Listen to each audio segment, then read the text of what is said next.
According to the National Geographic, ocean plastic is estimated to kill millions of marine animals and seabirds every year. And scientists predict that by 2050, plastic will outweigh the number of fish in the entire ocean. Plastics often break down into smaller and smaller particles, called microplastics, which can be ingested by both animals and people and remain in our environment for hundreds of years or longer. Here are a few helpful tips on how you can help stop the tide on plastic pollution. Tip 1. Bring reusable bags when grocery shopping. Tip 2. Avoid using plastic straws or use reusable straws when having a drink. Tip 3. Drink from a reusable water bottle instead of buying individual bottles. Tip 4. Tell your friends and family about the effects of single-use plastics. You can help reduce the amount of single-use plastics by spreading the word and going green. For more information and to take the pledge, visit reduceyourusetamaBay.org.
Let's all properly recycle.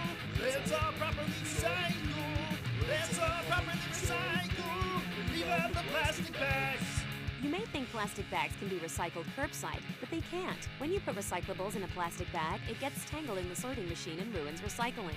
Let's all properly recycle. Let's all properly recycle. Let's all properly recycle. Let's all properly recycle. Leave out the plastic bags.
Right now, as you're watching this video, there are over 40 million people getting trafficked against their will. And what makes it even worse is that stat is notoriously underreported.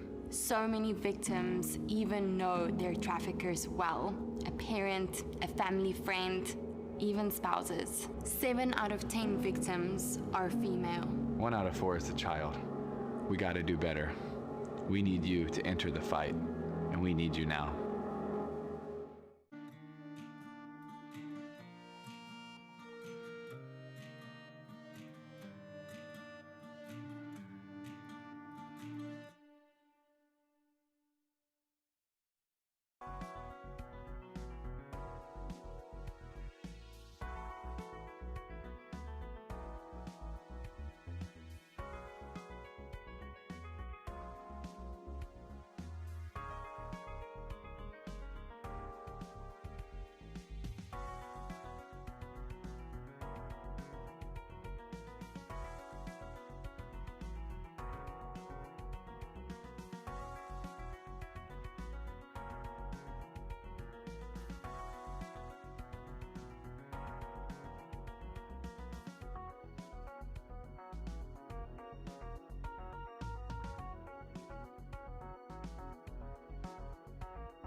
like about my morning commute?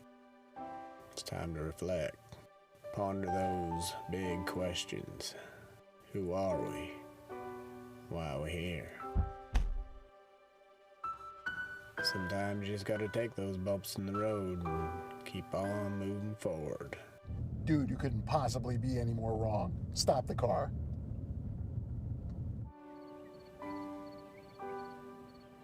That's deep. Like me. I can respect that. Dude, it's a pothole. I could report it to Hillsborough County right now as a customer service request. Just choose your service and select the issue. Your browser pinpoints the problem, and you can add any important information and even take a picture. It puts Hillsborough County at your service 24/7. Well, all right.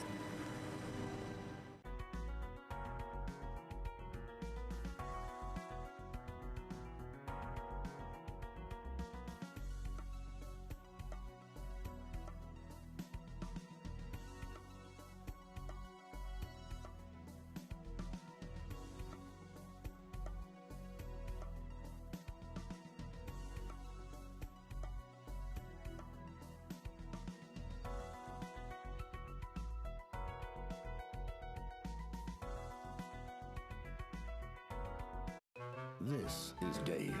Dave doesn't know his home's flood zone and was not able to heed flood warnings. Dave and his home are soaked. This is Noah. Noah is an informed citizen. He was warned in advance about potential flooding in his area. Noah took precautions. Noah is dry. And I saved the animals too. Good job, Noah. When it comes to flood warnings, be like Noah, not like Dave. For more information, visit hcfl.gov.net.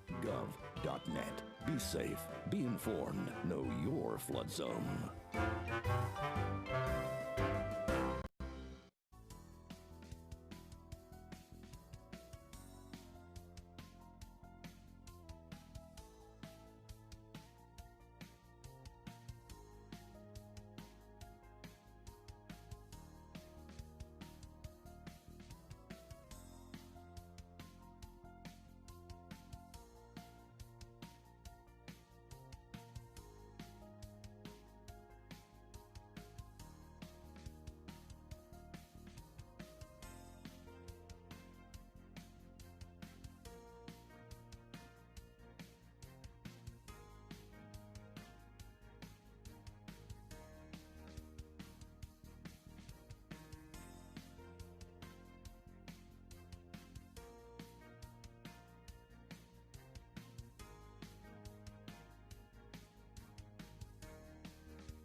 Good morning and welcome to the Hillsborough County Board of County Commissioners Land Use Meeting. Will everyone please rise for the Pledge of Allegiance, which will be followed by an invocation given by our chaplain. Thank you, Madam Chair. We'll begin with the Pledge of Allegiance. Attention, salute, pledge. I pledge allegiance to the flag of the United States of America and to the republic for which it stands, one nation, under God, indivisible, with liberty and justice for all. Heavenly Father, I pray that you will guide this board, our staff, and stakeholders as we make important decisions this morning revolving around a finite resource. And I pray that you will help us to strike that balance between private property rights and the greater good of our community and neighbors. And as always, I pray for first responders and members of our armed forces, that you will protect them, guide them, and keep them safe each and every day. I ask for these blessings in your heavenly name. Amen. Okay, thank you, Commissioner White. We will move now to our roll call. This is going to be a hybrid meeting. We have Commissioner Hagan appearing virtually. If we could please have a roll call. Yes, Madam Chair. Good morning, Commissioners. Here. Cullen? Here. Hagan? Here. Myers? Here. Overman? Here. Smith? Here. White? Here. All right, thank you. You have a quorum. Thank you. We'll move to withdrawals, continuances, and remands. Mr. Moretta? Good morning, Commissioners. Joe Moretta, Development Services Department. For the record, we do have several changes for the record. The first one is found on agenda page 5, item B1, application RZ-STD 21-0554. The applicant's requesting this item be for 9th board meeting starting at 9 a.m. On agenda, the next item is on agenda page 10, item C1, application V20-0012. A correction has been made to the report as follows: a change to the location map and overview map only to reflect the entire previously vacated right-of-way. Number 3 is found on agenda page 10, item E01, application PRS 21-0699. A correction has been made to the transportation report, revised agency comment from Transportation Review, updating the transportation summary table on page 76, addressing the agency comment to correct AM and PM trips to be generated for the proposed uses, update the calculation of the difference in daily trips, AM, PM peak hours between the approved and proposed uses. The staff report has also been updated to reflect these changes. Next change is found on the agenda, page 16, item E9, application RZ 21-0942. The applicant name from Michael and Dennis Taylor to Michael G. Taylor and Dennis M. Taylor. There's also an off-the-agenda item.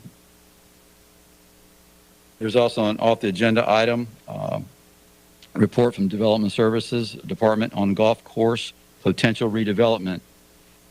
Commissioners, we also have an additional change that I've been advised of.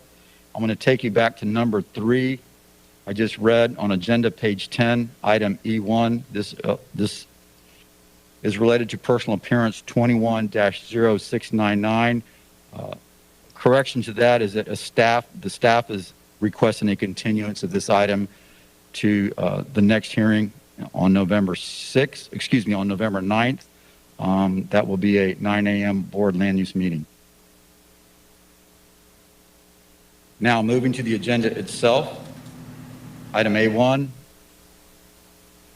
Land Development 18-0996. Staff is requesting this item be continued to the November 9th board meeting starting at 9 a.m. Item A2, Rezoning PD 21-422. Staff is requesting this item be continued to the November 9th board meeting starting at 9 a.m. Item A3, PRS 21-0474. The applicant's requesting this item be continued as a matter of right to the November 9th board meeting starting at 9 a.m. Item A4, personal appearance 21-0695. Staff is requesting the item be continued to the November 9th board meeting starting at 9 a.m. Item A5, personal appearance 21-0696. The application is out of order. It's being continued to the November 9th board meeting starting at 9 a.m. Moving to the next page, item A6, personal appearance 21-0840. The applicant is requesting this item be continued as a matter of right, November 9th board meeting starting at 9 a.m. Item A7, personal appearance 21-0918. The application is out of order. It's being continued November 9th board meeting starting at 9 a.m. Item A8, personal appearance 21-1034. The applicant is requesting this item be continued as a matter of right November 9th board meeting starting at 9 a.m. Item A9, personal appearance 21-1136. The applicant's requesting this item be continued as a matter of right November 9th board meeting starting at 9 a.m. Item A10, personal appearance 21-1137. This application is out of order. It's being continued November 9th board meeting starting at 9 a.m. Item A11, personal appearance 21-1153. This application is out of order. It's being continued November 9th board meeting starting at 9 a.m. The last change is found as A12, personal appearance 21-115. Staff is requesting the item be continued November 9th board meeting starting at 9 a.m. Commissioners, that concludes the changes. Thank you. Okay, before I move to a motion to approve the changes, Commissioner Smith, you're recognized. Thank you. I heard you say that E1 was being continued, like on the spur, like just right now it wasn't listed as being continued. In fact, it was listed as being heard today, but staff was requesting a continuance. Can you explain? Yes, we were contacted by the applicant, I'd say very, very late in the process. I believe it was this morning, who had raised questions about the trip generation information and the requirement for a left turn lane, and is questioning whether the trip generation warrants that left turn lane. So we wanted to look at that and not try to figure that out on the fly here at the hearing. Thank you. I think your mic. Thank you. I wanted to be clear. I saw that there was a member of the community here to speak to that, so I just wanted to make sure everybody understood on the record what was going on there. Your mic's not on. Endeavored to identify these issues earlier. Unfortunately, the applicant reached out to us very late in the process, but we did agree to look at that issue at their request. Thank you. Okay, and with that, do we have a motion to approve? Motion to approve. Second. Okay, we have a motion by Commissioner Overman, seconded by Commissioner Myers, and seeing no further discussion, can we please have a roll call vote? Kemp? Yes? Cohen? Hagan? Yes. Myers? Yes. Overman? Yes. Smith? Yes. White? Yes. Motion carried 7-0. Thank you. So we'll now move to our consent agenda. Do we have a motion to approve? Motion to approve. Second. Commissioner Overman, seconded by Commissioner Myers. And seeing no further comments, could we please do a roll call vote? Kemp? Yes? Cohen? Yes. Hagan? Yes. Myers? Yes. Overman? Yes. Smith? Yes. White? Yes. Motion carried 7-0. Thank you. So if you have a B item, your item has been approved if you have a B item. Okay, we will now move to our oath. If you're planning on testifying today, the clerk's office will administer the oath, so please raise your right hand and be sworn in by the clerk. Do you swear or affirm that the testimony you are about to give will be the truth, the whole truth, and nothing but the truth? Yes. Right. Thank you. Thank you.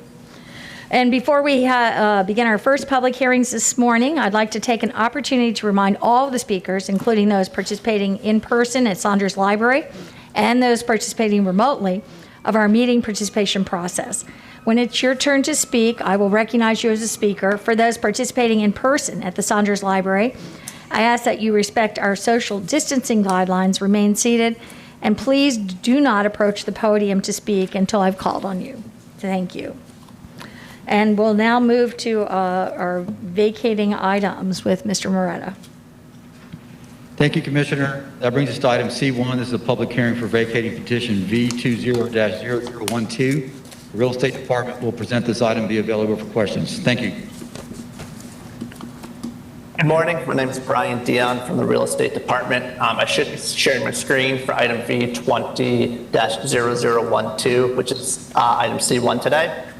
This is a petition by Stephen D. Steen, Diana Marie and Kenneth Marlowe Vance, Jacob Miller and Lisa Stockton, and Peter D. and Allison S. Farnine to vacate the east 25-foot portion of a 50-foot wide unimproved platted public right-of-way known as Morrison Avenue, lying between lots 7 through 11, Block 1, and lots 5 through 8, Block 2, within the Copeland and Morrison subdivision of Lot 2 plat, recorded in Plat Book 1, page 48 of the public records of Hillsborough County. This request is being made for the purpose of allowing future use of the area and to allow compliance with setback requirements. The proposed vacate area is generally located west of US Highway 301, south of Riverview Drive, and east of Moody Road in Riverview, and consists of approximately 5,250 square feet, which is approximately 0.12 acres. The petition was routed to appropriate departments and agencies, and there were no objections to the vacation of this portion of the right-of-way. However, Public Works Stormwater has requested a drainage easement over the existing ditch that flows to the Alafia River.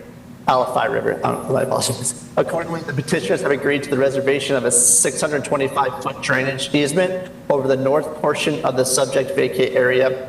Additionally, the petitioner Stephen D. Steen is conveying an approximately 6,309 square foot drainage easement across his property to benefit Hillsborough County. This reservation of drainage easement and the acceptance of the new drainage easement will eliminate the need to retain the subject right-of-way for possible redirection of the ditch. Morrison Avenue right-of-way north of the requested vacate area has previously been vacated, extending north to Riverview Drive. Staff recommends approval of this petition request. At page 2 of this request is a general overview map of the vacate area, which also shows the previously vacated area directing north to Riverview Drive. Thank you. Did you complete that? Yes, thank you. Yes, thank you. Okay, we'll move into public hearing at this time. Is there anyone who would like to speak to this? There's 3 minutes per speaker. Do we have anyone who would like to speak to this? No one in the room, ma'am. Thank you. Okay, so hearing no one, we'll close the public hearing and we'll move to board discussion. Do we have a motion, discussion? Move the item. Second. Commissioner Cohen. We're getting started here this morning. And with that, seeing no further discussion, can we have a roll call vote? Kemp? Yes? Cohen? Yes. Hagan? Yes. Myers? Yes. Overman? Yes. Smith? Yes. White? Yes. Motion carried 7-0. The clerk, who had the second? I'm sorry? Who had the second? I did. Commissioner Overman was second. Thank you. Okay. And with that, Mr. Moretta. Thank you, Commissioners. Item E1 was continued, so that will take us to item E2 on the agenda. This is a public hearing for personal appearance 21-1039. This is a minor modification to a plan development. Plan development number is 18-0404. Commissioners, this plan development permits 2 options. The first option permits essentially 90,000 square feet of CI zoning. The second option permits a mixed use of hotel, retail, and office.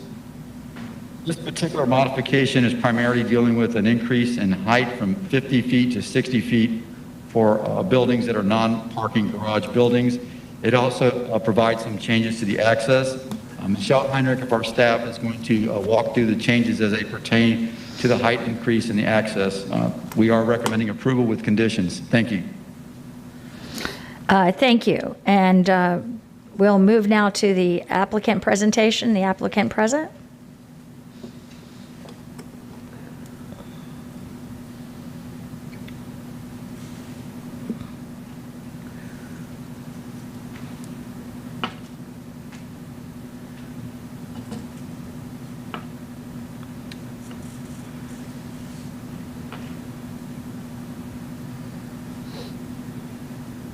Good morning, Commissioners. My name is Mark Bentley, 401 East Jackson Street, Tampa 33602, and I've been sworn.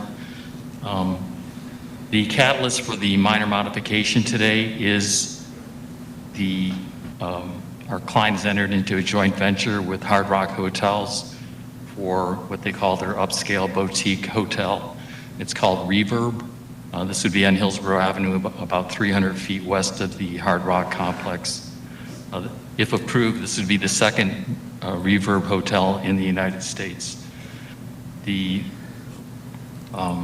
Also part of the catalyst is in terms of construction. Once the architects started working, they realized in terms of ceiling heights, HVAC requirements, slabs and things like that, that the front of the building had to be increased in height. The height of the hotel is required to be increased from 50 feet up to 60, potentially 64 feet, but only the limited portion of the building located toward Hillsborough Avenue, away from the residentially zoned property, directly to the south, and will provide a setback of 208 feet to the southern property. The building heights for the proposed hotel would actually now be lower, closer to the residents to the south, and be in the range of 26 feet. The original plan called for 50 feet in that area.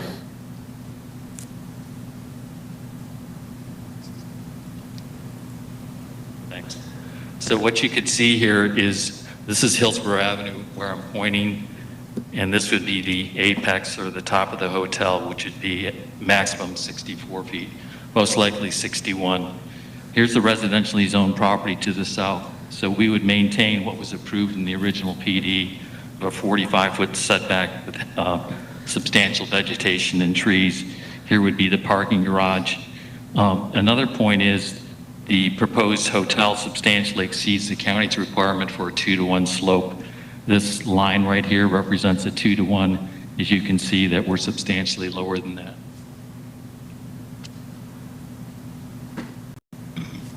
In addition, all the other conditions would remain. For example, there was concern by the neighbors of privacy, so we said there couldn't be any balconies on the south side. We'd have it all architecturally designed on the south side, along with the parking garages.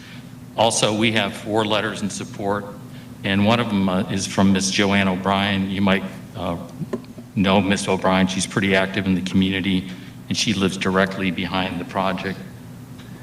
And with respect to the changes in access, after we had rezoned the property a couple of years ago, Suncoast Credit Union came in,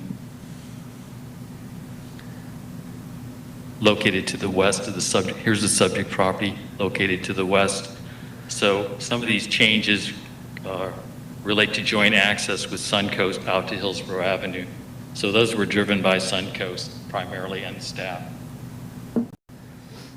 So actually, we think this is a vast improvement over the existing PD, and we respectfully request your approval. If you have any questions, I'm here to answer them. Thank you. Thank you. And with that, we'll call for proponent testimony. Those in support of the plan, proponent testimony. And I assume there's none. No one in the audience. Opponent testimony, those against? Opponent testimony? There is someone in the audience who Okay. wishes to speak.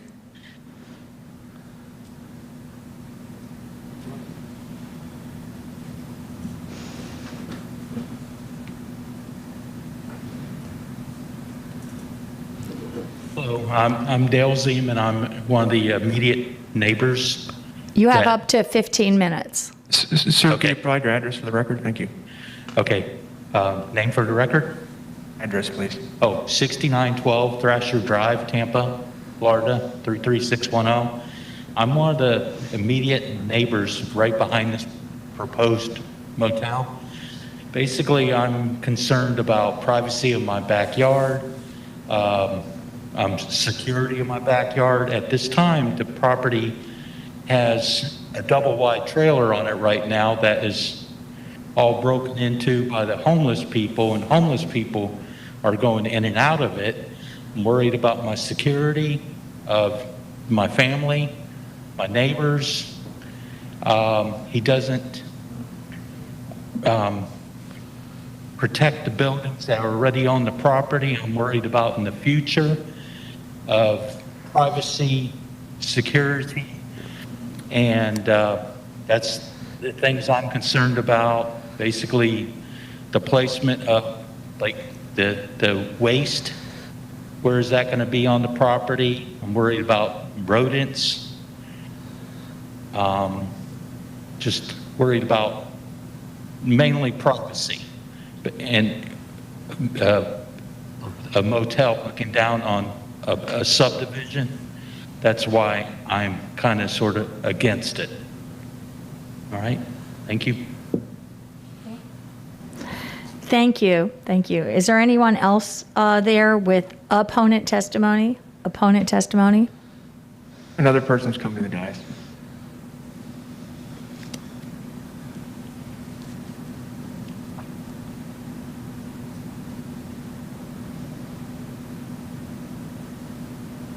Okay, I am Joyce Hepburn. I am immediately behind this property. Ma'am, could you provide your address for the record?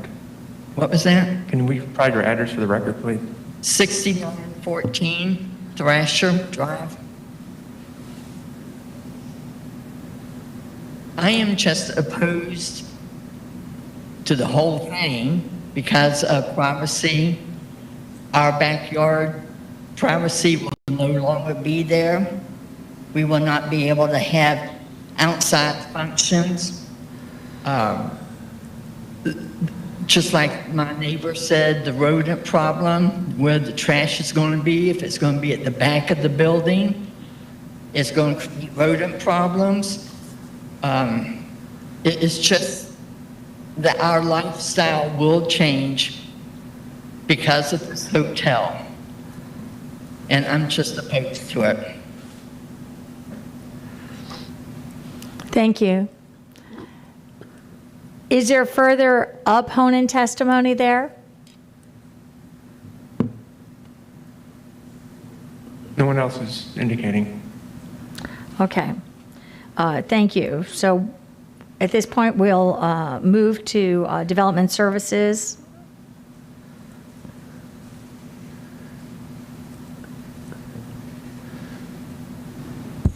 Just to allow the applicant a chance for rebuttal. Okay, right. I was going to, an applicant has a chance for rebuttal at this time.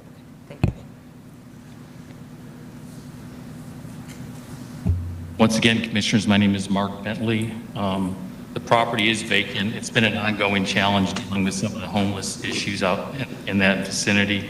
In any event, the property is scheduled to be redeveloped probably within the next year and a half, hopefully, once we get through permitting. The property was zoned CI before we rezoned it PD.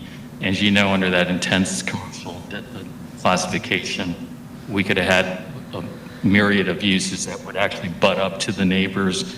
What we've done with the project has been very sensitive. We have got a significant setback, and the parking garage height has been actually reduced through this process. Originally, when we came in for the zoning, it was 50 feet. Now we're starting off at 26 feet. Also, as I mentioned earlier on, because of the concern of the privacy of the neighbors, we eliminated the potential for balconies on the south side of the building.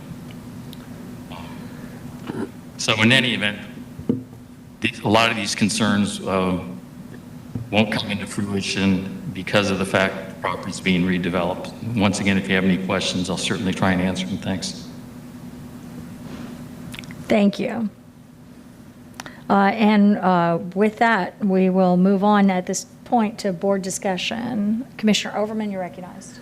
Thank you. You know, this is an opportunity to invest in a part of Hillsborough Avenue that has been not necessarily treated well. And so the good news about having a high-end, or what appears to be a high-end hotel move into that area does several things, but it ultimately sounds like it would address what many of the citizens that have commented, not only in the past but today, to make sure that they have an opportunity to see some increased investment in the community.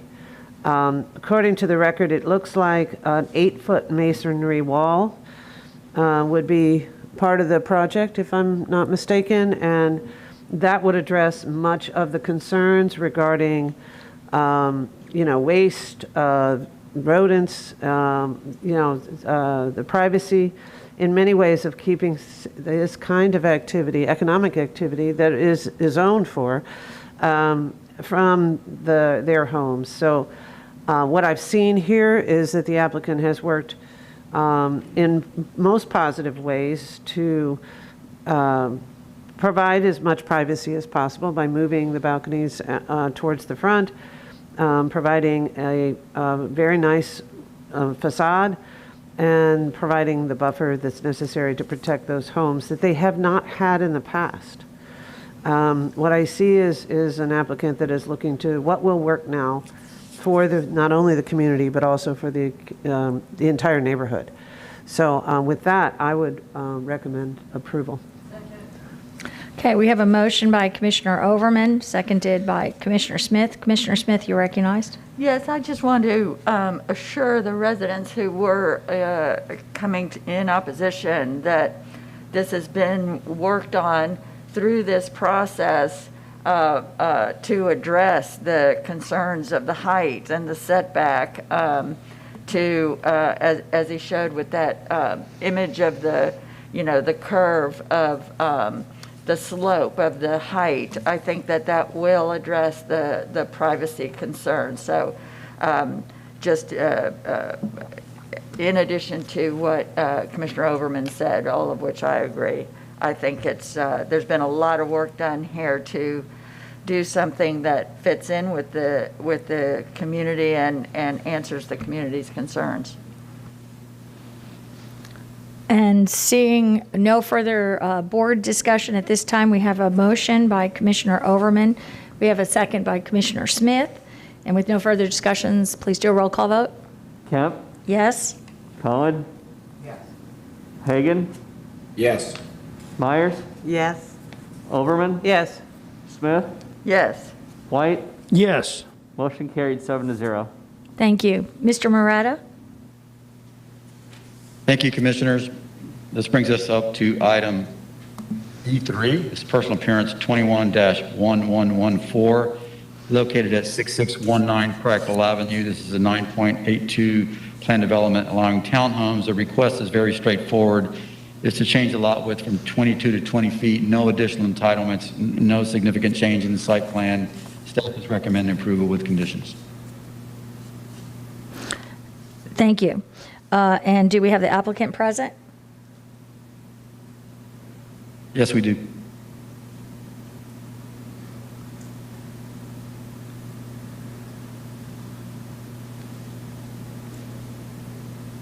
Good morning. My name is Pearson Wright. I'm 304 North Excelda Avenue, Tampa, Florida, 33609. Here on behalf of WRA Engineering for PRS 211114. I'm seeking a reduction in the minimum lot width for a 58 townhome project located in Riverview. The reason for seeking the reduction in minimum lot width was to conform with the developer's current townhome product. There's no additional changes in the remaining lot standards and no changes in the density. We respectfully request for your approval, and I'm here to answer any questions you may have. Thank you. Thank you. Is there any proponent testimony? Any proponent testimony at this time? Not in the hearing room. Thank you. Any opponent testimony at this time? No, ma'am, not in the hearing room. Thank you. And seeing none, I assume the applicant will waive rebuttal. They indicated yes. Okay, thank you. And we'll move to board discussion. Move approval. Okay, we have a motion by Commissioner Overman, seconded by Commissioner Smith. And seeing no further discussion, we'll move to a roll call vote. Kemp? Yes? Cohen? Yes. Hagan? Yes. Myers? Yes. Overman? Yes. Smith? Yes. White? Yes. Motion carried 7-0. Thank you. Mr. Moretta? Thank you. That brings us to item E4, CDD 21-1080. This is a proposal to approve the South Bay Community Development District boundary modification, and Mr. Brian Grady of our staff will present this item and be available for questions. Thank you. Thank you. Good morning, Commissioners. Again, Brian Grady, Hillsborough County Development Services. This is CDD 20-1080. It's a petition to contract the boundaries of the South Bay Community Development District. The petition has been submitted by the South Bay Community Development District. Proposes to modify the CD boundaries to remove 84.8 acres from the project. The South Bay CDD was established on October 24, 2006. It's generally located west of US 41 and north of the Little Manatee River on the north and south side of West Shell Point Road in Ruskin. No objections were received from reviewing agencies. Staff finds the application meets the requirements of Chapter 190 Florida statutes to contract the boundaries of the Community Development District and recommends approval, and we're available for comments. Thank you. Thank you. And we have the applicant present. Yes, he's making his way up.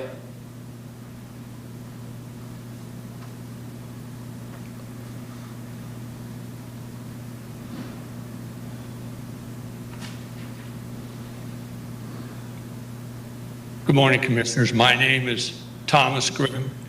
I'm a resident of Little Harbor, where the South Bay CDD district is located. We were very pleased to ask this request for contraction. Because one of the property owners of the property that's being contracted has agreed to sell it to ELAP.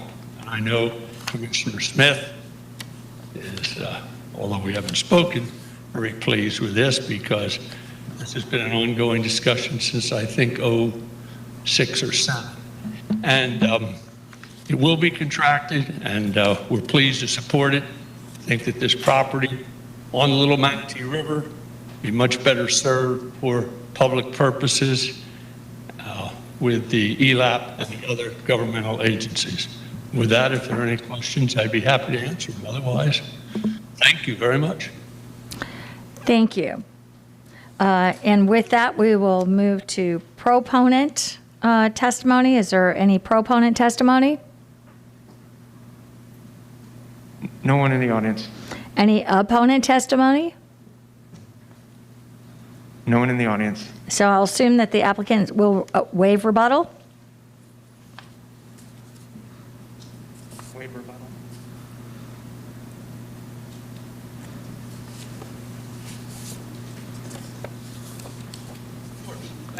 Yes, they waive rebuttal. Okay, thank you. And with that, if we can move to board discussion, motion. Second. Motion by Commissioner Smith, seconded by Commissioner Cohen. Seeing no further discussion at this time, please do a roll call vote. Count. Yes. Cohen? Yes. Hagan? Yes. Myers? Yes. Overman? Yes. Smith? Yes. White? Yes. Motion carries 7-0. Thank you. Moving right along to our regular agenda. Mr. Moretta. Thank you, Commissioners. This brings us to item F1. This is rezoning PD-20-1253. It's located 500 feet north of the intersection of Highway 41, Crystal Grove Boulevard. It's a 2.acre site. The existing zoning is ASC1, which permits 1 acre lots, agricultural, residential. The request is to rezone to a planned development for a convenience store with fueling stations.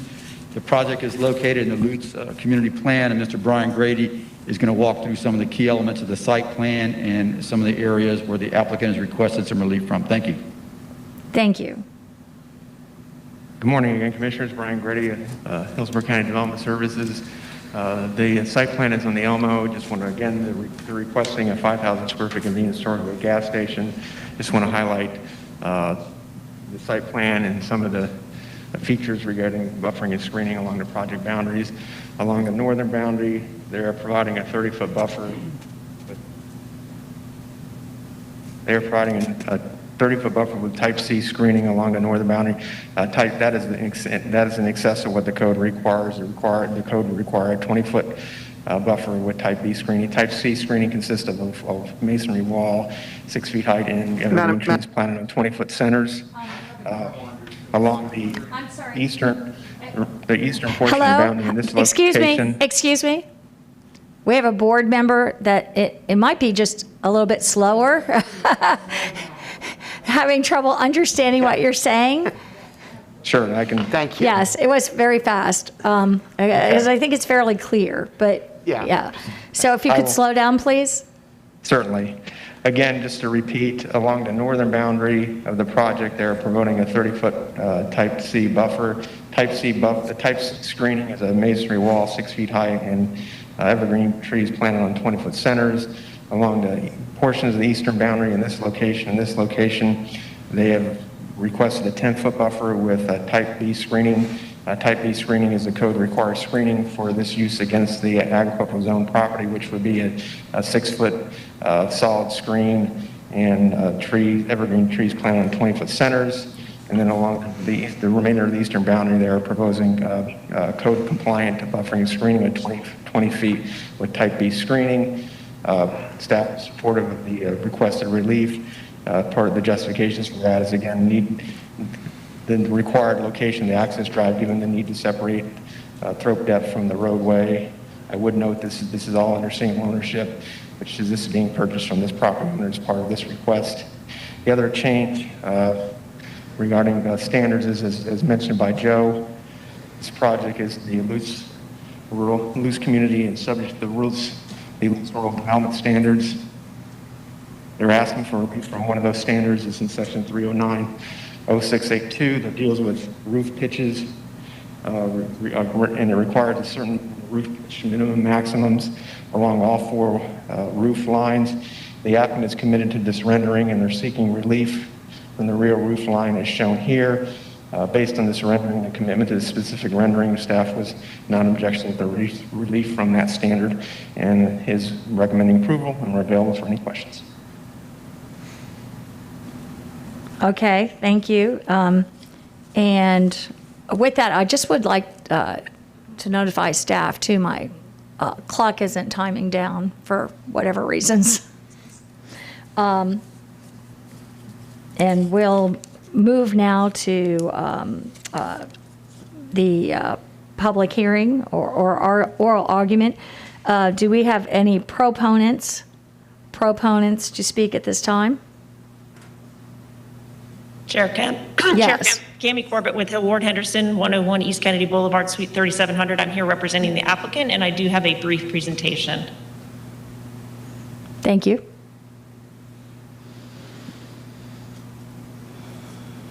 Next slide, please. As staff outlined, we're asking for approval of a next generation 7-Eleven located in one of the nodes specifically designated for neighborhood commercial within the Lutz community plan. We're planning a brand new modern building specifically to fit within the design character of Lutz community design standards. As Brian just outlined, we are asking for relief on the side that is not facing the right-of-way, and both Development Services, the Planning Commission, and the Zoning Hearing Master find that request approvable and consistent with the comprehensive plan. This fulfills a need in the market, which is underserved by old, unattractive, poorly lit, outdated quick marts, and both RKM and 7-Eleven are committed to being good neighbors. Next slide, please. Proposed rezoning request. Here's probably a close-up of that site plan that Brian was showing you. It's 5,000 square foot convenience store, high-tech fueling station, state-of-the-art car wash, and it represents an 82% reduction in the allowable intensity. Next slide. This is an aerial of the surrounding area, and you can see it's clearly located within the commercial node of US Highway 41 and Sunset Lane. We have the Winn-Dixie to the south, McDonald's to the west, as well as Self-Right Storage. And you'll see that the 7-Eleven itself is oriented directly to the south of in the activity node. And so only the driveway extends up north and was to align the driveway based on FDOT standards. Next slide. The transportation and trip distribution, the majority of the traffic is passerby, with 78% already traveling in the roads in the area, and the site configuration distributes most trips onto US 41. Next slide. There is a county CIP improvement planned and funded for Sunset Lane that is going to be coming online prior to the opening of the 7-Eleven. Next slide. And we provided testimony and evidence from our experts that the underground storage tanks for the fuel systems are safe, they're double walled, they have leak sensors and alarms, and they are inspected frequently. Next slide. And we also provided sufficient testimony and evidence to demonstrate that the public and private water supplies are safe. There are no public potable water supplies in the area, and there are no active private wells located within 500 feet of the project site. Next slide. We have no objections from any of the reviewing agencies, including EPC, natural resources, environmental resources, and utilities. We have recommendations of approval from both Development Services and the Zoning Hearing Master, and the Planning Commission has issued a finding of compatibility with the surrounding area and consistency with both the comprehensive plan and the Lutz community plan. These findings and conclusion of staff constitute competent substantial evidence. Next slide. And then just lastly, again, key project facts. We're providing a safe and secure place to get gas within a designated commercial activity center. It complements the variety of the surrounding commercial areas and employs safeguards to ensure fuel storage tanks do not adversely affect the water supply. We do have all of our experts either here in the room or online. We have Jesse Blackstock, who's our civil engineer. We have Michael Yates, who is our traffic engineer. We have Joshua Blanco, who is the expert on underground storage tanks, and also Mike Alfieri, who's the expert on groundwater supply, and they are all here to answer any questions. And with that, I conclude my presentation and would like to reserve the time that I have remaining for rebuttal, which I have 3:42 on my timer, but call it 4 minutes. I'd like to reserve my 6 minutes for rebuttal. Okay. And with that, we will move to opponent testimony. Do we have any opponents? There are opponents in the audience. Okay, we have 10 minutes for opponents' testimony altogether.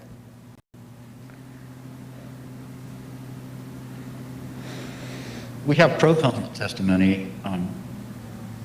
Oh, we have further proponent testimony? Yes, we do. Oh, okay. So then so I guess the clock got switched because we were, I was not clear that. Chair Kemp, for Yes. clarification, I'm not representing a proponent, I'm representing the applicant, and I was utilizing the applicant's 10 minutes, just for clarification. I see. So I don't know what the time was on that altogether, because we did have a applicant presentation before that. The applicant receives that was staff 10 presentation. minutes. Okay, that was staff presentation. And the applicant then receives 10 minutes, and Right. then proponents 10, and then I guess because my 10. clock wasn't on here. Okay, just wanted to clear that. Okay, have it straight. So at this time, we have further proponent testimony. Is that, or we have our first proponent testimony? Yes, hi.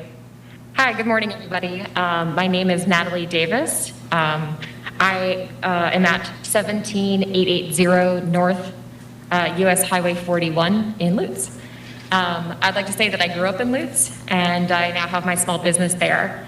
I spoke on record at the last meeting to say that while Lutz has typically slowed development, they have allowed a Publix, a Dunkin' Donuts, a McDonald's, a self-storage unit, countless of professional office buildings, and new neighborhoods. So why not a gas station? And why not this location? I also refute the point that Lutz is some small country town. There is a huge 6-lane highway running through the middle of Lutz. So I don't think that it's a small town road. It's not a nature preserve. Over 40,000 cars pass by the site every day. While there are some Lutz residents that don't support development, which I get and I respect, I am here to represent the next generation of Lutz who would like to see some development along Highway 41, starting with this gas station, which we have far too few of. In closing, your county experts have reviewed the plan. All the boxes have been checked in the affirmative, and they have recommended approval. I imagine that this board trusts the judgment and expertise of its own county workers and its own leaders who have recommended rezoning. So please vote to develop Lutz. Thank you. Thank you. Is there any further proponent testimony? Proponent testimony? Yes. Morning. I'm sorry, I just arrived. My name is Gus Weekly. My address is 2502 West Palm Drive, Tampa, 33629. And I am one of the owners of the property. My family has owned property in Lutz and still does own property in Lutz for decades. This is a piece of property that my grandmother bought decades ago when 41 was the only major highway in and out of Lutz, and she sold fruit. We have, as children, worked the land, watched the land develop, and as a matter of fact, my grandmother donated 10 acres to Lutz, which is now named Nye Park. We believe that Lutz is a special community, and we believe that this project will fit in well with Lutz. As the owners, we've been there forever. It's not and we will continue to own land after this. This is not something that we take lightly. We've been approached by other people and only go with very specific, or only take interest in very specific people. I believe that 7-Eleven is a great opportunity and addition to Lutz. It clearly appears to fit in with the requirements and zoning. It's also not a position at which we will leave after this. We will continue to own land in the area, and we'll continue to be neighbors in the area. And if given the opportunity, we'll use the 7-Eleven. So based on all of that, I respectfully request that you approve the application. Thank you. Was he sworn in? Were you sworn in? I was not. He was not? We need him sworn in, please. Okay. Please raise your right hand, sir. Do you swear that testimony you're about to give will be the truth, the whole truth, and nothing but the truth? I do. Thank you. Thank you.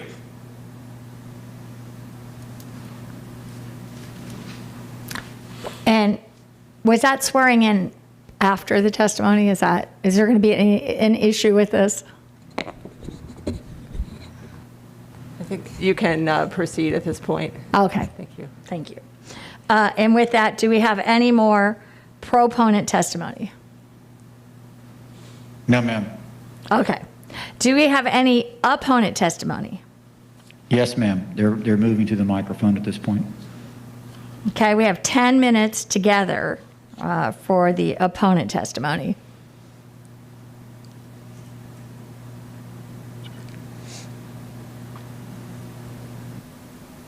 Commissioners, my name is Sam Calco, residing at 18422 Swan Lake Drive, Lutz, Florida. I wish to raise 3 issues. The first is the matter of compatibility, the second is wellhead protection, and the third is the mystery of the disappearing waiver requirement. First, compatibility. The hearing examiner report cites only 3 comprehensive plan policies, policies 16.1, 16.2, and 16.3. All of these policies, which the examiner rightly classified as compatibility issues. Compatibility is defined in Florida statute section 163.31649 as follows. Compatibility means a condition in which land uses or conditions could coexist in relative proximity to each other in a stable fashion over time, such that no use or condition is unduly negatively impacted directly or indirectly by another use or condition. It is precisely in situations such as this, one where the testimony of neighbors is at its most competent and substantial. They are the ones who have lived in the neighborhood and have firsthand sense of the likely long-term impacts of traffic, noise, light, dust, and other concerns. Next, there is a grave substantive error in the record which must be remanded to the hearing examiner. Specifically, on page 11 of the hearing examiner's recommendation, the property was subject to a recently adopted comprehensive plan text amendment which removed the Zone 1 wellhead protection area designation from the site as the Crystal Lake Manor was decommissioned by action of this honorable body, the Hillsborough County Board of County Commissioners. There are only two wellhead protection areas in the comp plan, Zone 1 and Zone 2. The conclusion reached by the land use hearing officer was that Zone 1 had been decommissioned on April 22nd, 2021. However, a review of that transcript of that date shows that it was not Zone 1, but Zone 2 that was the subject of this amendment. This is a material error in the record. It is not trivial, and its purpose is the protection of our community potable water supply.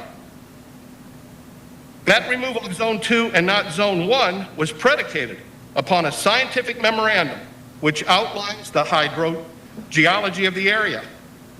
In the April 22nd minutes, it clearly states that the commission found great importance in keeping Zone 1 in place, saying, and I quote, "The protection area of the Zone 2 protection area is being removed by this amendment. The Zone 1 protection area remains." The Board of County Commissioners declared on the record that these two zones are distinct. The hearing examiner made a material error. This case must be remanded to the hearing examiner for rehearing. Accordingly, I am asking you to receive and enter into the record, receive and accept and enter into the record the April 2021 minutes and enter it into the record. Thirdly, there's the matter of the mystery of the disappearing waiver requirement. During the applicant's process, they consulted Planning Commission staff with questions, etc. We have no problem with that. There's nothing wrong with that. However, on at least 3 occasions, maybe as many as 5 times, did staff instruct them that the locational commercial criteria waiver was required. And I have, just more and more and more of this. Let's see.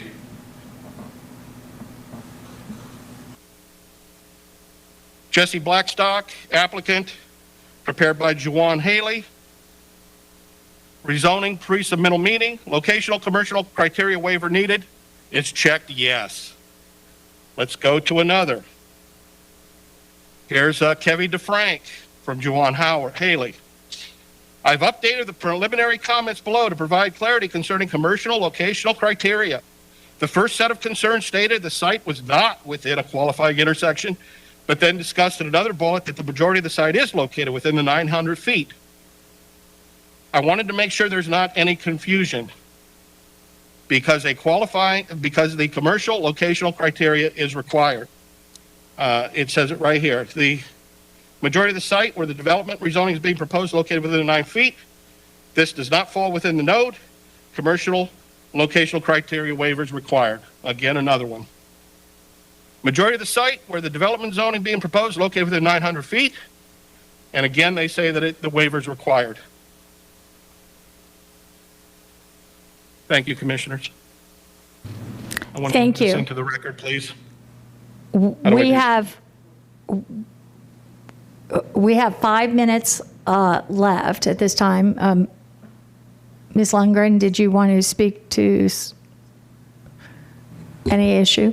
I was just going to address the gentleman's record to place some evidence into the record at this point, being that the record is closed. We won't be able to accept that at this point. Unless, of course, if it's remanded or... Of course. Mm-hmm. Okay. Or if the materials were previously placed into the record already. Commissioner, the item he was submitting was the captioning script from the April 22nd zoning hearing master hearing.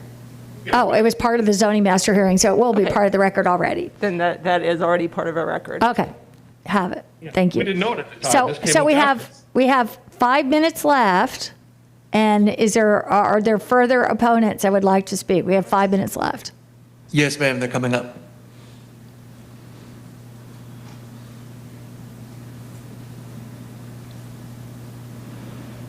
Morning, Commissioner. Jay Muffley, 102 Fifth Avenue Southeast, Lutz, Florida, 33549. It's approximately 2.5 blocks north of this site. I oppose this rezoning because it's not compatible with the Lutz community, period. In rezoning 05, 02, 5, 20-55 land use hearing, the future land use element policy B1-3, development and redevelopment shall be integrated with the adjacent land uses through the creation of like uses, or creation of complementary uses. In policy B-5.3, the planning, the location of new non-residential developments within activity centers as described in the implementation section of this plan, a transition in land use shall be established. This transition will cluster most intense land uses within the activity center toward the intersection, while providing less intense uses such as offices, professional services, and specialty retail, antique boutiques towards the edges of the activity center.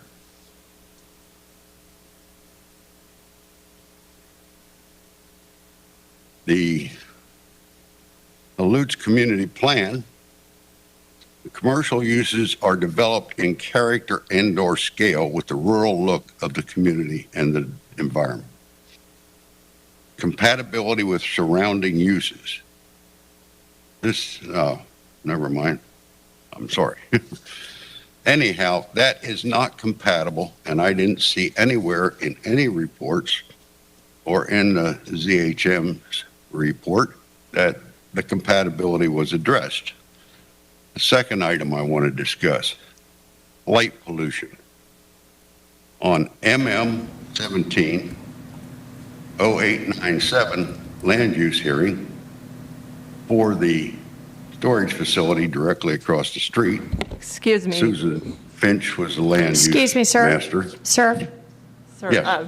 at this point, I just need to remind you that your testimony needs to remain on the record of the zoning hearing master hearing for this application. It sounds as though you are kind of going into some new information and facts at this point, so I'd remind you to please remain on the record of that previous hearing and what's in the record already. You can't testify to anything new that was not done at the zoning hearing master's Ma'am, hearing. this is the written testimony I submitted at the ZHM hearing. Oh, okay. Correct? Our legal opinion? If he's got written testimony that he submitted. I'm just reading it today Ms. because I didn't Lundgren, have time. I just want you to confirm. Let me turn to another page to see if I can make sure that that's the case.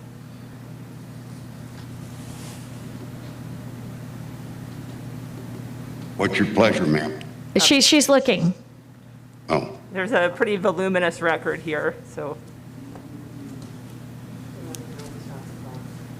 Yeah, the clock has been stopped.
Mr. Muffley, was that a letter of opposition that you were speaking to? I see that it's referenced in the zoning hearing master report, but I'm having trouble finding it in the record. It's in there because I copied these pages from them.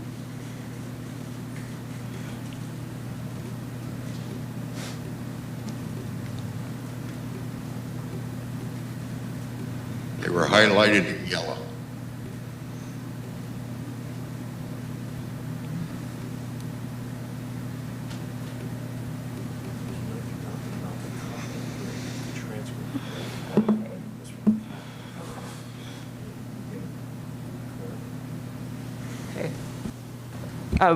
Were you, Mr. Muffley, speaking from the transcript of the comprehensive plan hearing that's in the record?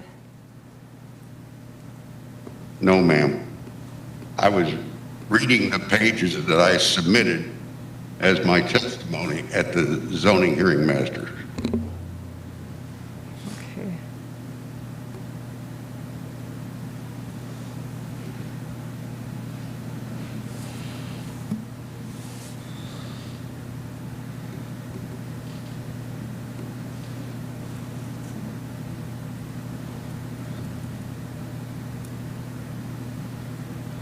I'm sorry, I should have written the page numbers down.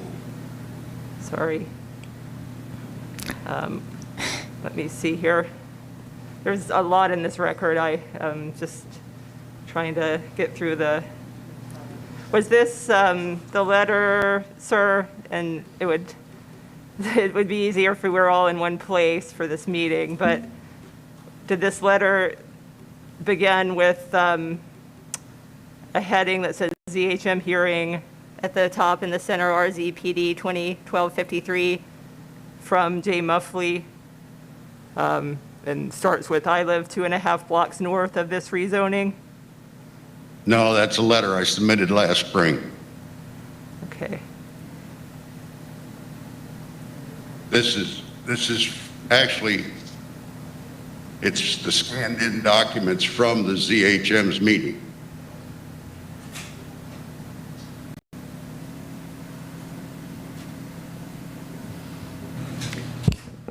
Commissioner Smith, did you want to speak to this? You're recognized. Please. Thank you. While she's looking for this, the citizen is sworn in. Yes. We, I think, could take his word for the fact that he's read this before, but I'll remind the board that, and if it wasn't the case, then that would provide grounds for some legal challenge, given our very cumbersome system. I will remind the board that we keep asking staff to come back with bring us together with a workshop to look at these very issues. This is this requirement that every jot and tittle that we discussed today must be in the zoning hearing master is unique to our very cumbersome, complicated system. I mean, there may be some other place that does it, but it's not common. And that's one of the things we have asked to review, as well as the ex parte business of not being able to talk to people. This is very, very cumbersome, and we've been asking at almost every land use hearing to begin reviewing this whole system with an eye to making it more efficient and effective. And more reasonable for citizens who come on these, who come here. Go ahead, Ms. Lundgren. At this point, I have in the voluminous exhibit a located exhibit that was entered in at the zoning hearing master meeting from Mr. Muffley, but it included a letter that just stated that he opposed the rezoning because it's not compatible, and he included some highlighted materials, including Planning Commission report from 2006, and then the transcript of zoning hearing master meeting August 21st, 2017. I just ask him to confirm that he remains on the record of those documents at this time and to remain on that record. Did you hear that, sir? So can I read the documents? She's just asking that you remain on the record of those documents. So as long as you're reading, correct, from documents that he has that are part of the record, we'll just proceed at this time. Is that okay? I'm seeing an okay from our attorney. So Okay, ma'am, thank you. yes, you have two. Just sorry that your time was interrupted. You have 2 minutes and 25 seconds. And you were That's all right. talking, I guess, last about light pollution, I think, when this started. Go ahead. And I did not see anything about light pollution in that record in the documents that I found from Mr. Muffley in the exhibits. I did see material regarding the Planning Commission recommendation on a prior rezoning and prior. Okay, so if you could speak from anything you have in writing from the records, because you said that you had taken the records off, so or that you had gotten it from the site. So if you could speak to that, that would be, that's what our attorney's asking. Just please remain on that record. I do see on the final page, there's a brief reference to a lighting plan that was submitted in conjunction with the prior application. Just please remain attentive to the need to stick to the record, Mr. Muffley. Okay, go ahead. That's the document I'm currently reading from, ma'am. That was application MM17-0897 land use hearing. That's the store right self-storage on the other side of US 41. Go ahead. They were represented, the applicant was represented by Mr. Mueller with Spring Lake Consulting in Lutz. The hearing master, Finch, was a question about lighting. Mr. Mueller's reply about lighting. Well, we will have to include a lighting plan with our submittal to the county with our development plan. This prepared by an electrical engineer. However, because our entire site, the operation is all internal to the exterior buildings. The only lighting on the outside is just accent lighting. So all the lighting will be within the building shining down. Within the buildings shining down. It should not spill out beyond the property. In fact, the county folks will review and verify that. This is because of the concern with lighting pollution we're going to have, ma'am. I don't see where any of this was addressed earlier. Thank you all very much. Thank you so. Appreciate Thank you your very time. much. Okay, do we have any more opponent testimony? Any more No, ma'am. opponent? Yes? No, ma'am. Okay. And do we have at this time rebuttal from the applicant? The applicant has a 5-minute rebuttal. Cami Corbett with the law firm of Hillward Henderson representing the applicant. A couple of items. Missing locational criteria, there was a waiver. There was a discussion amongst the applicant and the Planning Commission about whether or not a waiver was needed for the northern 60 feet of the site where the project driveway is. Ultimately, the Planning Commission member, staff member who was working on this, this was handed off to someone else, and the Planning Commission staff report clearly indicates that locational criteria is met, and therefore no waiver is required. Therefore, there's no missing locational criteria. With respect to wellhead protection zone 1 or 2, that's documented in the summary, not in the finding facts or conclusions of law for the hearing master.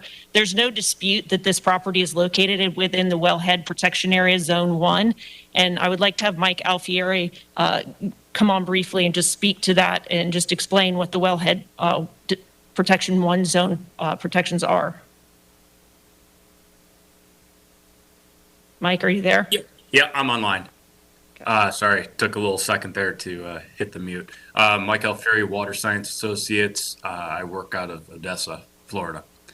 The well 2 is a more restrictive zone based on wells that are active. In this area, there were 2, Crystal Lake Manor 1 and 2. Both of these wells one was properly abandoned in accordance with Swift Mud regulations. The other was transferred to the Southwest Florida Water Management District and converted from a production well to a monitor well. This well only monitors water levels, not water quality. And it's part of their network to monitor the upper Florida aquifer. The Zone 1 protection still applies in this area. The Zone 2 was removed because these 2 former public supply wells, were creating that Zone 2 area based on the zones of capture for those wells. If there's any other questions, I'm more than willing to answer. Okay, thank you, Mike. Yep. Okay, also, I direct you to your Planning Commission staff report on the issue of compatibility. Basically finds that policies 16.1, 16.2, and 16.3 require new development to be compatible with surrounding uses. There's a light commercial use surrounded to the south of the project, single family to the north. The proposed gas station and convenience are placed further south away from the single family residential lots to the north. And they have issued a finding of consistency and compatibility with both the community plan and the comprehensive plan. And with that, I would respectfully request your approval. Okay. We will now move to to the Planning Commission. Thank you. Melissa Leinhardt, Planning Commission staff. The subject property is located in the Residential 2 future land use category. The site is located in the rural area and also located within the limits of the Lutz Community Plan. The intent of the Residential 2 future land use category is to designate areas that are best suited for non-urban density residential development, requiring a limited level of urban services. The maximum allowable intensity on the site is approximately 28,000 square feet. The proposed intensity of a 5,000 square foot convenience store with 14 fueling pumps is well under what can be considered and is therefore consistent with the development that is expected in the Residential 2 future land use category. Non-residential uses in this category are required to meet commercial locational criteria. The Lutz Community Plan establishes certain commercial nodes and encourages commercial development within these areas. The subject property is located along US Highway 41 near Sunset Lane.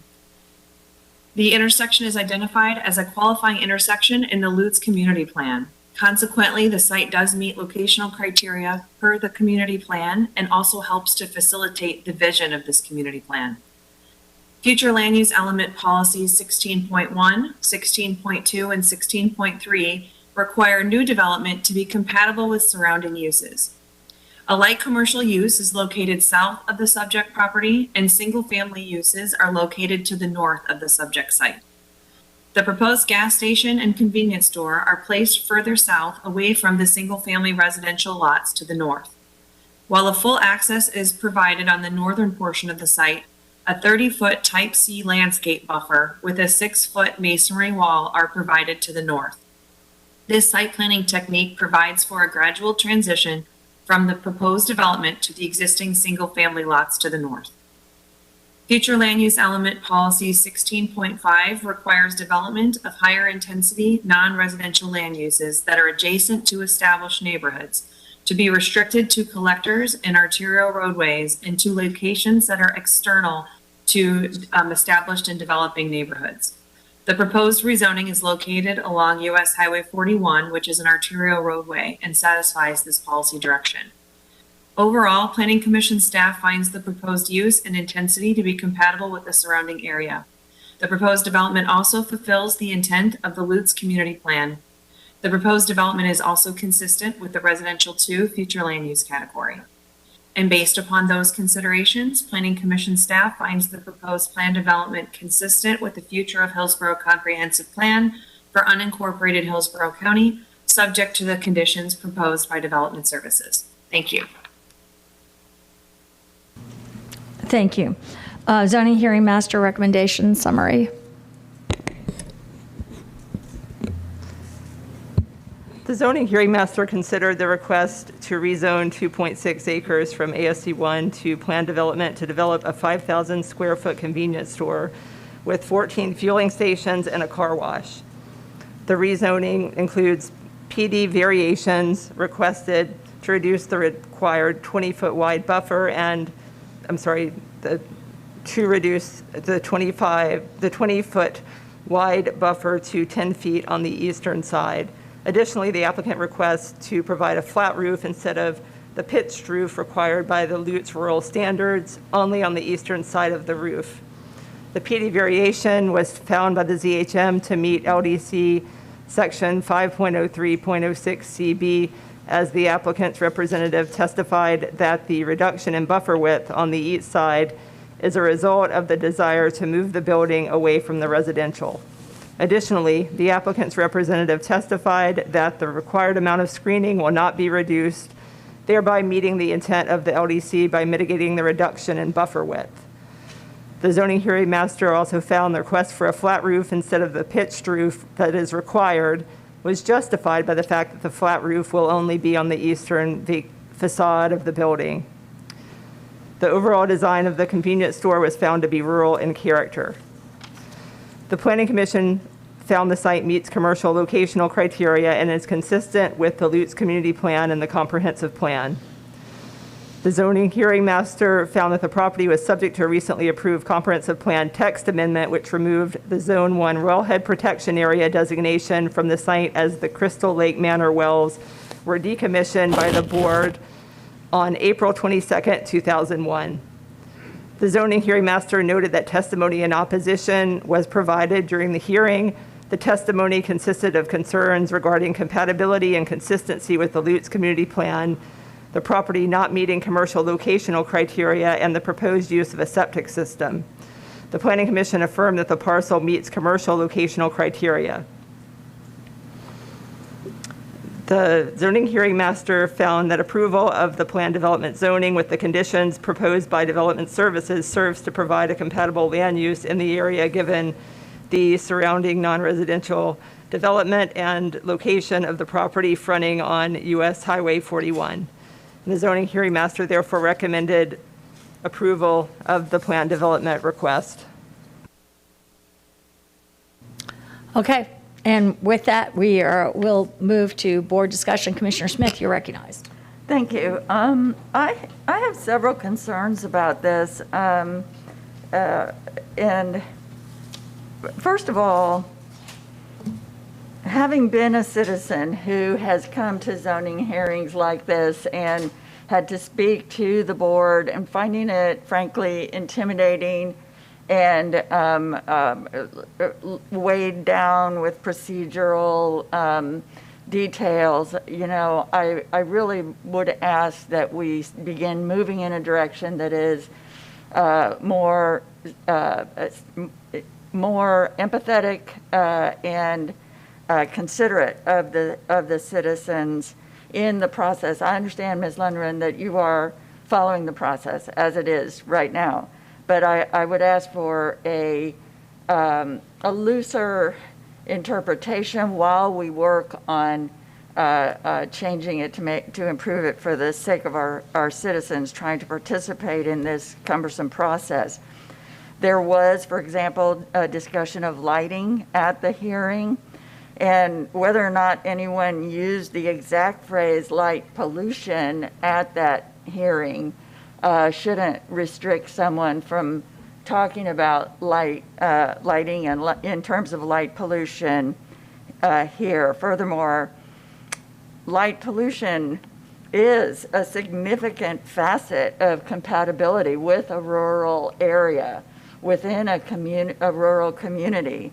So, you know, just talking about compatibility within the neighborhood, I would suggest that bringing up the idea that night skies dark enough to enjoy the stars is a characteristic feature of the rural area whether or not, there even was a detailed discussion of lighting at the zoning hearing master. I think it pertains to compatibility in a rural area. So I would just ask us all to try to err on the side of the, making the process accessible and transparent to our citizens.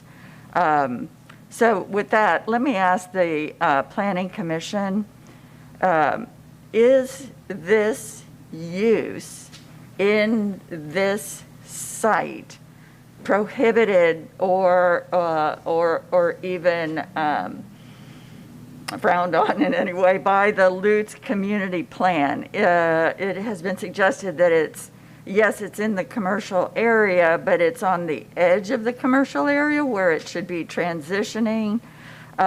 Is it strictly speaking compatible with the Lutz community plan in the use in this location? Thank you for the question, Commissioner. This is Melissa Leinhardt for the record with Planning Commission staff. It was felt that this application does meet the intent of the Lutz community plan. This community plan does identify several commercial nodes where they would like to see commercial development directed. This particular node, which is between the Crystal Lake and Sunset Lane area, this parcel is just north of Sunset Lane. We felt that it met the intent of that commercial node. It is, again, just a few feet away from that intersection. And though it is not technically a qualifying intersection when you're reviewing the 2040 cost affordable plan, which is part of the requirement for commercial locational criteria, the Lutz community plan has an extra layer where they do direct development to certain intersections. So we felt that this application did meet that.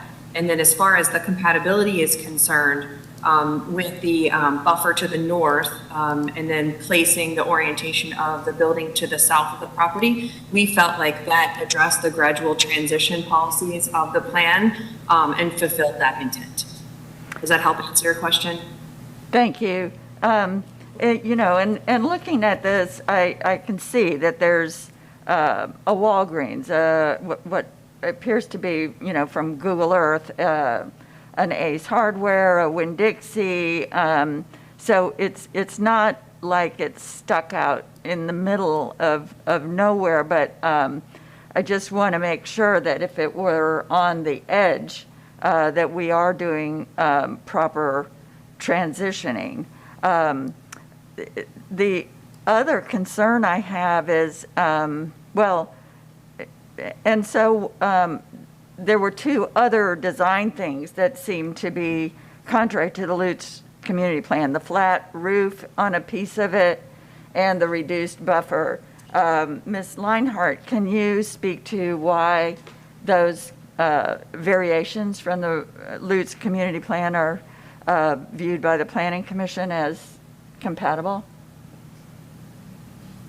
Sure, I would be happy to talk about that from a high level. Those are land development code requirements, so I don't want to tread too much into Mr. Gormley's territory. But as far as we're concerned, the flat roof was toward the east side of the property, so not viewed from the public right-of-way. So we felt that variation met the intent of the requirement. And then the buffer on the north, which was adjacent to the single family, that buffer was the most important and a priority, and that is to remain. So we also felt that fulfilled the intent of the community plan's vision. And thank you. And Madam Chair, if I still have the floor, for my biggest concern is the impacts to there's substantial wetlands throughout this area draining into several lakes. And so the EPC's remarks, offer some cautionary notes about how this, this is going to be reviewed. It hasn't been reviewed yet, and they're going to look at the impacts. But, they look at buffers around the wetlands. I'm not sure that they consider the concerns raised by the citizens in the record about a car wash on this site, rinsing off quite a lot of dirty, chemical-laden water, and not to mention customer bathrooms or whatever, all of it on septic, because the water agency, our water department says there is no wastewater. So it will not be served by wastewater, it will be served by septic. And while, one use or another might be supportable on septic, I do wonder about the car wash, in addition to all these other commercial uses in the area of heavy wetlands and lakes. Does staff, Mr. Gormley, have any review over that, or does that come later? Or how are we going to make sure that a car wash volume of dirty water is going to be all right in this area of wetlands, and the septic will be supporting this specific use? Commissioner, both the stormwater permitting and the permitting of the septic system will come later in the process. The stormwater permitting does have water quality requirements associated with it, not just retention of the quantity of water, but a requirement for treating on-site stormwater before it leaves the site to have it filtered before it leaves the site. The same with the permitting will differ, but same with the permitting of the septic system. Those will be, if approved, permitted by the Florida Department of Health, and the design of the septic tank will be reviewed as part of that permitting to ensure that it doesn't create any off-site negative impacts. Thank you. I'll listen to what my colleagues have to say about this, but as you can tell, I'm kind of on the bubble. I see that it's in an area of other commercial use, but I think there are significant concerns raised here. Thank you. Thank you. Commissioner Overman, you're recognized. Thank you. And as when we looked at this originally, I had some similar concerns. I do believe that since there is service available for wastewater and water to serve, there's not. No. There's no way to connect to this particular area. Is that correct? I was trying to find, it seemed inconsistent in the record to me, so it may be that I just couldn't see it. But so there is absolutely no way this site could actually connect to wastewater service? Correct, Commissioner. This site is in the rural service area, so there's a prohibition on extending lines with some limited exceptions for a documented health hazard that hasn't been presented as part of this application. But generally, the way your comprehensive plan is set up is the rural area does not have utility lines extended to it, so development in there is primarily going to be on septic tanks. I understand that. I know our policy says if it's in the rural, it isn't necessary. But is it possible, given the location of this particular project, but given the risk associated with runoff, water runoff, and the amount of water in the area? Can I just answer that? Yeah. Commissioner Smith. Okay. I'm looking at page 50, which is our water resources services, and they say under wastewater, no, they've checked the box. That is, no Hillsborough County wastewater line of adequate capacity is presently available. Okay. So for any part of the wastewater from the property. And that does raise concern. I mean, I see that they've gone through this exercise, but I am still very concerned about the freshwater resources in that area. It is quite a bit rural. It is quite a bit porous from what we've concerned. Previously, I'd asked about the wellheads and the risk associated with that, and those concerns were answered. But again, I am very concerned about the potential for contaminated area in a very precious water system in that particular area. So I'll stop there. Commissioner Myers, you're recognized. Thank you, Madam Chair. After hearing the applicant testimony and having two other people to speak in support of this project and the recommendations from staff and our hearing officer, I move that we approve this project. Okay, we have a motion by Commissioner Myers. I'll second that. Okay, we have a second by Commissioner White. And I'll just say, for me, my thought is about going back on remand to have some of these issues looked at. I'm very concerned. It seems as though, and the questions, Commissioner Smith, that you raised about the car wash aspect of it in particular, that doesn't do away with the whole project, but the car wash would, and it's really not integral to everything else that they're doing there, to have a car wash on an area that has very sensitive water situation and doesn't have the wastewater capacity there. I think that that's very concerning, and I see that as something that might maybe that would be a negotiable point in this. And the other is, I'm not sure that I heard necessarily, I heard how some of it was dealt with, the pitched roof, the screening to the north, I guess, is the buffer to the north is adequate. And I guess the entire, what I hear confirmed is that the entire project, the gas station is located within 900 feet in entirety of the intersection, correct?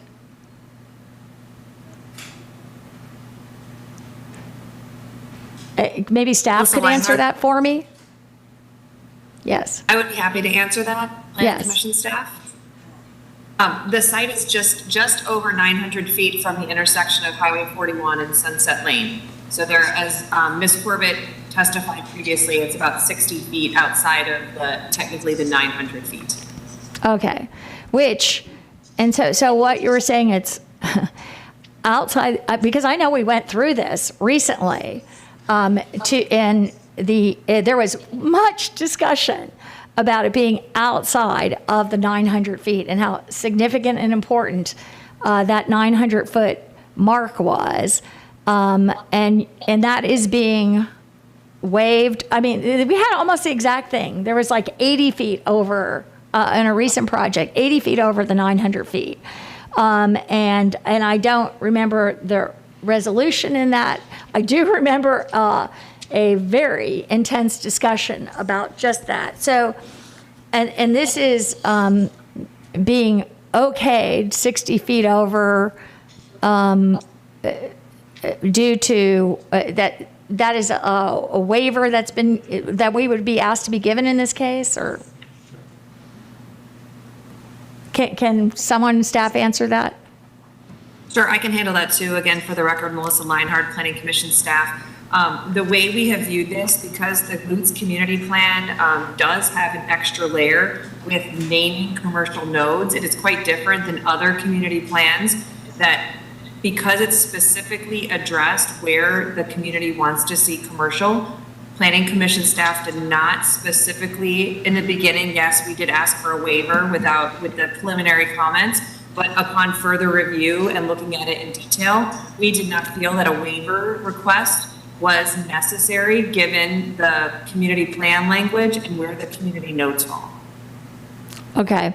And I thought that's what I heard, but I wanted to clarify that point. And with regards to the questions that have been raised about light pollution, and there was significant discussion apparently prior, whether light pollution was mentioned as a term or not, about the lighting. And I'm just wondering what has been done in terms of addressing that. I don't think I heard, any discussion of exactly, and I'd just like to hear from staff. Has there been any addressing of this? So Commissioner, the non-residential development that was proposed here would be subject to the county's dark sky regulations that provides for shielding and limitation of light and a limit on the amount of light that can extend at a property line. So the property, just by operation of the code, will be subject to the county's dark skies lighting regulations, which again serve to limit the projection of the lights and provide for shielding of lights to keep the light directed onto the site and minimizing spill out to adjacent properties. Well, so hearing some of these concerns were addressed, some weren't, but I would really like to see if we could, for me, I would have I would want to have a remand on the basis of a car wash, quite honestly, because I think that could be intense. And we're in a water-sensitive area. And to discuss that, I guess the shielding and light, I guess, has been addressed. I don't, the Planning Commission has taken the stand and with regards to the 900 feet and, talking about the more intense, or at least not waiving the screening in that case. But so some of the other issues have seemingly been addressed, but I'm really wondering about the impacts of the car wash, since that is really not necessary to the operation, but could have quite significant water impacts, it seems to me, that aren't addressable in another way. Madam Chair, my hand's up. I'd like to speak when we get a chance. Commissioner Hagan, you're recognized. Right, thank you. I routinely lead the charge against intrusive development in my district, particularly in Lutz, because I know how sensitive the Lutz community is to development. However, I'm struggling to find a legal basis to deny this application. Planning Commission found it consistent with the community plan and the comp plan. This node is designed for neighborhood commercial. Has been identified, there's several commercial uses in the area. It is a 6-lane highway. If you're familiar with the area, this certainly fulfills a need. There's apparently an 82% reduction in allowable density. The majority of the traffic is passerby, so there's not a traffic concern. No objection from any agency. It meets locational criteria, so I understand the concerns, and I'm usually the one leading the charge against it. I'm struggling to find, again, a legal basis to deny this. I do have a question for our attorney. Mr. Calco, in his remarks, referenced B11 and said that there was an error in the record that warrants a remand. Is there any merit to Mr. Calco's comments? Is that accurate, or what are your thoughts on that? I'm sorry, could you repeat what reference to the record? He referenced a B11 and said there was error in the record. Page 11, and I'm wondering if that in any way warrants a remand. Error. It was removed. It was removed from zone 2. It's subject to zone 1. We reviewed it for compliance with zone 1. But Right, but everything else in the record is correct. This is not correct. That statement's not correct. Correct. Everything else is correct, and the analysis was correct. Well, I don't know about everything else, but we looked at it from zone 1. I think the planning commission report had the same type on there. Although there was a typographical error in the zoning hearing master report, Mr. Gormley has assured me that Development Services reviewed it with the correct reference to the wellhead production zone that applies to the property. To amplify that, it is correct that this area was removed from zone 2, not zone 1. when we did our review, we looked at this as though it was subject to Zone 1, which is the zone that's still in place, notwithstanding the typographical errors in the report. Okay, so you didn't make a decision based on incorrect data or an incorrect record? That's correct, yes, sir. Okay, a question for you, Adam. I know you mentioned the dark skies regulations with your explanation, but are there, if the board were to go forward, are there any additional lighting conditions that could be added? So the lighting regulations call for, I believe, 1 foot candle at the property line. I'm not sure about the applicant's lighting design, but certainly there is some allowance for lighting in the regulations, and if there was a desire to be more restrictive than that, we could certainly entertain that. I don't know that I could at this point speak to, or perhaps maybe the applicant could speak to what they could commit to or consider at this point. But there is some allowance for some lighting at the edges of properties that, in theory, could be something that the applicant designs away from. Can we ask the applicant that? If you would, Commissioner Hagan, if you want to, we can ask the applicant. Yeah, please. Stand back.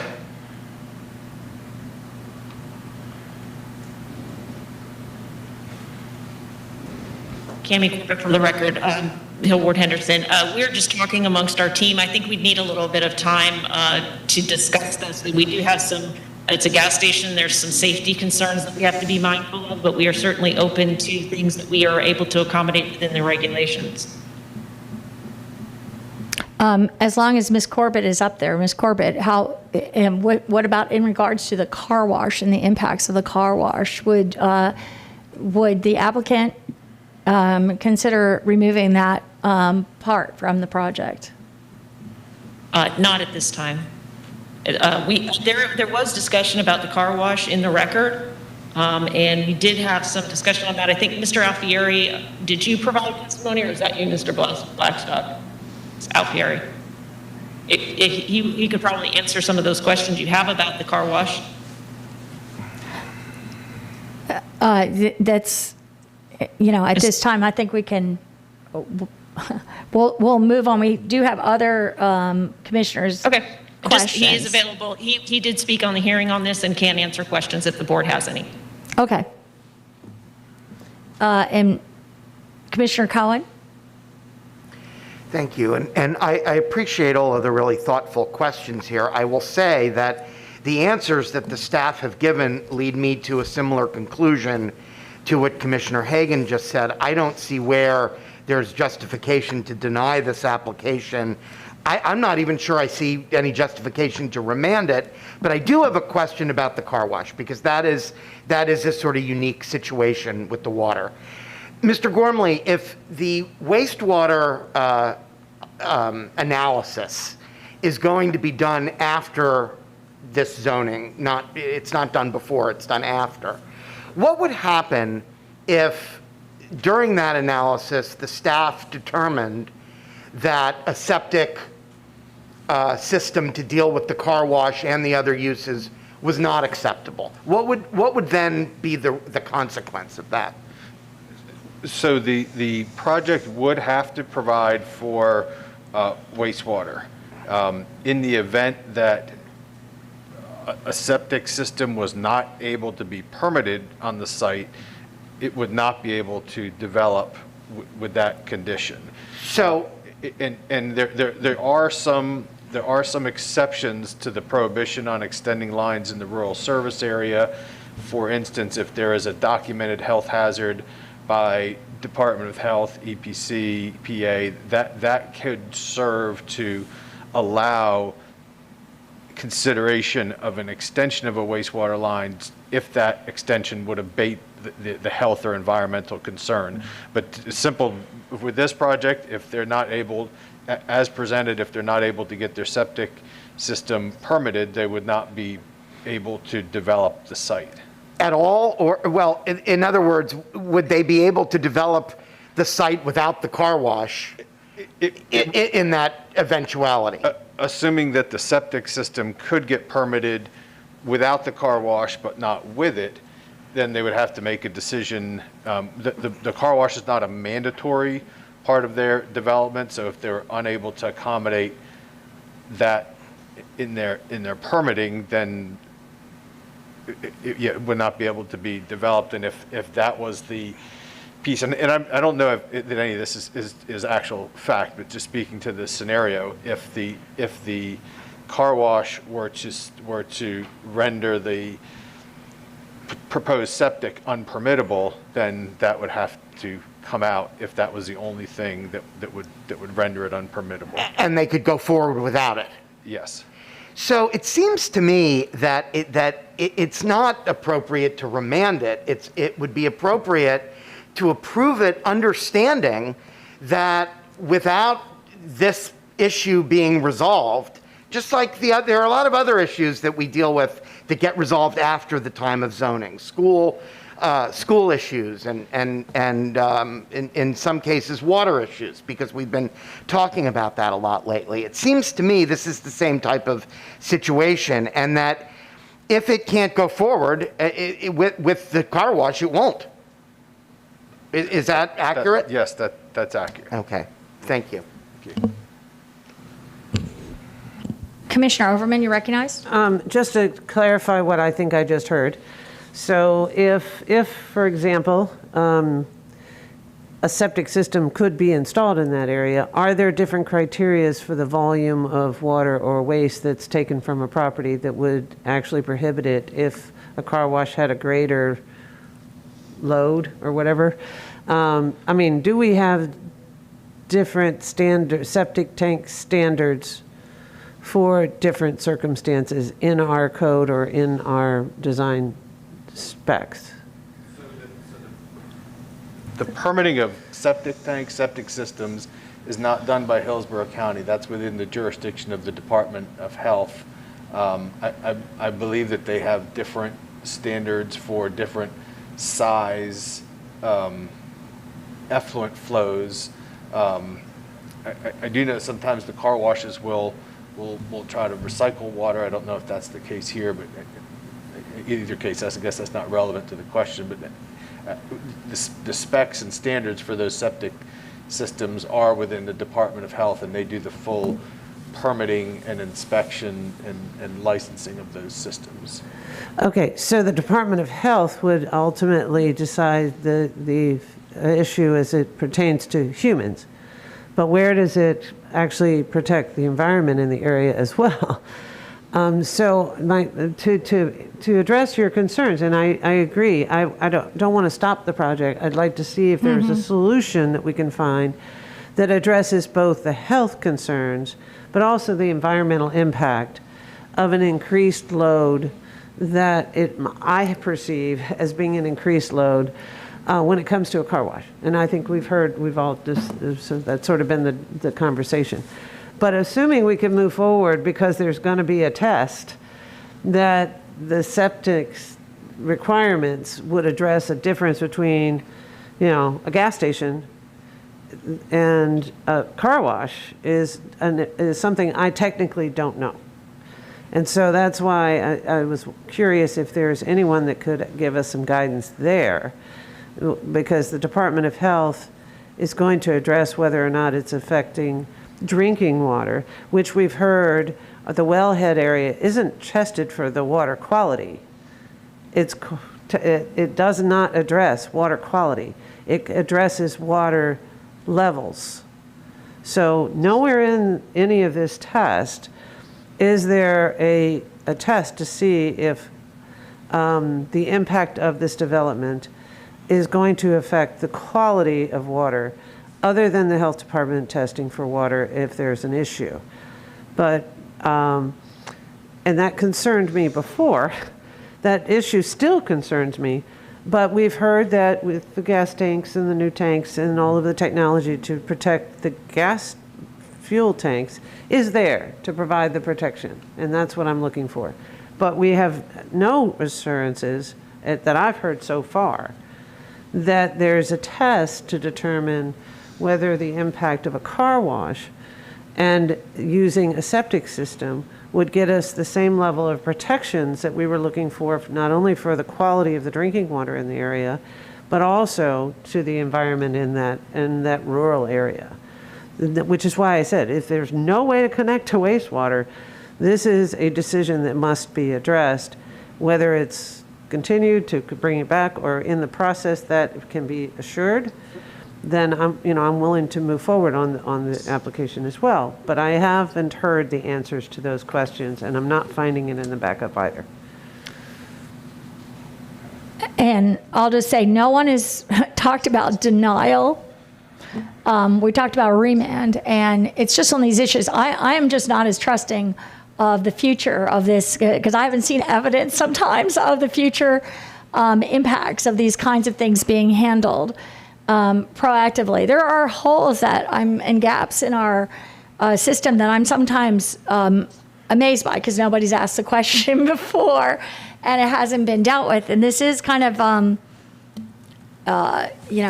first impression. I would feel safer.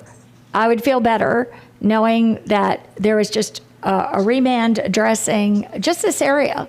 And I guess if they wanted, and I'm still a little uncertain about the extra lighting, but I mean, maybe that could be, the applicant said that they'd be willing to do more and look at that, maybe on those two issues, that could be, come back with some certainty and assurance and a further look, because I think this is, we have seen our aquifer, our groundwater, just piece by piece by piece, really impacted hugely all over the state of Florida, and yet we're water short, and our supplies are challenged over and over again. So I would feel far more comfortable with a remand on these issues. And Commissioner Smith, you're recognized. Well, thank you.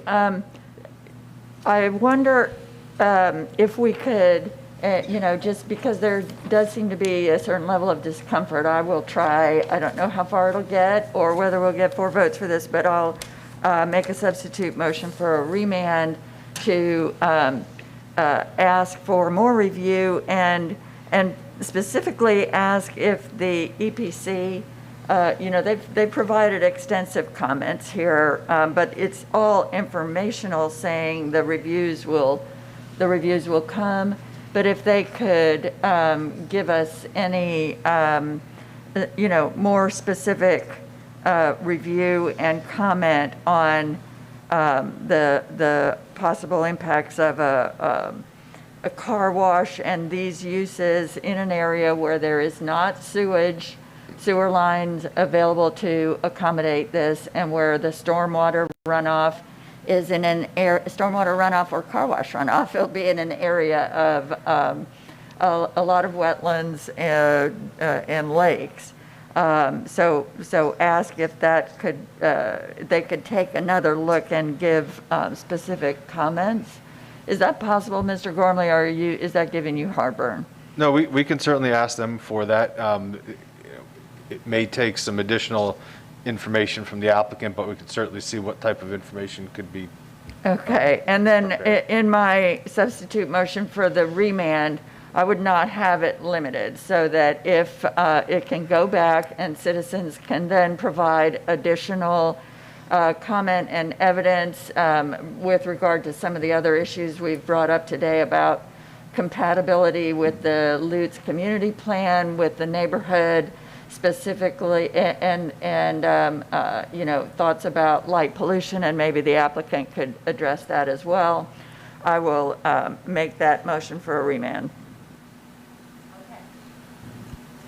We have a motion for a Second. remand and seconded by, a substitute motion for a remand by Commissioner Smith, seconded by Commissioner Overman. We've had quite a long discussion. I don't see any other hands up at this time, so we'll go to a roll call vote. Chair Kemp? Just Yes. to announce that the date would be November 15th at 6 p.m. Thank you. Yes. Cohen? No. Hagan? Yes. Myers? No. Overman? Yes. Smith? Yes. White? No.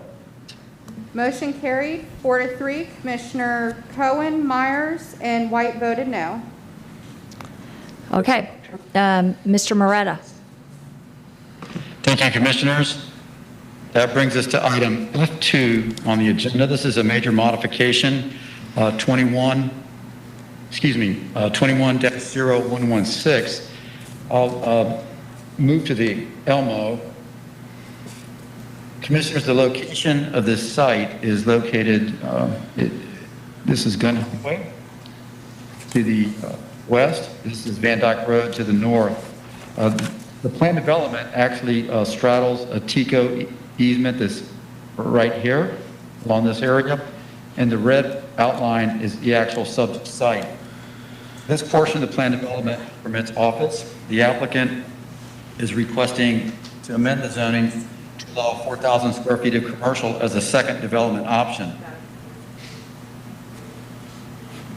Along with that development option, the applicant is requesting to allow a food truck area, a microbrewery or tap room, bike repair, and is also seeking relief from the design standards found in the Keystone Odessa plan that require one row of parking max in front of the building along Van Dyke. The applicant is proposing to provide additional screening in the area, which includes trees and hedges.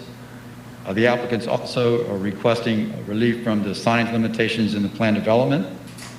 There's also a request to utilize a septic tank in the rural service area. There's a zoning condition in the plan development that requires a connection to public utilities. When staff reviewed this, we found that the request for the relief from the Van Dyke area for the parking redesign was acceptable, given the fact that additional screening was going to be put in that area. The signage does fit more appropriately the type of development that's being proposed in this area, so we would default to the land development code signage requirements in that area, and we find that particular request acceptable. The land uses are appropriate. The placement of the building away from the road to leverage the use of the environmental features in the southern area of the site is appropriate as well. The staff is recommending all of those pieces. However, there is one piece that staff is not recommending approval. Staff is maintaining that the connection to the public utilities be required and not to allow the septic connection in the rural service area. So again, this is approvable in part, and staff is available if you have questions. Thank you. Thank you. With that, we will hear oral arguments limited to the parties of record. Is the applicant present?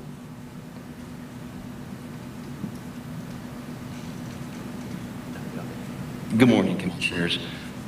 This is what I would call a charming little project located in Keystone, just east of the intersection of Gun Highway and Van Dyke. As Mr. Murray said, the primary ask is to add a development option which allows for no more than 4,000 square feet of restricted CG uses, the intent being to create a food truck garden or corral on the property. And Kristen Butts, who is one of the owners of the project, is here to speak on her vision for that. If you could identify himself, please. Kristen Butts, 9504 Eddings Road, Odessa, Florida, 33556. Good morning, Chair Kemp and fellow commissioners. My husband, Joshua Butts, and I are the owner applicants of this modification. We would like to thank all staff members at Hillsborough County that have worked on the project with us, especially our site planner, Michelle Heinrich. This morning's meeting is a accumulation of 16 months working with neighbors, community members, and leaders with development services. Our goal is simple: create a vision and a plan for this property that is supported by neighbors, consistent with the Keystone Community Plan, and economically feasible and sustainable. We believe the plans and conditions, as we've proposed, achieve those goals. We live in this community, are invested in this community, and are hoping to create a place that will serve this community. COVID has shown us how important it is to have open air spaces for people to eat and gather in a family-friendly environment. This is such a concept and a perfect location that will blend in with the community. This property is located in the rural service area with no available or feasible sewer connection. We were unable to build anything if required to connect to sewer, as required by the original PD from 1993 prior to the comprehensive plan. We have obtained budget estimates that range from between $325,000 to $425,000, and we understand that based on the final proposed connection point more than 5,000 feet away and requiring a bore under Van Dyke Road, the cost will be even greater. Our proposal using septic abides by distance separation from public wells and use restrictions of the wellhead protection area where a property is located.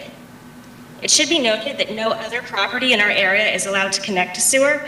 Removing the sewer connection requirement actually brings us into compliance with the comprehensive plan.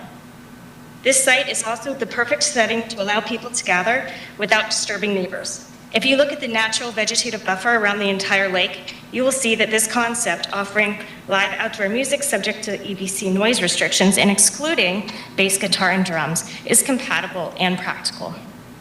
We are asking for the use of amplification so that music can be enjoyed on site. We sincerely appreciate your consideration, and we look forward to creating a great project for our community and Hillsborough County. Thank you.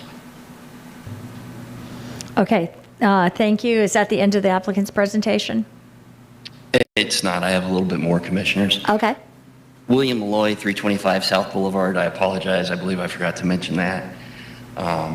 Commissioners, the one crucial point of contention in this case, not being able to overcome with staff, is very ironically a problem I would love to have probably 999 out of 1,000 times, and that is the mandate to connect to sewer. This PD was approved nearly 30 years ago with that condition, and that predates both the urban service area and the Lutz Community Plan, or the Keystone Odessa Community Plan.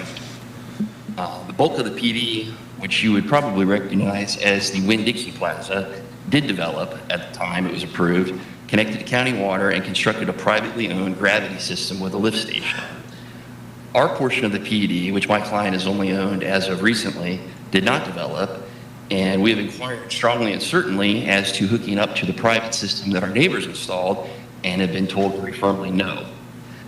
So we are left with this condition that my client must connect, which to this point and to my surprise has been maintained by staff and even by the zoning hearing master. Commissioners, there's a note in the record, it was introduced at the ZHM from your very professional staff that states unequivocally the nearest possible point of wastewater connection for my client's project is 5,000 feet away. That is nearly a mile into the urban service area and into Keystone. As Kristen said, the cost of making that connection is more than prohibitive. It is a project killer, and it renders the property essentially worthless with that mandate. Second, Commissioners, and this is where I'm really puzzled, if I were to make this request today, I'd be escorted out of the room, I believe. There are no utilities available adjacent in a right-of-way. There is no mention or suspicion of a public health hazard. There's absolutely no reason that I can see to mandate an extension of this line 1 mile into the rural service area. Commissioners, we're all aware of the pride and protection involved in the Keystone Plan and how seriously its citizens take it. And while I feel that I may lack a certain bit of credibility in enforcing that plan, in this case, I think it needs to be preserved and protected. You've heard that we have recommendations, mostly of support from Development Services, from the Planning Commission. We have no agency objections. We have a clean proposal and project, but for this 1 mile of pipe. And that's where we ask for your consideration and some relief on that mandate. Thank you, and I am happy to answer any questions. Thank you. Does that complete the applicant's testimony then? Yes, ma'am. Okay, great. And at this time, we'll ask for proponents, those in support. Proponents. We have one in the room. Okay, thank you. Opponent testimony at this point? No. Opponent? Proponent. This is proponent, correct? We have one gentleman who wants to speak in support. Okay. Go ahead. Hi, my name is Jim Griffin. I reside at 18530 Wayne Road, Odessa, 3556. I'm a 23-year resident of the area. I have been sworn in. First of all, again, I'm going to thank Josh and Kristen for their efforts, time, and pain they're going through to attempt to put in a community asset. The thought process of this is well laid out and it's proven concept. As I stated before, I visited a couple of these food truck areas in Gainesville and one in Orlando in order to gauge my support for it.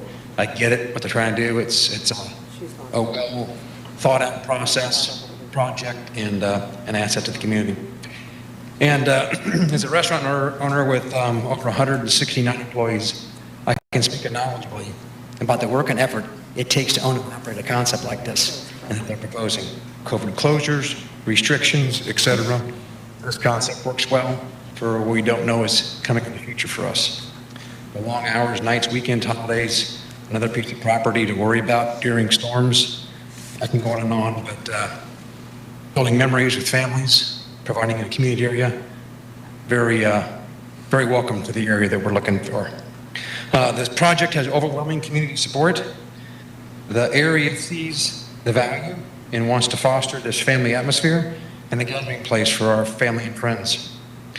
Lastly, the only thing I've heard people talk about here in this meeting has been the wellhead protection and septic. And I know that there's the Keystone Park, very close to this project, is putting in, I think, two very large, maybe a couple of 5,000 gallon tanks, very close to well number 30.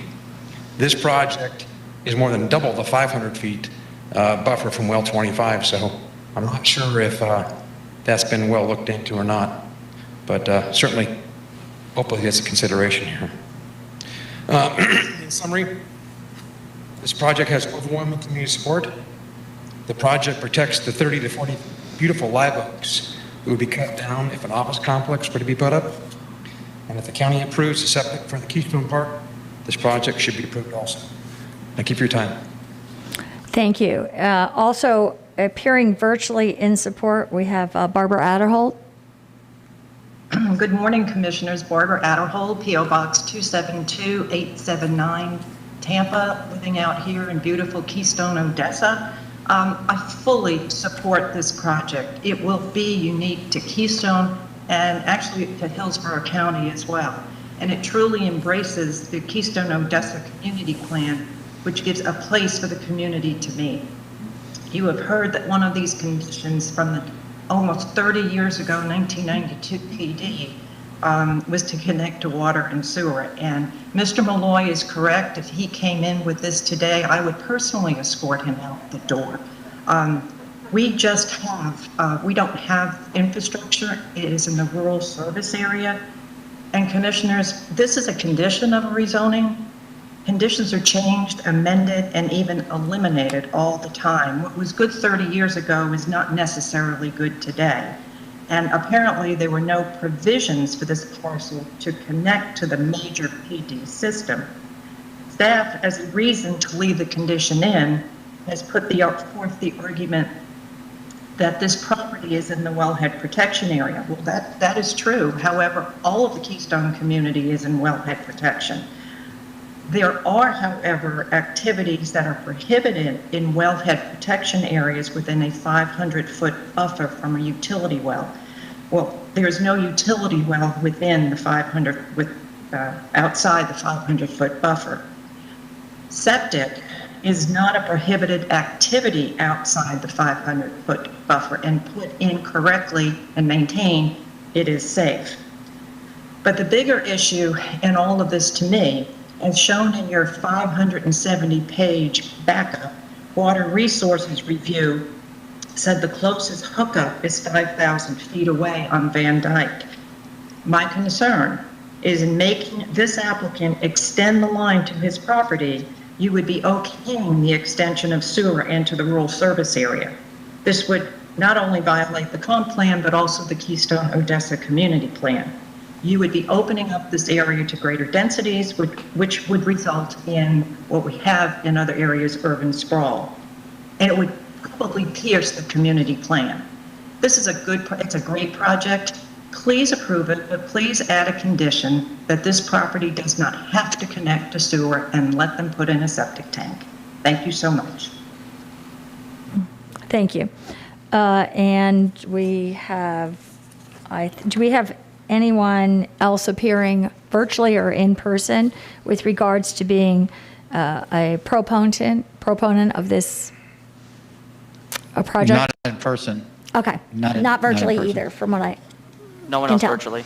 And do we have an opponent? I don't know if we have any opponents in the room. We do have an opponent virtually. Are there any opponents in the room at this time? No, ma'am. Okay, so we have appearing virtually in opposition is Clara Lawhead. Good afternoon. My name is Clara Lawhead. I'm in the Keystone community area. I live at 7340 Collie Road, Odessa, Florida. As a 40-year resident of Keystone and a lifetime member of Hillsborough County, I appreciate the hard work that you are doing to provide fair and objective services to our citizens. As a condition of zoning, my thought is for option 2, which is on page 11 of the under the approval section. I have no objection, and actually I'm very supportive for the watershed garden concept as approved by the zoning hearing master's report to allow a maximum of 4,000 square foot for a microbrewery, freestanding bar, brew pub, bicycle sale and repair shop, and for food trucks as a second option, which was based on the general site plan submitted on July 21st, 2021. My concern for your attention is for option 1, which again is on page 11 in your report. I'm not in support due to environmental concerns. For a potential future 7,200 square foot commercial building that could happen in the future, not what Kristen and Josh are currently asking for, but in the future, by allowing a septic tank system that would have negative impact on the Booker Creek watershed, as the property is located just above its aquifer. Also, just across Van Dyke Road, north of the subject property, is an ELAP site, Booker Creek headwaters. The property is additionally located in the wellhead protection area. My thought would be to have a condition that in the future, if a 7,200 square foot building were to be erected, that it would be required to connect to to sewer, and that the watershed garden should be allowed to connect to the septic system because it's not that large a facility with not that large, I believe, usage. So those are my concerns, that the potential for a 7,200 square foot future building, I believe, really should be not be permitted to use a septic system. Thank you. Thank you. Is there anyone else appearing in either in person, virtually, as a opponent or? No, Madam Chair. To address this. Okay, thank you. So with that, then we will move to rebuttal from the applicant. Would the applicant like to speak at this time? Good morning again, Commissioners. William Malloy, 325 South Boulevard. The only point of rebuttal I have would just be to reinforce something Ms. Adderhold said, and that would be we're connecting to public water. If we're asked to lay a mile of sewer line, I don't know how else you describe it other than we're expanding the urban service area, and that is not the intent of this project. Thank you. And with that, we will go to Planning Commission staff. Thank you. Melissa Leinhardt, Planning Commission staff. The subject property is located within the Residential 1 future land use category. The site is located in the rural area and also within the limits of the Keystone Odessa community plan. The specific intent of the Residential 1 future land use category is to designate areas for rural residential uses compatible with short-term agricultural uses. Other uses that can be considered in this plan category include rural-scale neighborhood commercial, office, and multi-purpose projects.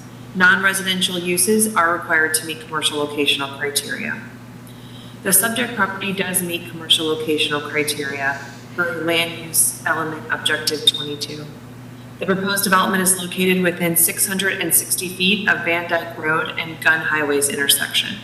The applicant proposes cross-access to both east and west properties, bicycle parking, and a sidewalk connection from the TICO-owned parcel to the west to the church property to the east. This meets the intent of future land use element policy 23.3, which encourages commercial development to decrease the need for motorized vehicle trips by providing safe, non-motorized access. The proposed BPO and CN restricted uses would allow for a transition from the more intense commercial development to the west, directly at the intersection, and the parcel immediately to the east as office residential zoning and a single-family residential land use. The modification would be complementary to the surrounding area and provide for a gradual transition to the OR, the office residential parcel located immediately to the east, which is consistent with policy direction. The applicant has proposed several site planning techniques to help mitigate for surrounding land uses. The applicant has proposed limiting operating hours and is prohibiting special events.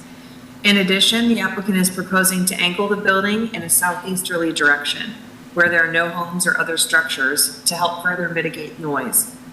The subject property will have a 20-foot buffer on the east, and the buildings will be located on the western portion of the site. The applicant is proposing to keep the existing wetlands and dense trees and shrubs in the southern portion of the site to further mitigate the site of the buildings. The proposal satisfies the intent of policy direction in the future land use element with regard to compatibility with the surrounding land uses. The proposed development will be designed in a way that is compatible with the established character of the surrounding neighborhood. The property is located within the limits of the Keystone Odessa Community Plan. Commercial development that is not located within the Gun Highway and North Mobley Road Rural Activity Center are subject to the community's other commercial standards. The plan requires that commercial development be small in scale, geared toward agricultural and equestrian interests, be designed with a rural architectural style, and maintain the rural character of the community. The proposed use is small in scale and will provide a public space to accommodate the equestrian and agricultural interests of the community. The Upper Tampa Bay Trail was built across Van Dyke Road from the subject property. The proposed modification will provide a public and open space area that supports the trail system and its users by providing food, restroom facilities, and shelter. This space is open to equestrian users as well. The applicant has stated that the building will be architecturally inspired by the rural equestrian and agriculturally related businesses in the area and include a metal roof which fits into the rural look and feel of the community. Overall, the proposed site will provide a complementary land use with a rural character that meets the intent of the community plan. Based upon those considerations, Planning Commission staff finds the proposed modification consistent with the future of Hillsborough Comprehensive Plan for unincorporated Hillsborough County, subject to the conditions proposed by Development Services. Thank you. And with that, we'll move to the ZHM hearing summary. The zoning hearing master considered the proposed major modification to plan development 920009, which is a request to provide a second development option for limited commercial neighborhood uses that include a maximum 4,000 square foot microbrewery, freestanding bar, brew pub, bicycle sales and repair, and or food trucks. Additionally, the modification requests to revise the sign limitations for commercial uses and to allow the use of a septic tank instead of the PD required connection to public sewer. Development Services Department staff supports the modification request with the exception of the request to utilize a septic tank instead of connecting to public wastewater. The zoning hearing master noted that testimony in support of the modification was provided at the zoning hearing master hearing, focusing on the positive impact of the project adjacent to the Upper Tampa Bay Trail and to the overall Keystone and Odessa community. The testimony in support also includes comments that supported the applicant's request for a septic tank instead of the planned development required connection to public sewer, as the property is located in the rural service area and the Keystone Odessa community plan. The zoning hearing master stated that the existing commercial development within the planned development that is located to the west of the TCO right-of-way satisfied the utility connection zoning condition by providing a privately owned gravity feed system that utilizes a lift station system south of the site. The applicant's representative testified that the commercial project to the west was contacted to share and/or connect the subject property to their existing system, but was unsuccessful in reaching an agreement. The zoning hearing master stated that the proposed second development option with the modifications to the signage and the waiver for the parking configuration is consistent with the character of the area and provides an amenity to the Upper Tampa Bay Trail. The zoning hearing master stated that the proposed hours of operation and amplified music hours enhance the compatibility of the use. The zoning hearing master noted that the existing planned development PD requirement for the connection to public wastewater was approved by the board as a zoning condition prior to the adoption of the urban and rural service area.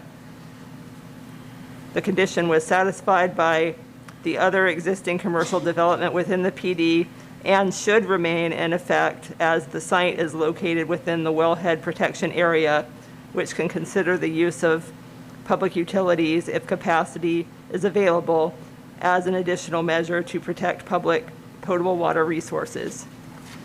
In conclusion, the zoning hearing master's recommendation was for approval of the major modification, subject to the zoning conditions prepared by Development Services.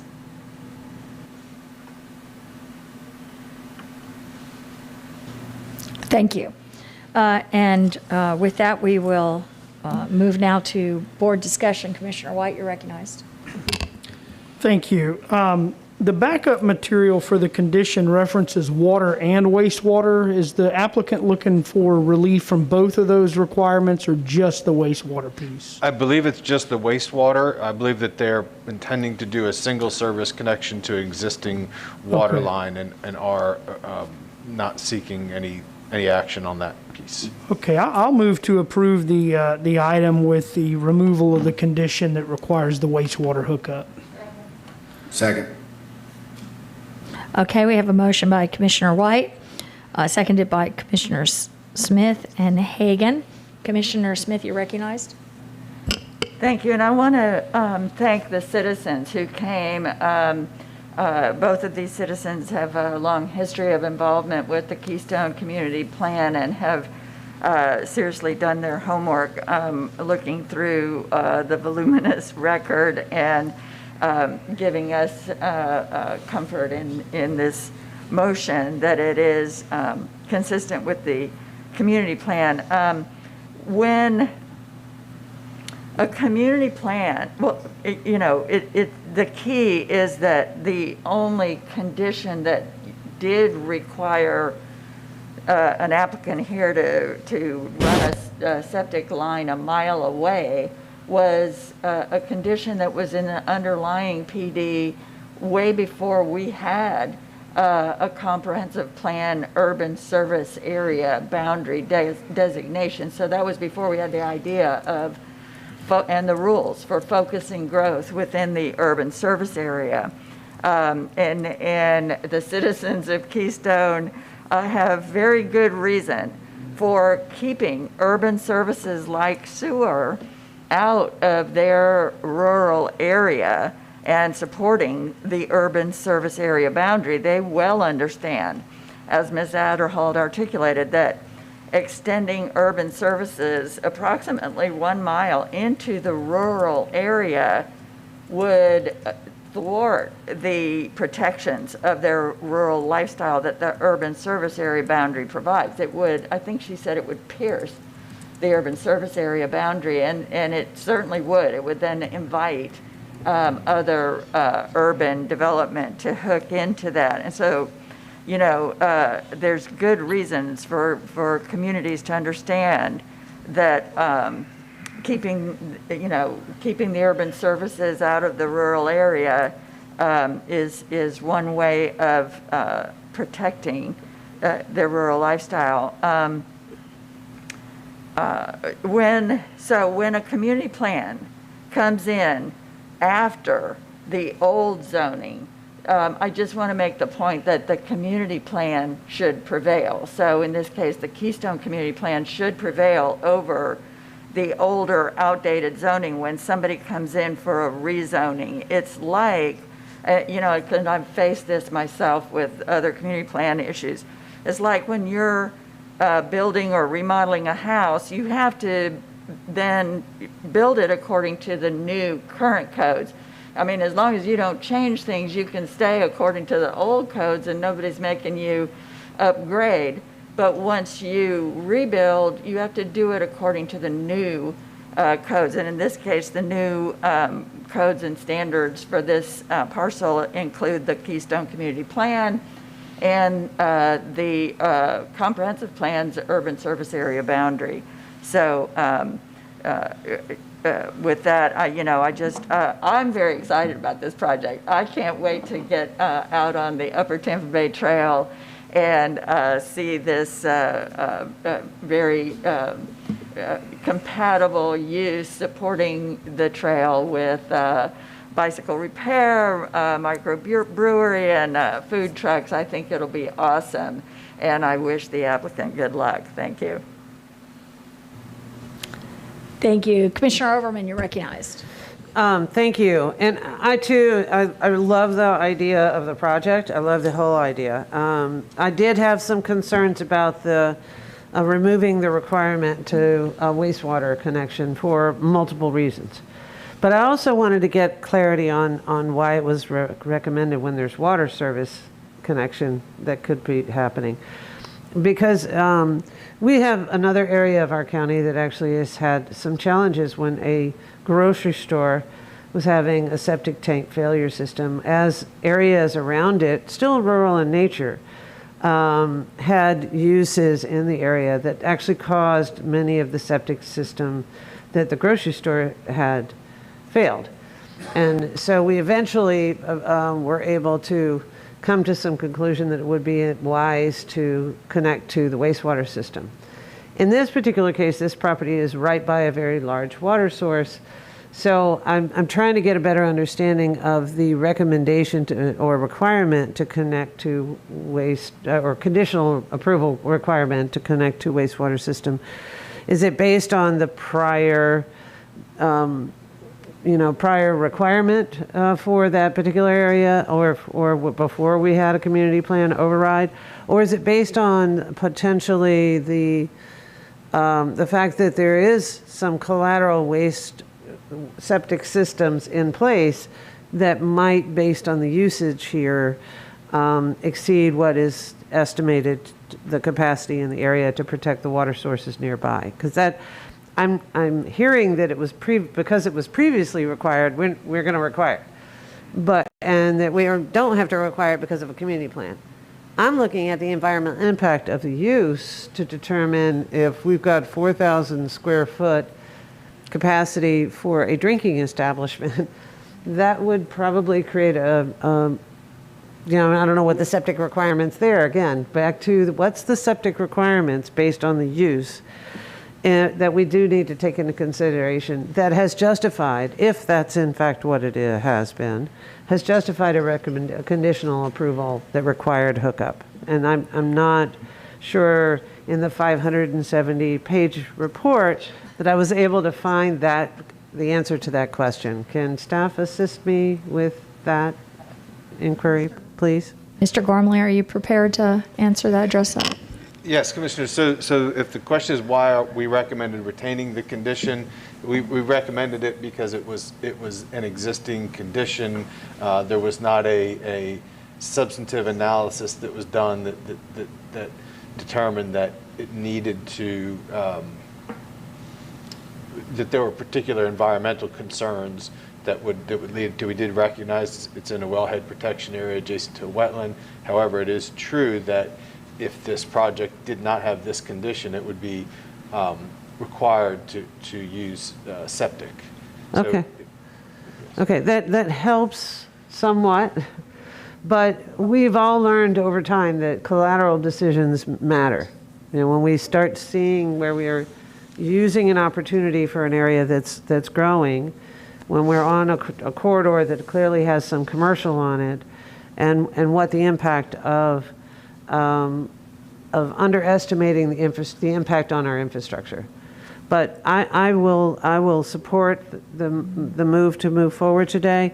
I do think it will be important to monitor the area for any future connections, and to ensure that the community is looking to protect the waters in those areas. But it does look like an exciting project, and I'd like to support it. So.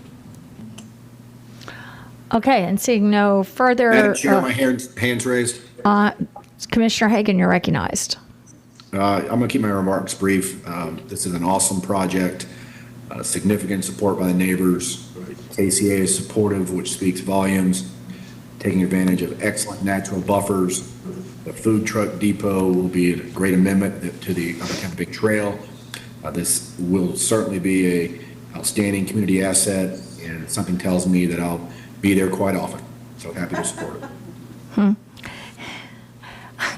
And I'll just say, with the Upper Tampa Bay Trail, I have been very much focused on protecting the Upper Tampa Bay Trail. Just put $1 million towards connecting it up as an important trail in the region with amenities. And I'm very pleased that we never did what I considered would have been very compromised to the Upper Tampa Bay Trail in the past. 300,000 people a year, the #1 park amenity in Hillsborough County, use the trail.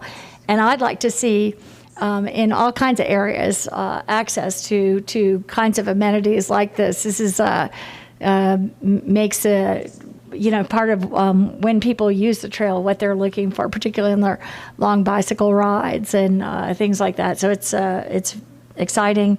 And with that, if we can please have a roll call vote. Kemp? Yes. Cullen? Yes. Hagan? Yes. Myers? Yes. Overman? Yes. Smith? Yes. White? Yes. Motion carried 7-0. Thank you. Mr. Moretta. Thank you, Commissioners. This brings us to item F3. This is a rezoning proposal for plan development 21-0122. This is a 14.5 acre approximate site. It's divided up into 5 different development parcels. 3 of the development parcels, approximately 8,000 square feet, to allow limited commercial use. The key areas in the first 3 development parcels are the drive-through coffee area in parcel number 3. In parcel number 4, we have 13,000 square feet of limited commercial. And then the other key area changes in parcel 5. Right now, the parcel allows 63 townhomes, 1 home at AS1 standards. That's proposed for change to 90 townhomes. The site plan has a couple of areas of relief, one to accommodate the drive-through coffee area, which is seeking relief from the 200-foot separation requirement for the PA system from 200 to 125. There's also some relief sought from the buffering. Mr. Brian Grady is going to walk you through the site plan, and he's going to show you where those key areas are. Staff is recommending approval with conditions. Thank you. And is the applicant present?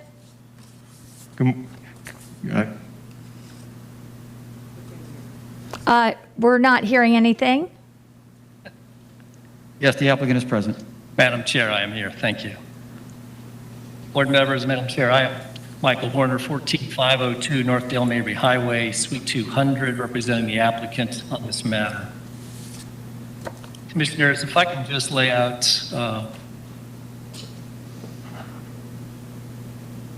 graphic of our proposed plan and give you just a brief summary, and if the clerk could just let me know at 6.5 minutes.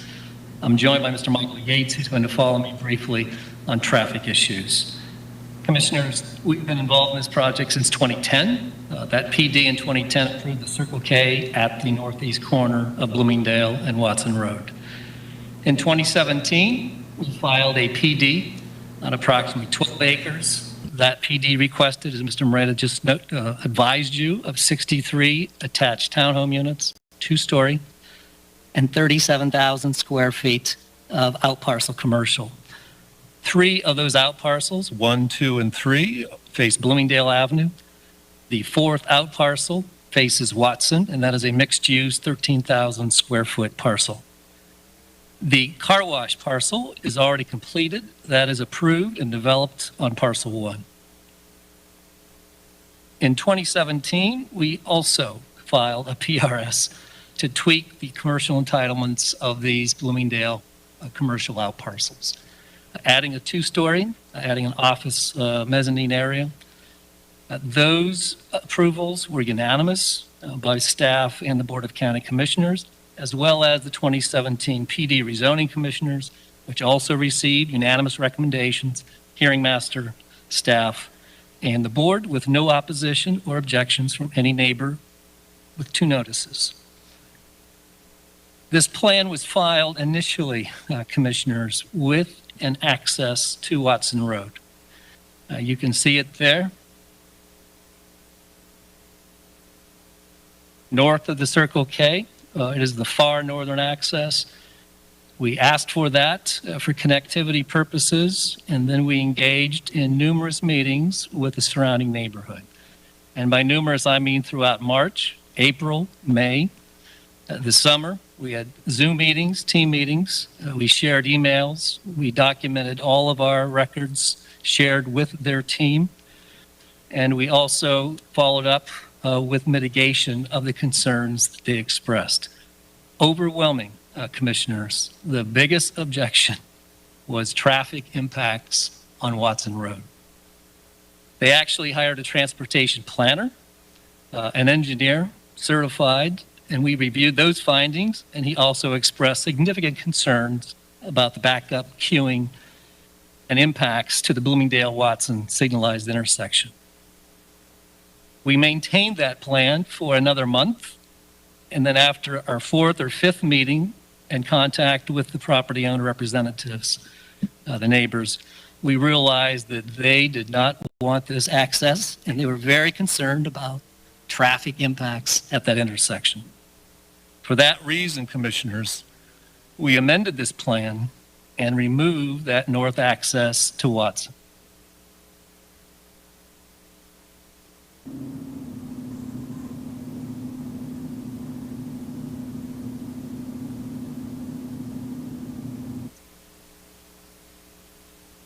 Therefore, commissioners, we directed our traffic to the southeast corner at a full median opening intersection at the southeast corner of Bloomingdale Avenue.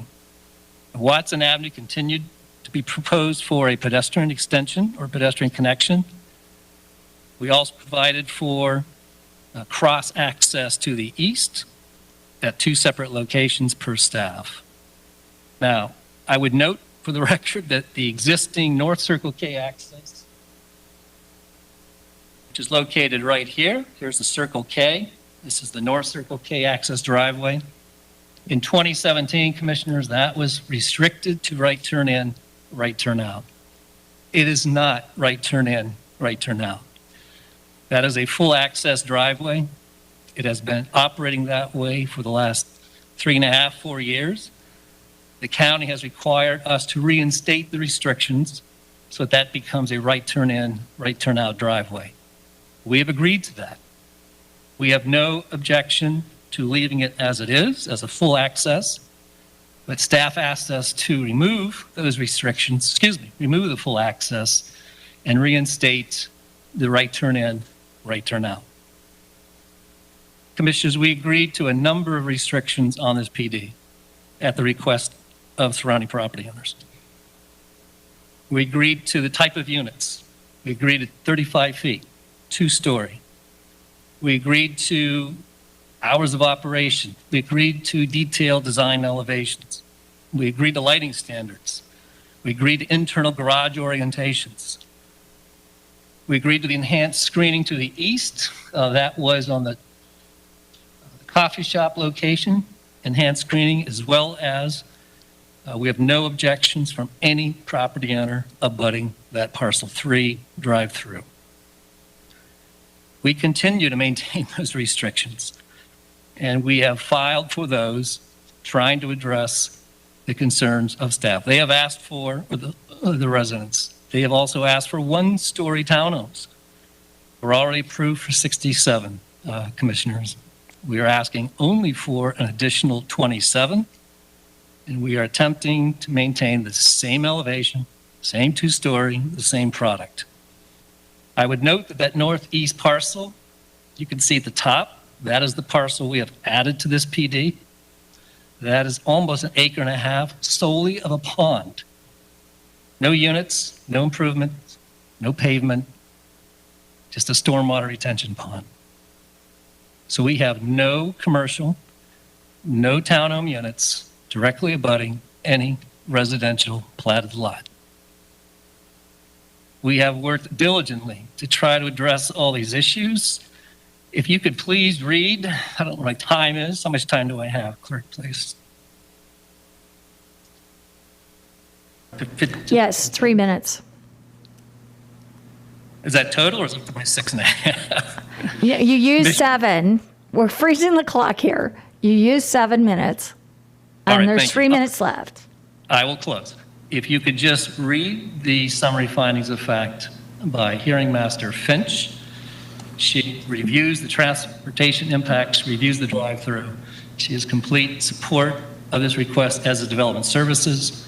I believe the Planning Commission will be consistent only because of the concern about the drive-through. And we have all the restrictions on the drive-through. The speaker board is on the northwest corner, completely internalized, and hours of operation as well on the conditions. I'm going to have Mr. Yates close on traffic reviews, and then we'll reserve the rest for rebuttal. Thank you.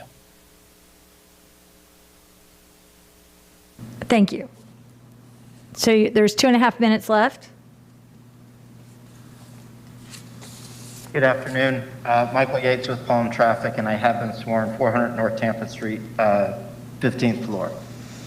I just want to pick up with where Mr. Horner left off and kind of go through some of the traffic circulation and some of the reasons and background for what we have done. I'm showing you an aerial. This is the existing Circle K. This is the existing car wash. This is the frontage road that runs along the north side. This is where our eastern access would come in and align with Ivy Boulevard to the south. So with the restriction of this to right in, right out, so re-establishing that restriction that was in the original conditions, what that does is that reduces the traffic southbound on Watson Road. That was what the neighborhood association and all the neighbors in the area identified as their primary concern. What that still allows for is a right in, right out at this location. There is an existing westbound left turn lane that will get you to the Watson Road intersection. And then they can make a U-turn here. They could also have full circulation out to this driveway, and this would be a full access. So they would be able to make a left out to go east from the site. Again, that is what we have been working through with staff and the neighborhood association. Just want to kind of give you an idea of what that volume does to southbound on Watson Road. It takes it in the morning from 168 that is there today, and then down to 101 with the proposed traffic and with the modified restriction. In the PM, very similar, 158 back down to 94.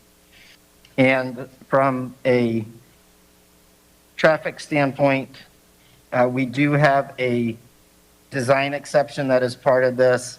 It is improving Watson Road. I go back to the aerial. From the radius here up to this northern driveway, and it is adding F-type curb in there. when they did. Sorry, your time is up. Okay. Thank you. I'm happy to answer any questions you have. Thank you. We do now have proponent testimony, those in support with 10 minutes proponent testimony. No one's available in the hearing room. Okay, thank you. And we have opponent testimony. Do we have opponents? Yes, I believe so. We Okay. have two. The opponents have 10 minutes.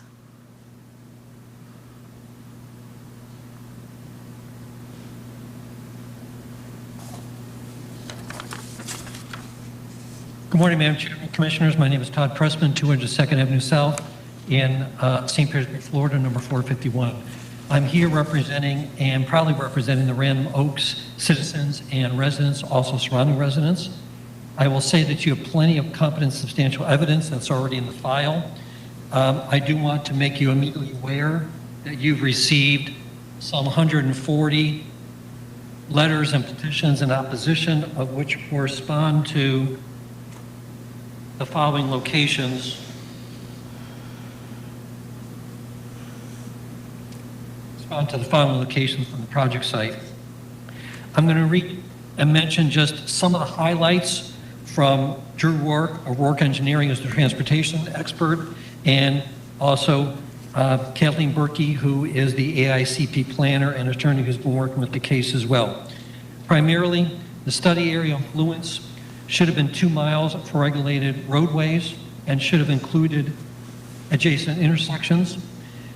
The traffic counts were performed in December 2020 during the COVID pandemic.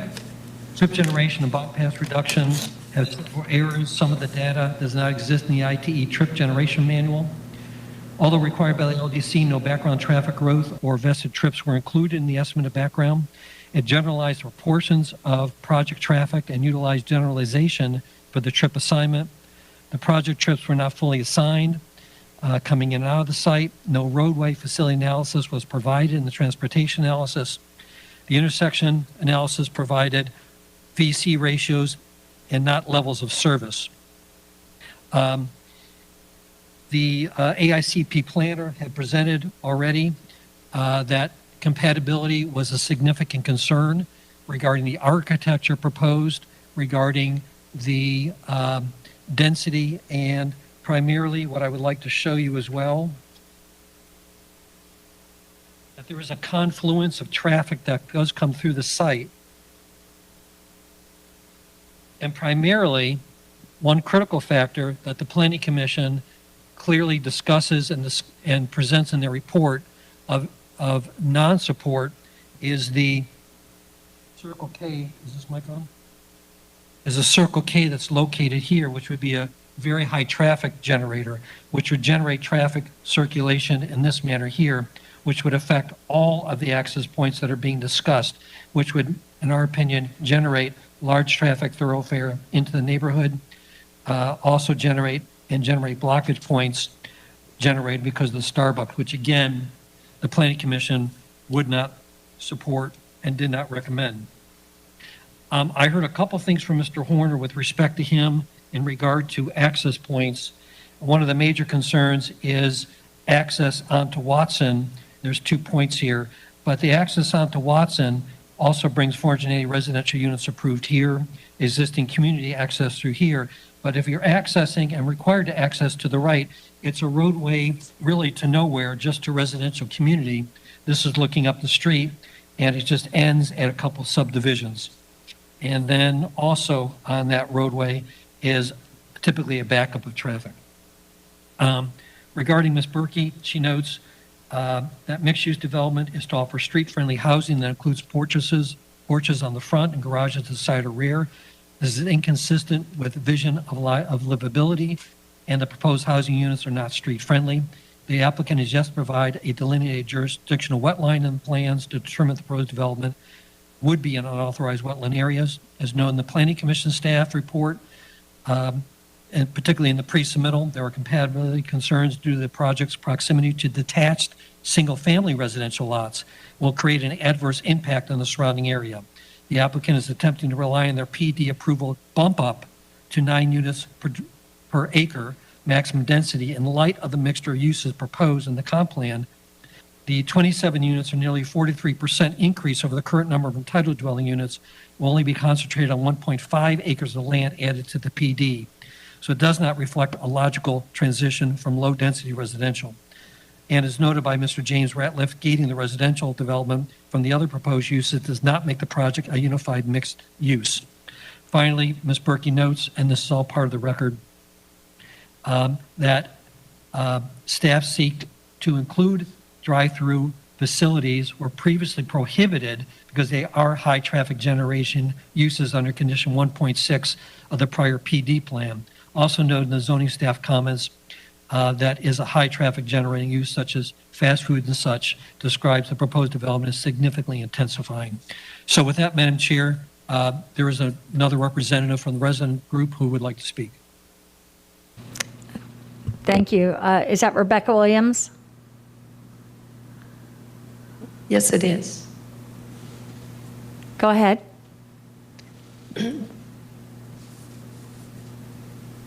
My name is Rebecca Williams. I reside at 5321 Watson Road in Riverview, Florida. I am here, I'm on the board of directors of Random Oaks Homeowners Association, and I'm here today to represent our homeowners, those of the Watson Glen community. And one second. Yes. Ms. Williams is able to share her camera. Miss Williams, can you share your camera? She's in the meeting room at the library. She's in the meeting room at the library. That's what I thought. Okay, I couldn't see her visually. So. Yeah, I couldn't see her visually, so I wanted to confirm that she's able to be seen there. Okay, she's in the meeting room. Mm-hmm. Don't see her Sorry. at the lectern. She's in a okay. different area of the room. Yeah. Okay, thank you. As long as we've confirmed that she's there in person, and I wanted to make sure of that because that is a requirement for providing testimony virtually, but she is in the room at the Saunders Library. That's fine. Okay. Go ahead, Miss Williams. Okay.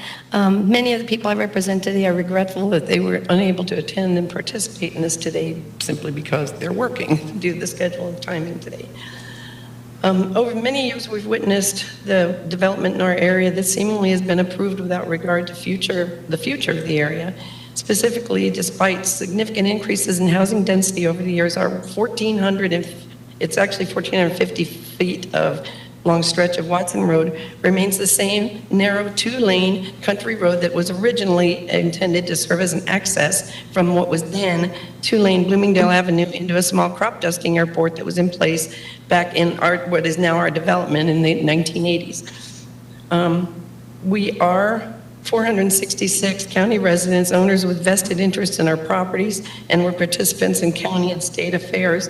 We also, like I say, we represent all these people in the neighboring communities of Bridgewater Landings, Las Brisas, Ivy Estates, The Bridges, Winthrop, Country Villas, and Riverleaf. All of these people are directly impacted on that corner, that intersection at Bloomingdale and Watson, for pedestrian safety, traffic, everything. So we believe that our quality of life and property values will be adversely affected if this application is approved. You, as our commissioners, please, I know everybody comes in here and speaks very technically and professionally. I want you to hear our voice. Not just my voice, our voices, our hearts, because we really believe that you're tasked with directing the growth in Hillsborough County, and we just ask you to please favorably consider our needs over the mere wants of a developer who will never live in our community, has no interest in us other than financial gain. So we just strongly urge you to please deny this application.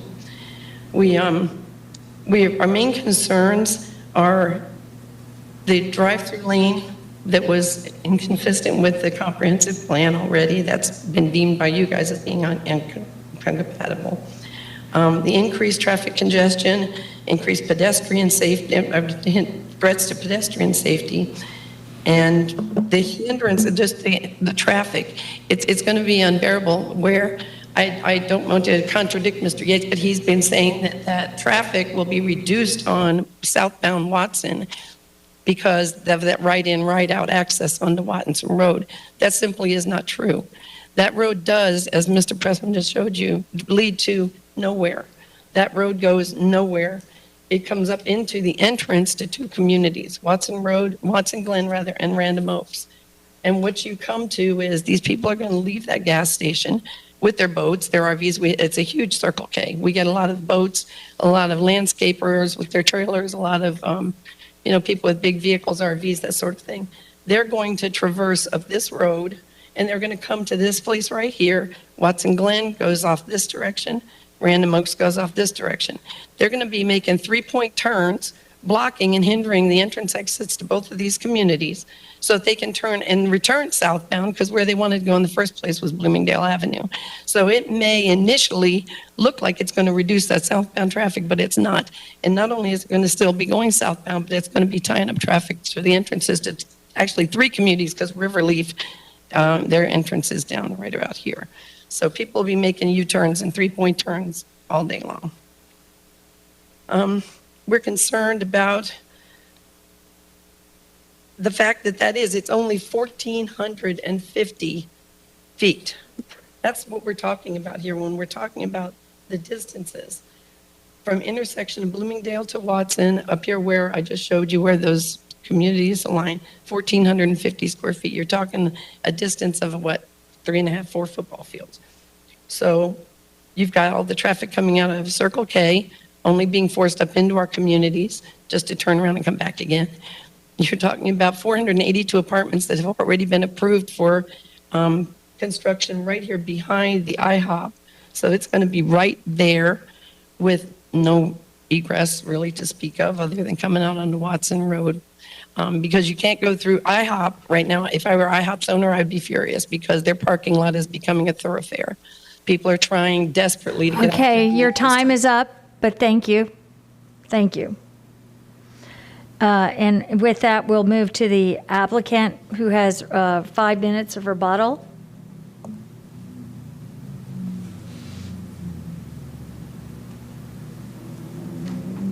Thank you, Madam Chair. Commissioners, Michael Horner for the record again. Commissioners, we have heard these concerns and worked with the residents. We have no control over the North Circle K access. If you direct county to maintain that as a full access, we're fine with that. We're only implementing that right turn in, right turn out based upon the county's request to implement the 2017 restrictions. We clearly heard testimony on the level of traffic, the queuing, the backup, the number of cycle changes for that signal to allow them to get through that southbound movement when we had that proposed access on the north. That is why we completely redirected this access to the primary access at Bloomingdale Avenue. Again, our townhomes are only approved at 63, 2-story. We're adding 27, 2-story to have a unified product. We file those elevations in the record. Again, we have no abutting single-family platted lot next to any of our proposed commercial or townhome uses. The access here is requested by staff to allow this parcel, whenever they develop, access internally and not have another Bloomingdale driveway and impact. Whether or not that continues on, that's up to the board and a future applicant review. We're just meeting that cross-access requirement. This drive-through has enhanced screening. It has a placement of the soundboard internal. It will have no impact. We have hours of operation. Ms. Finch found strongly for the compatibility of that. The Planning Commission also found consistency with the townhomes. This is the urban service area. This is where you want the cluster development. We have agreed to a number of restrictions, typical PDs, so that we can allow those restrictions to make this a compatible project. I'm happy to answer any questions. Thank you.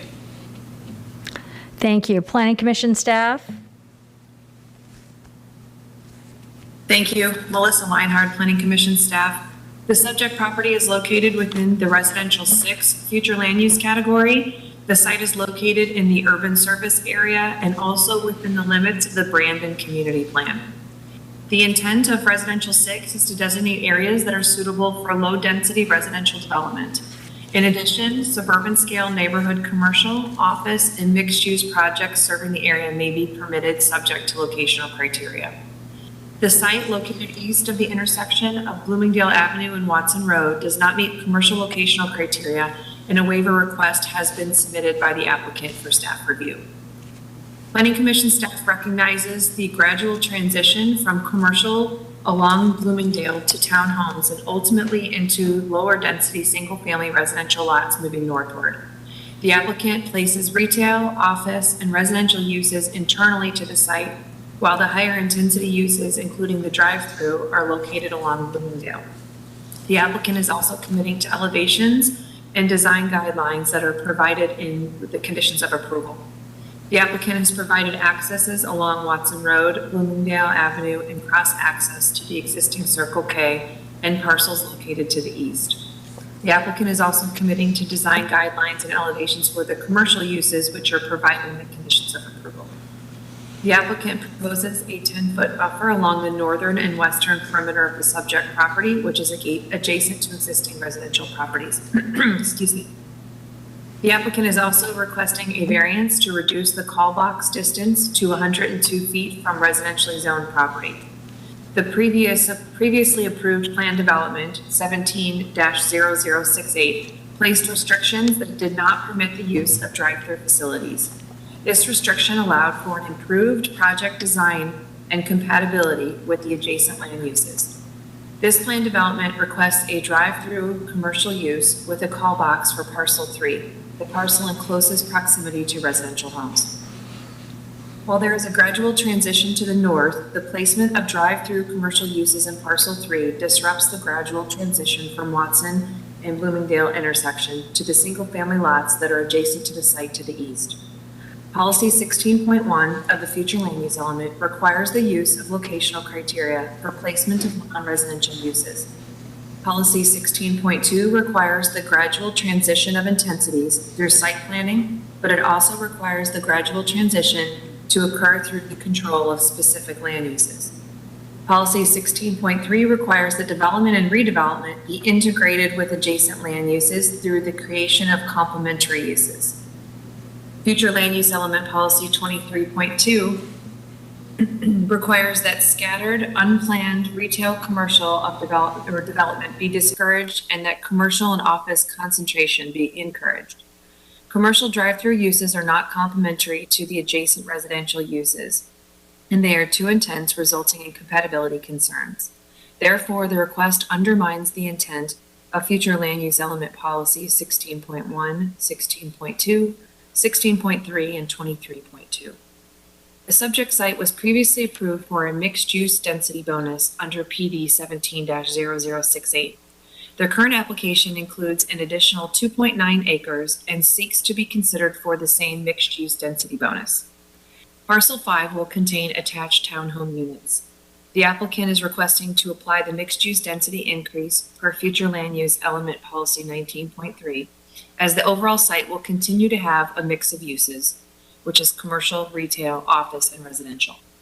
With the proposed mix of uses, the applicant is eligible for the density increase from the existing future land use category of residential 6 to the next planned category, which is residential 9. This category permits up to 9 dwelling units per gross acre. Since the application provides for at least 3 uses, parcel 5, comprising of approximately 10.5 acres, would qualify for up to 90 townhome units.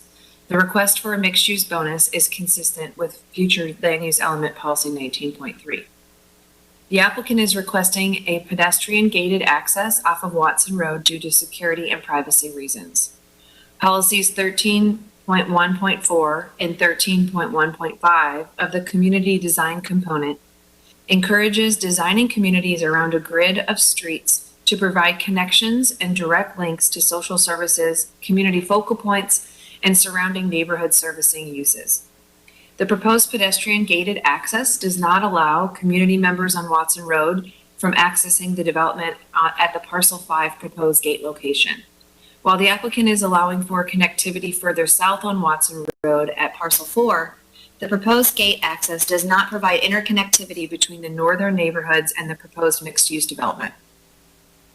The subject property is located within the limits of the Brandon Community Plan within the Suburban Character District. The community plan encourages growth that is compatible with the existing community patterns and supports a mix of uses at intersections. The proposed drive-through commercial use is not compatible with the residential lots located to the east. Consequently, the request undermines the intent of the community plan and the Suburban Character District. Overall, staff finds that the proposed uses would not be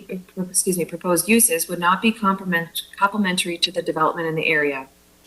However, the proposed intensity of the drive-through uses would not facilitate growth that is compatible and complementary with the nearby lower density lots to the east.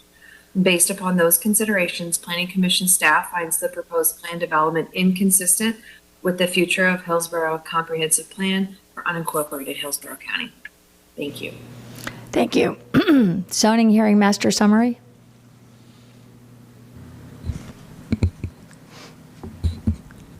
The zoning hearing master considered the request for rezoning of 14.45 acres from AS1 to planned development to permit a mixed-use development of commercial, office, and multifamily residential land uses.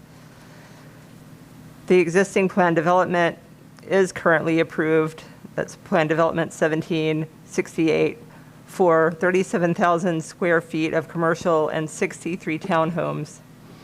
The rezoning request includes an increase in acreage of 2.9 acres and an additional 27 townhomes for a total of 90 townhomes on site. The request proposes to maintain the approval for 37,000 square feet of commercial uses and add a coffee shop with a drive-through on parcel 3. As you have heard from Ms. Leinhardt, the Planning Commission staff has found that the request does not meet commercial locational criteria and additionally does not support a waiver from commercial locational criteria. The Development Services Department supports the request as the majority of the uses, including density and intensity, are currently approved under the existing PD. Staff further found that the benefits of the mixed-use development includes a reduction in auto dependency, an increase in pedestrian options, and an increase in housing diversity.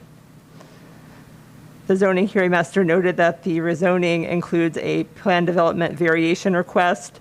The applicant requests to reduce the required 20-foot buffer to 14 feet along the eastern side of the project. The zoning hearing master found that this variation meets LDC section 5.03.06 as the purpose would be to provide a 6-foot walkway on the west side of Bloomingdale Avenue, thereby increasing pedestrian safety. The rezoning also includes a waiver regarding the required 200-foot distance separation between an order box and residentially zoned property. The applicant is requesting a separation of 125 feet rather than 200 feet. The waiver was found to be justified by the ZHM as parcel 3 is currently approved for 8,000 square feet of commercial land uses. The applicant proposes that the order box be located on the west side of parcel 3, separated from the residentially zoned property by the commercial building.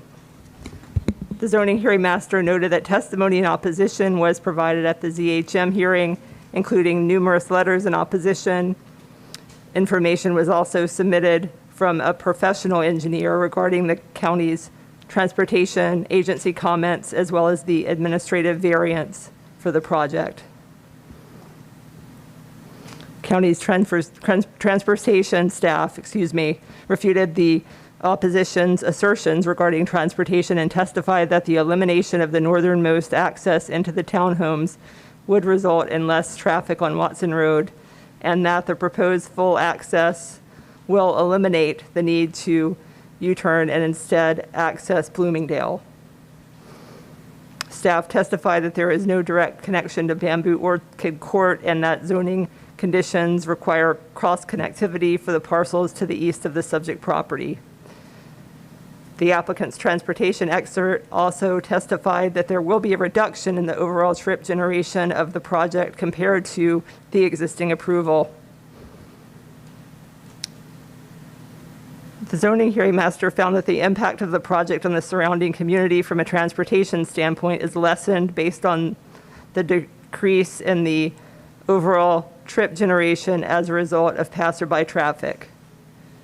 The zoning hearing master recommended approval, finding that the intensity of the project is unchanged and the project is compatible with the surrounding area. Thank you. And with that, we will move to board discussion. Commissioner Overman, you're recognized. Thank you. Thank you, Chair. I appreciate that. I'm really struggling with this project. And I'm really not actually opposed to the general application. It's in an area where we're seeing an increased density. It's an area that's not far too close, but not too far from possible transit services. You know, we are growing and we have a significant growth issue, and Bloomingdale is a collector arterial road that's 93 feet wide with 12-foot lanes, which would encourage relatively high speeds in an area that clearly is dense. The concerns of those in the community have been an increase in traffic, which we are going to have no matter how many people, whether it's 63 or 90 townhomes, that's going to occur. Watson Road to the west of this parcel has a traffic signalization with a dedicated left turn onto Bloomingdale. However, given the requirements of this, of what we've asked them to do, the PD doesn't have a left turn onto Watson. The only option is to go east on Bloomingdale. And if this application is approved as it's submitted, would be to egress at the southern access and then take a left turn lane onto 5-lane Bloomingdale with no signalization. I don't know if anybody's tried to get across 5 lanes of traffic in rush hour, but it's not going to be pretty. After going into a better understanding of the application, I'll note that 1, the current left turn onto Watson from the gas station will be removed, which we've heard, which pushes traffic into the neighborhood and will cause a problem. It also appears the applicant has originally offered full access to Watson on the northern part of the PD, but it was removed due to the community's concerns of additional traffic on Watson. Well, it would be safer to access that at a northern entrance than right there on Watson, where it's now basically illegally occurring, as people take a left onto Watson and then to get to Bloomingdale. So I recognize that the PD would provide 9 townhomes from a commercial area, gradually increase in density, and then down to individual single-family homes. That makes sense to do. But the decision to be concerned about additional traffic on Watson would force 90 families. Basically, they would need to put their families at risk to try and take a left or an east-bound turn onto 5 lanes of Bloomingdale when a safer option would occur on Watson. All told, the PD would have 3,313 average annual daily trips, and if we're truly committed to Vision Zero and allowing multifamily residents the same access to improve traffic safety, and then we should be looking at putting the cars on Watson instead of directly on there, or have a signalized intersection at the southeastbound corner. I don't know whether transportation would permit another light that close to Watson. I doubt it seriously. I'm sure the traffic backs up on Bloomingdale. That would make it incredibly dangerous to try and to take a left or to go to east on Bloomingdale. But to force the residents to actually go across 2 lanes of traffic to get in a left lane to do a U-turn at Watson also doesn't sound like the most appropriate Vision Zero transportation design we've seen in the past. The comp plan does talk about connectivity, and it does talk about the need for cross-access. Originally, the applicant requested full access, and I believe that it is in the best interest to remain as originally proposed in that respect. But I would like to find out if we would permit the applicant to add back the full access and including vehicular access to the northern access of Watson, because that, I think that would drive the community back to Watson where there is a safer access to Bloomingdale than the primary, egress and exit being on Bloomingdale where there's no signalization required. Can I get the applicant to maybe respond to that? But I also want to hear from staff and transportation on the requirement to have the, ride only, and whether that would actually be permitted to address the concerns of those in the community that are seeing traffic having to do a U-turn up into the neighborhood. So I'll stop there, but I think if the applicant would be willing to consider a northern bound, that's one issue, but then I need to hear staff as, I don't want to have the applicant have to continue to fight with us on a transportation strategy that appears to not be in concert with our comprehensive plan as well as our Vision Zero goals. So, Mr. Gorman. Yes.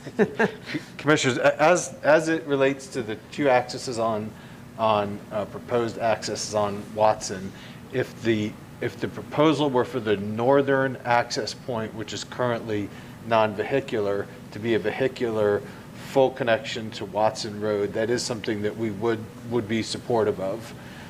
The southern access, the one that's noted as right in and right out only per the approval, is a little close to the intersection of Watson, so we do have some concerns about taking a right out, and we have noted that somebody went out there and striped the road. It was not the county who did that, and we have directed the applicant that does need to be corrected. But that location would be a little bit close, for a right out, given the amount of traffic that could stack at that signal. But the northern access point, we would be supportive of that being a full vehicular right in, right out. I'm sorry, full vehicular access point onto Watson. Thank you. So someone thought that it might be common sense to take a left onto Watson out of that commercial area, and so they striped it when they weren't necessarily given permission to do so, based on our design standards. Is that correct? That is apparently correct. It is striped for a left turn, which is not permitted at that location. Understood. So that sort of gets to the point. People are going to go where they're going to go, right? So, and we prefer to have them go the way we want to, but we also have to have the design so that they will. Can we hear from the applicant regarding their concerns or consideration? Because what I don't want to do really is remand this, but I would like to find a solution, because at this point, I'm not seeing that we're able to, I'm not comfortable with moving this project forward in a way that is consistent with our Vision Zero guidelines. It screams danger for 90 families coming in and out of this area. And Commissioner White, you're recognized.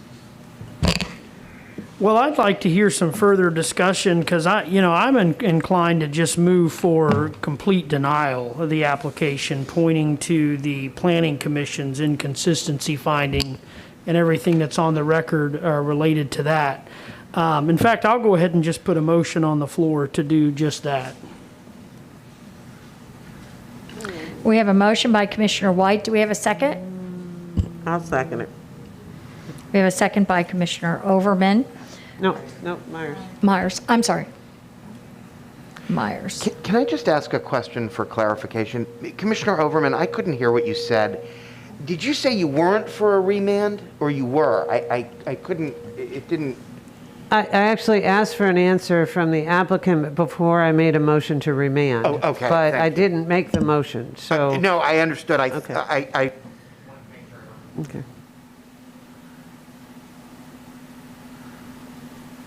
Is it possible to get an answer from the applicant, even though we may have? Is the applicant present and willing to speak to this at this time? I am here, Madam Chair. Thank you. Michael Warner again for the record. Commissioner Overman, we appreciate your concerns, and we struggled with this very issue throughout the entire 8-month process. That's why I did an entire traffic analysis with a full access. And we received a significant pushback from the community, and we did an entire updated analysis and incorporated the planning staff and the transportation staff's recommendations. We think this access still being closed, with the pedestrian cross-access being permitted, and this being reverted to full, allows for that circulation and removes the concerns that residents had about access through this area. If that access is open, and we proposed it initially, then all that traffic comes southbound, and the findings of fact were very clear. In fact, she quoted Mr. Ratliff on the reduction of traffic for that southbound approach. And I would add the traffic consultant for the residents did not update his analysis after we made that, because all of those impacts changed. We're happy to do what the board feels appropriate. We just try to address the issues the neighborhood raised. We think the full access that's currently operating makes sense, understanding the separation criteria.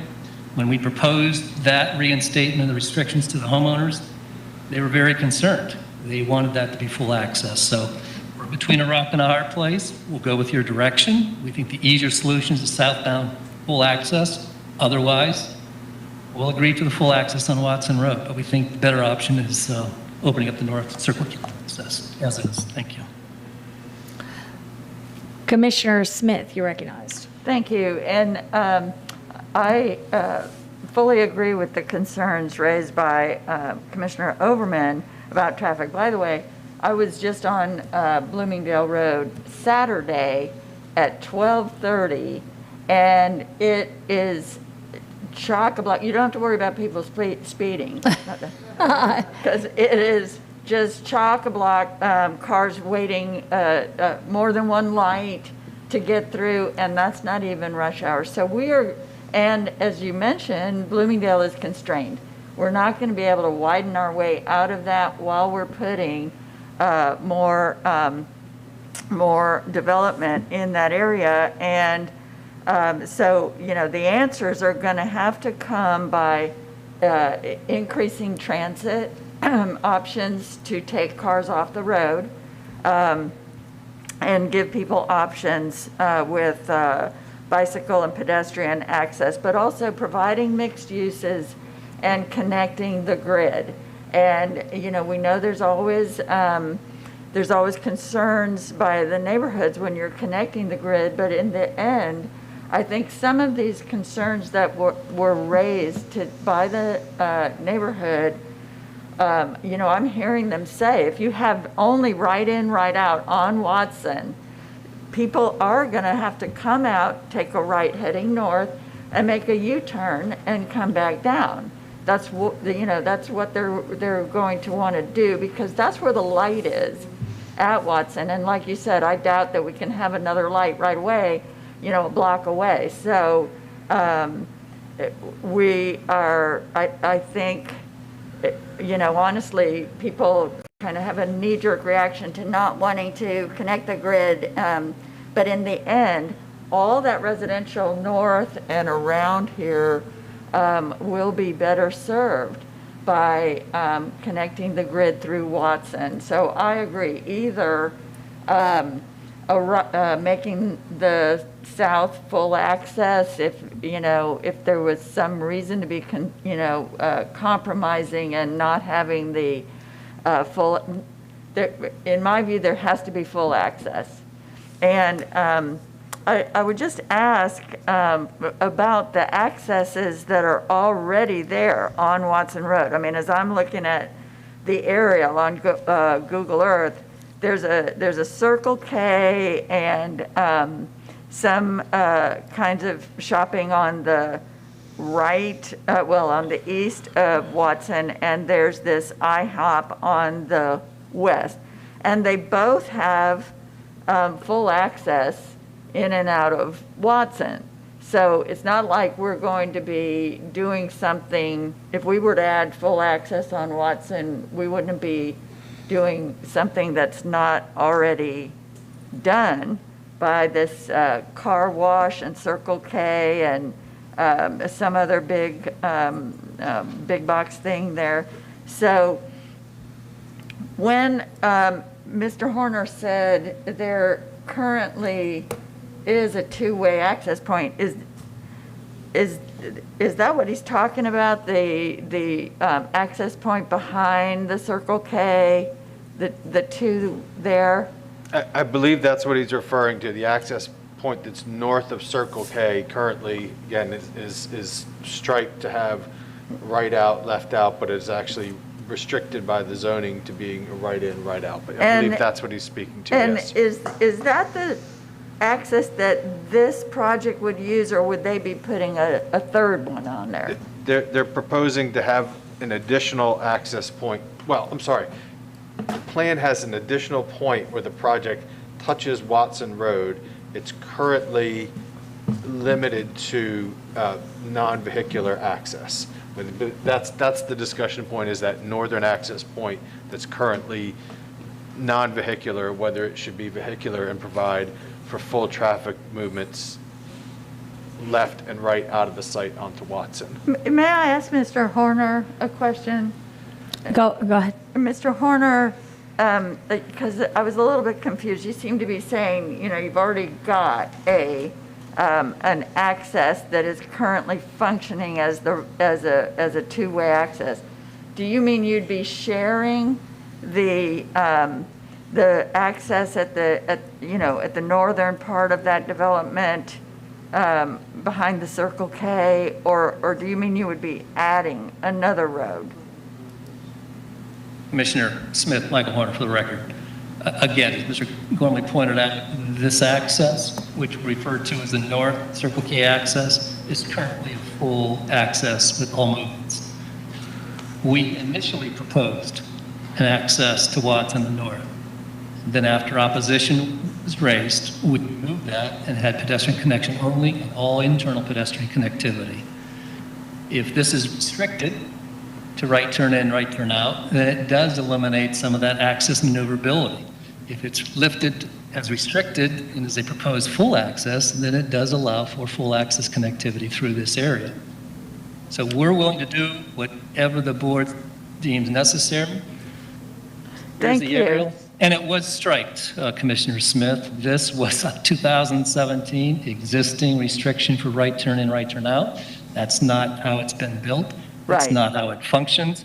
And there is an access closer in front of the gas canopy. And then we have this access to Bloomingdale. So 1, 2, 3, and then we remove this access to the north. Thank you very much. And it seems to me too that, allowing a left in from southbound traffic would also serve the neighborhoods around there, so they could get in and out of this without having to go down to the light at Bloomingdale and get on the nightmare that is Bloomingdale now. So, I would like to see something like that worked out. I will ask also, finally, the Planning Commission about their objection finding the Starbucks location inconsistent, or the order box.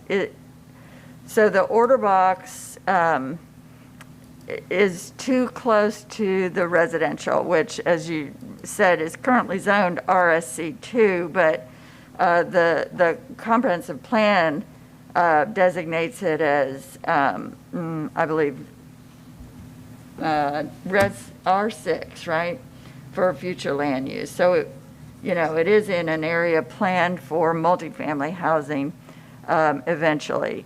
Although, I don't know, what exactly, is it the traffic, like Mr. Pressman seemed to be saying, that having the order box that close exacerbated the traffic, but what is the Planning Commission's concern about that order box specifically, please?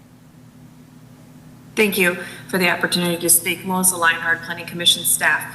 The call box that's proposed for the drive-through in Lot 3, we had specific compatibility concerns with due to the existing single family that's to the east. And you are correct that the future land use for the properties to the east is also residential 6. And that is a plan category that is, the intent is for low density residential. So it is not for multifamily per se.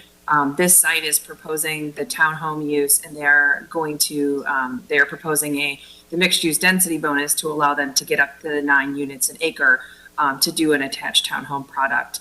That works for them. But as far as the properties to the east, the development pattern to the east is single-family residential. Well, thank you.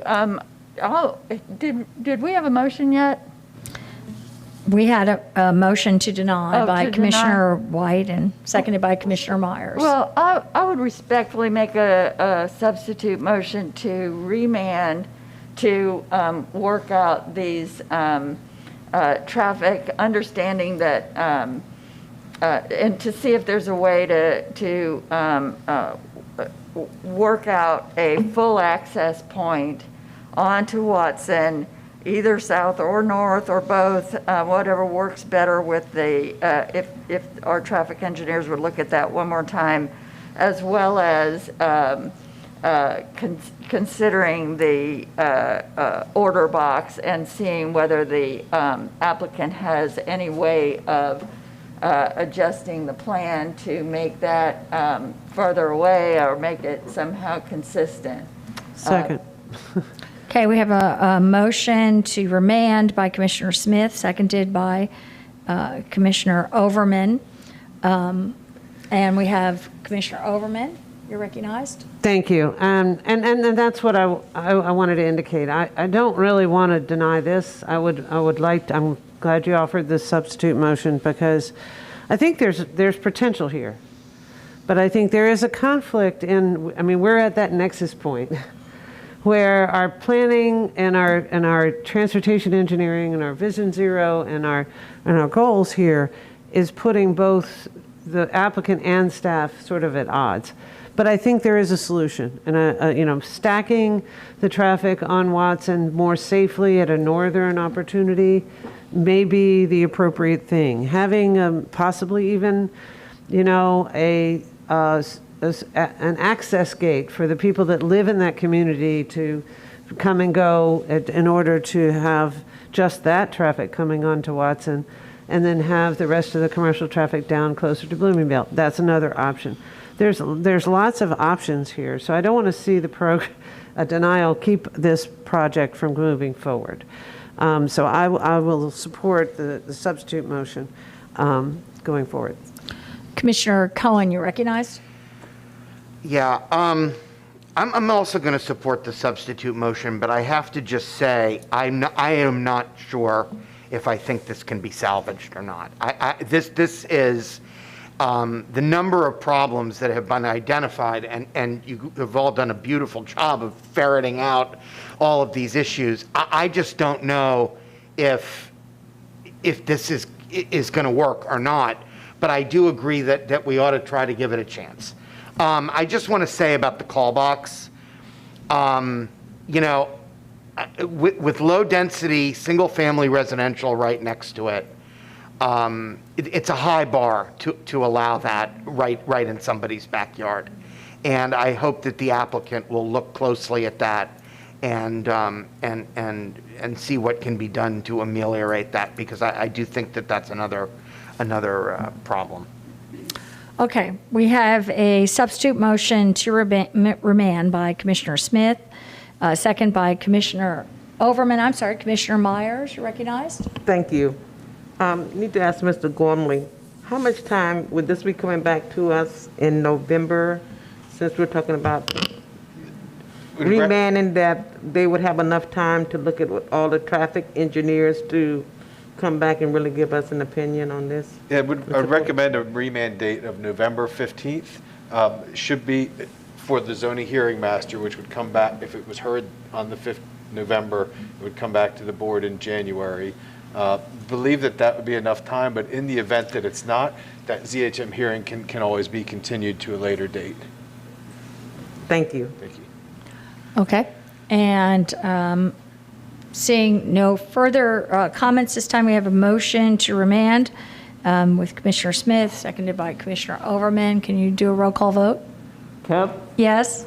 Cohen? Yes. Hagan? Yes. Myers? Yes. Overman? Yes. Smith? Yes. White? No.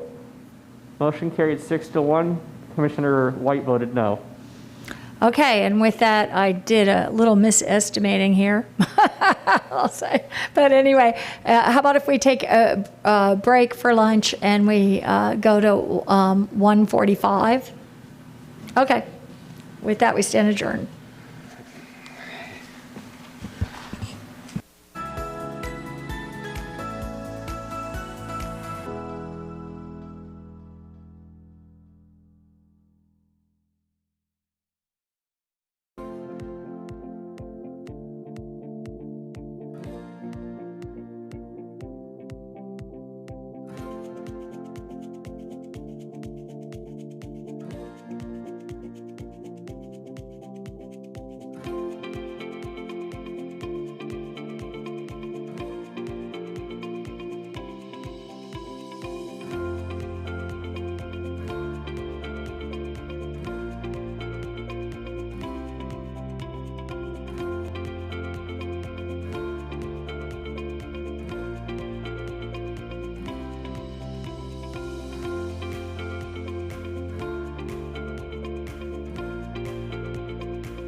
Good afternoon and welcome to the Hillsborough County Board of County Commissioners Land Use Meeting, the afternoon continuation of the meeting here. And I will read into the record, Commissioner Myers was here in the morning, but she's not able to attend, so she has said, I will be unable to attend the remainder of today's land use meeting as I have a medical appointment. Please read this letter into the record for today's land use meeting. So Commissioner Myers will not be here, but with that, we do have a continued virtual meeting or a hybrid meeting with Commissioner Hagan, we'll see, appearing virtually. If we can just do a roll call vote, please. A roll call. Kemp, Here. Cullen, Here. Hagan, Here. Myers,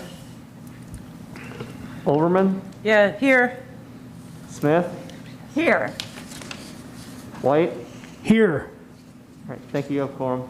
Thank you. And Mr. Moretta. Good afternoon, Commissioners. This brings us to F4 on the agenda. This is application number M21-0227. It's a major modification in the northwest corner of Gun Highway, North Mobley Road, 54-acre site. Commissioners, this site several years ago was approved to include a school site. It also includes single-family and residential support uses. The 20-acre school site that was approved several years ago is now not going to be utilized as a school site.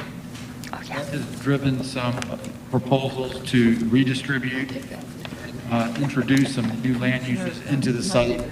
I'm going to ask our staff person, Israel Monsanto, who's the lead planner, to walk you through the rebalancing of the site design and the distribution that is proposed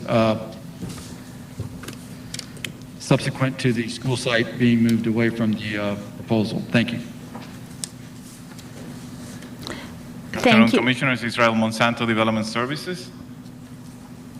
As you have in front of you on the screen, this is Before we do this, I'm going to ask anyone in the hearing today who's planning to testify will re-administer the oath. So if they're there and planning to testify this afternoon, if they haven't done so in the morning, please raise your right hand and be sworn in by the clerk. Do you swear or affirm that the testimony you're about to give will be the truth, the whole truth, and nothing but the truth? Yes. Thank you. Okay, we'll return back now to Development Services.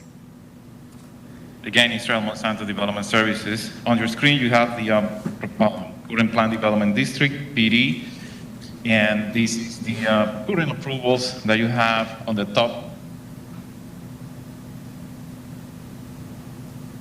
The top drawing, Commissioners, is the current approval, so you have 9 acres for the commercial neighborhood component.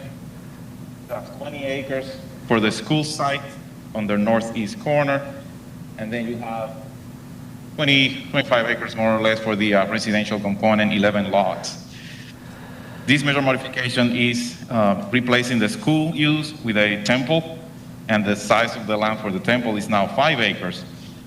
Given the fact that this land area is being reduced, the residential land is increasing in size to 37 acres. The number of units will remain at 11. And the commercial land will increase from 9 acres to 11.6 acres. But the approved square footage for the uses will remain at 40,000 square feet. And also the access points are being modified. The current approval have an access point of Gun Highway closer to the intersection. The applicant is proposing to move that connection to align with the subdivision entrance here to the east. And then all the rest of the access points are being generally remain the same. There is no access along Donaloo on the north. That will remain the same, no access, with the exception of 1 single-family lot on the western end, which is also approved today in the PD. So basically, that condition of connectivity on Donaloo will remain the same. That's basically the proposal for these major modifications. Thank you. And with that, is the applicant present? Yes, good afternoon, Cami Corbett with Hill Ward Henderson, 101 East Kennedy Boulevard, Suite 3700. We do have a brief presentation, and I'd like to have Patricia Ortiz, our planner, to come up and make that presentation, to be followed by Steve Henry, our transportation engineer.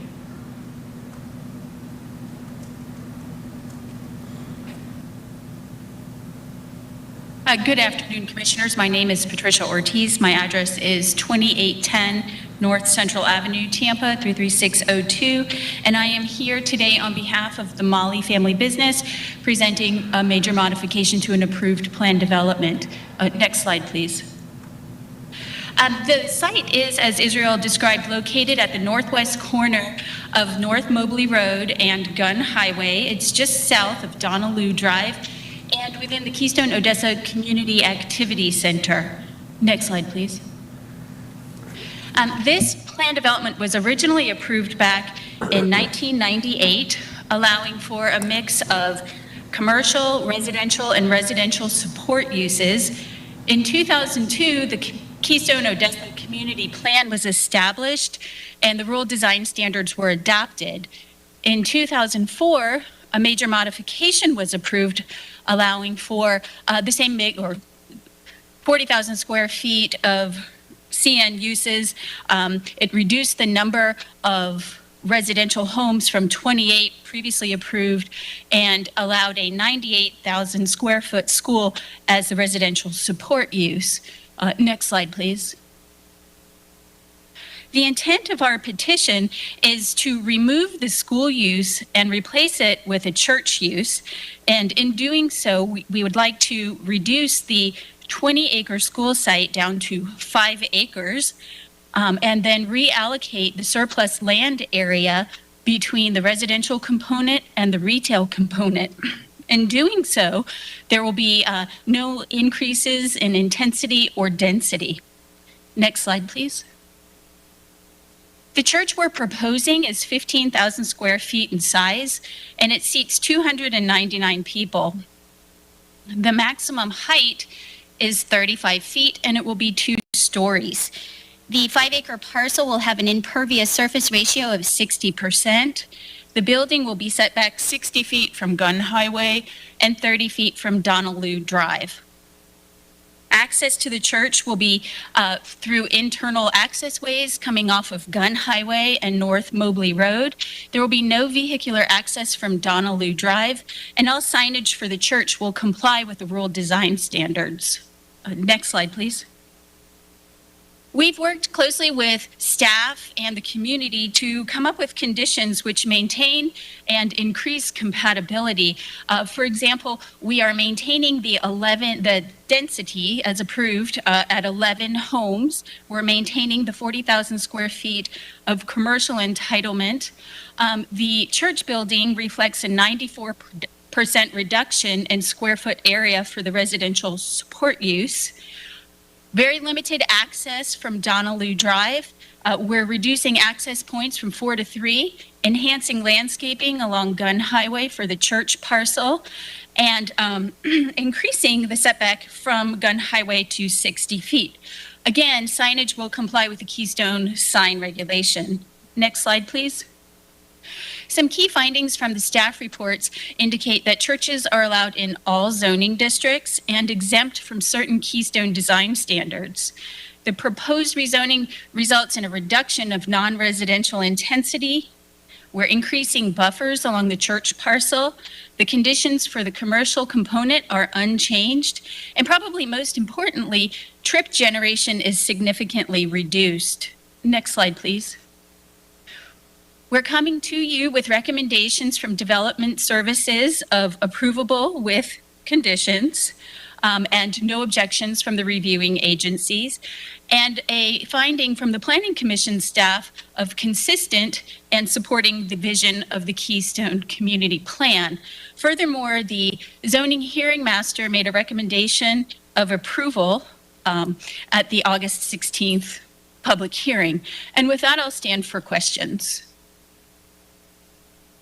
Thank you. Thank you. And we will move then to proponent. Are there any proponents? Excuse me, Commissioner, we do have a second part of our presentation, and that would be a discussion on the transportation impacts. Oh, okay. Steve Henry would like to discuss that with you. Sure. Good afternoon. Steve Henry, Links & Associates, 5023 West Laurel, Tampa 33607. We conducted the traffic analysis for the project, and there is actually a CIP project that is currently for the intersection of Gun Highway and Mobley, and I've put up on the Elmo a copy. We've pieced together the plans to show what the improvements are along the project frontage for Gun Highway. And essentially out there today, there is a 275-foot southbound left turn lane. The CIP project proposes to extend that to about 650 feet. In working with the staff on coming up with our access point, we left the existing or the proposed CIP project 650 feet of the left turn lane, and then added the proposed left turn lane for our project access here. That put us at a point where we were aligning with the Journey's End subdivision on the east side of Gun Highway. We have been working with the Journey's End people, and we are agreeing that, that this left turn lane will be built at such time as any development beyond the church occurs on the property. In addition to that, we'll work to provide a wider median to allow for a two-staged left turn out of our project and then also out of the Journey's End project. This next graphic provides a trip generation comparison of what is approved under the current zoning versus what we are proposing.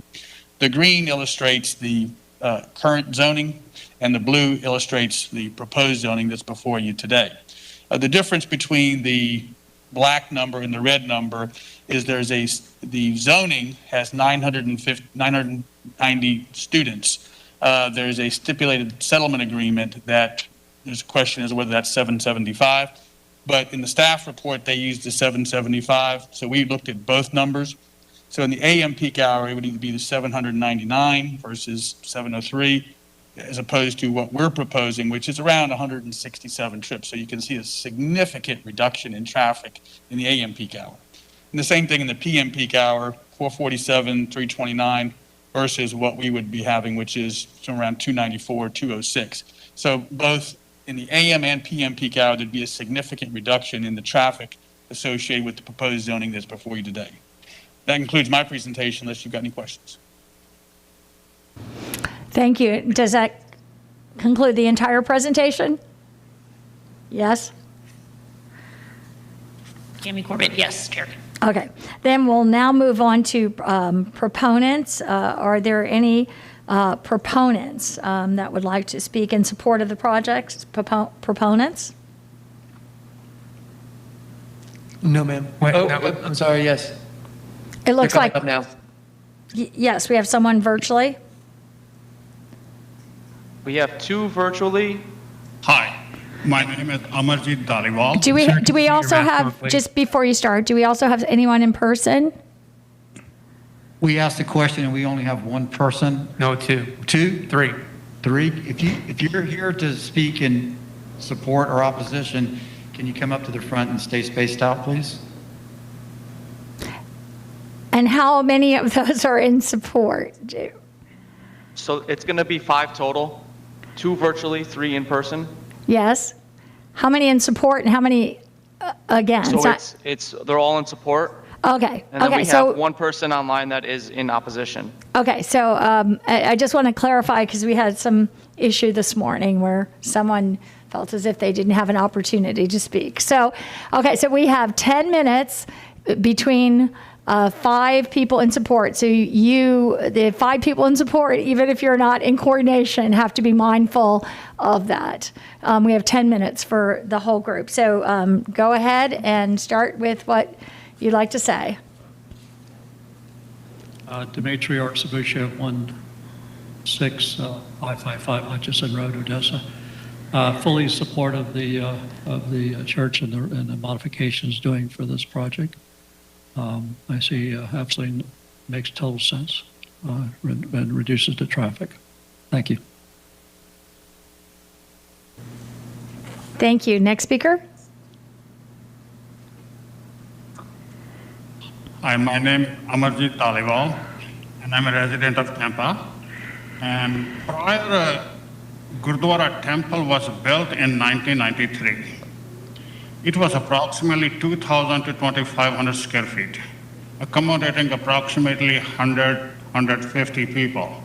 In this COVID situation, only 50 people can be adjusted presently in that particular location. Congregation in 30 years time span has increased significantly. I strongly urge and request the commissioners please approve this location rezoning process for the new temple. Thank you. Thank you. And the next person, there's 9 minutes left now, so there's a little more space.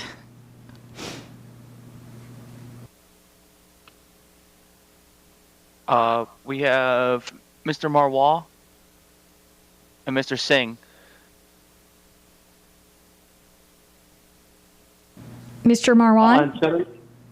Yep, I am Charanjit Marwa, live in 11810 Shire, Whitecliff Cove. I've been living in the greater West Chase, or greater Water Chase, West Chase specifically for the last 13 years. I'm going to share 2, if not 3 specific points that have been raised over and over again. Please let me know if you can see my screen. Lieu of time, I'm just going to go through this, not in a presentation mode. Speaking on behalf of the church, please let me know if you can see my screen. Somebody can say yes. Excuse me, could you speak up just a little bit more or arrange it so you can be a little bit louder? I think that might be helpful. Absolutely. Can you hear me okay now? Yes, I think we can hear you better. Okay. Do you want me to repeat anything I have said before?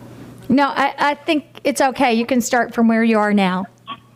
Okay, I am going to specifically speak 2 or 3 points that have been raised over and over again. Speaking on behalf of the church, this drawing may or may not be up to scale.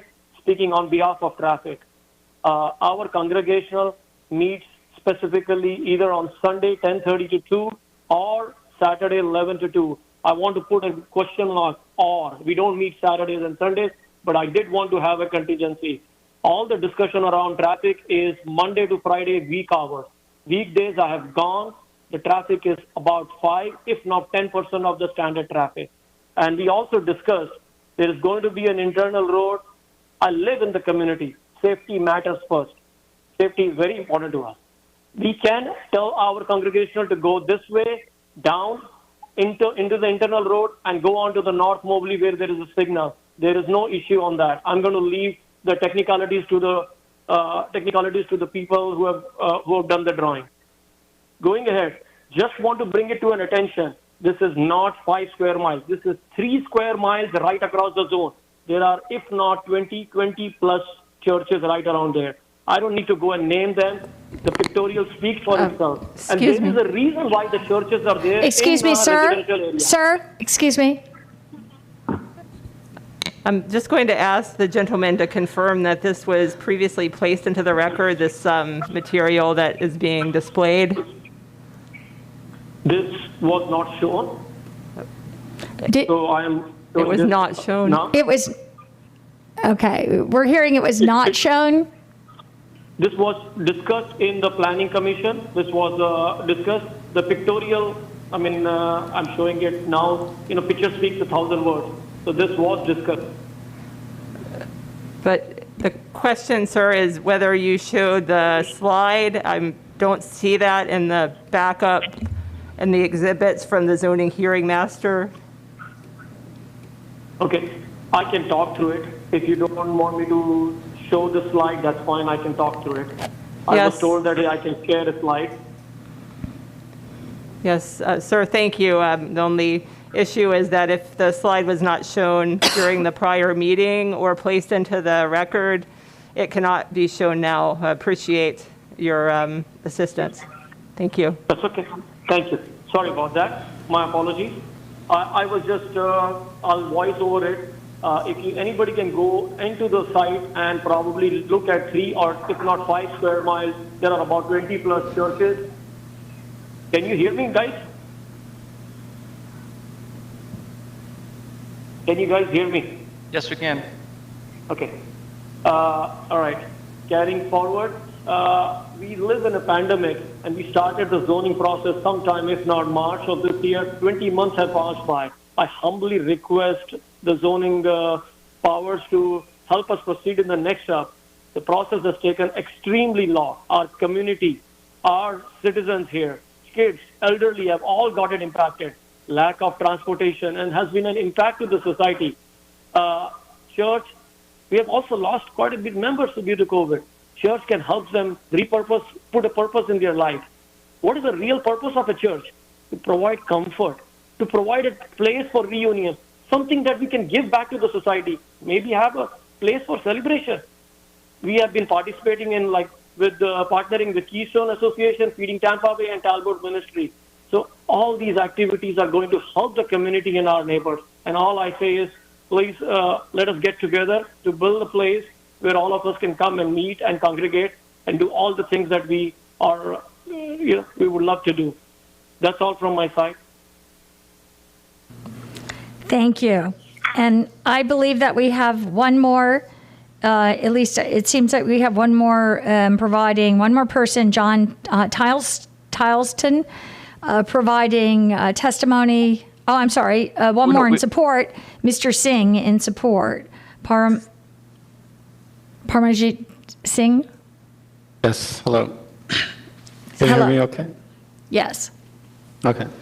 Yeah, this is Parmajit Singh, residing at 11411 Glenmont Drive, Tampa, Florida 33635. And I just wanted to briefly say our association, Sikh Society of Tampa Bay, started early in 2020 and has participated in many food drives, back-to-school drives, 2 COVID vaccine drives, and community cleanup. We're proud to have worked with Keystone Association for a food drive around Thanksgiving and cleanup of Keystone area. We've notified Keystone Association of both COVID vaccine drives so local communities can take advantage of the vaccines. Having a place of worship will provide us means to do even more for our community as food drives, clothing drives, health fairs, vaccine fairs, and offer our place for community needs. We're hoping the approval will go through, and all the safety needs will be kept in mind, and will keep the Keystone neighborhood beautiful as it is today. Thank you. Thank you. And just to let you all know, I think this is all the testimony I see in support, but there is 4.5 minutes left. If there's any other testimony in support, are we finished at this point? Madam Chair, there's no one left in the room or virtually. Okay.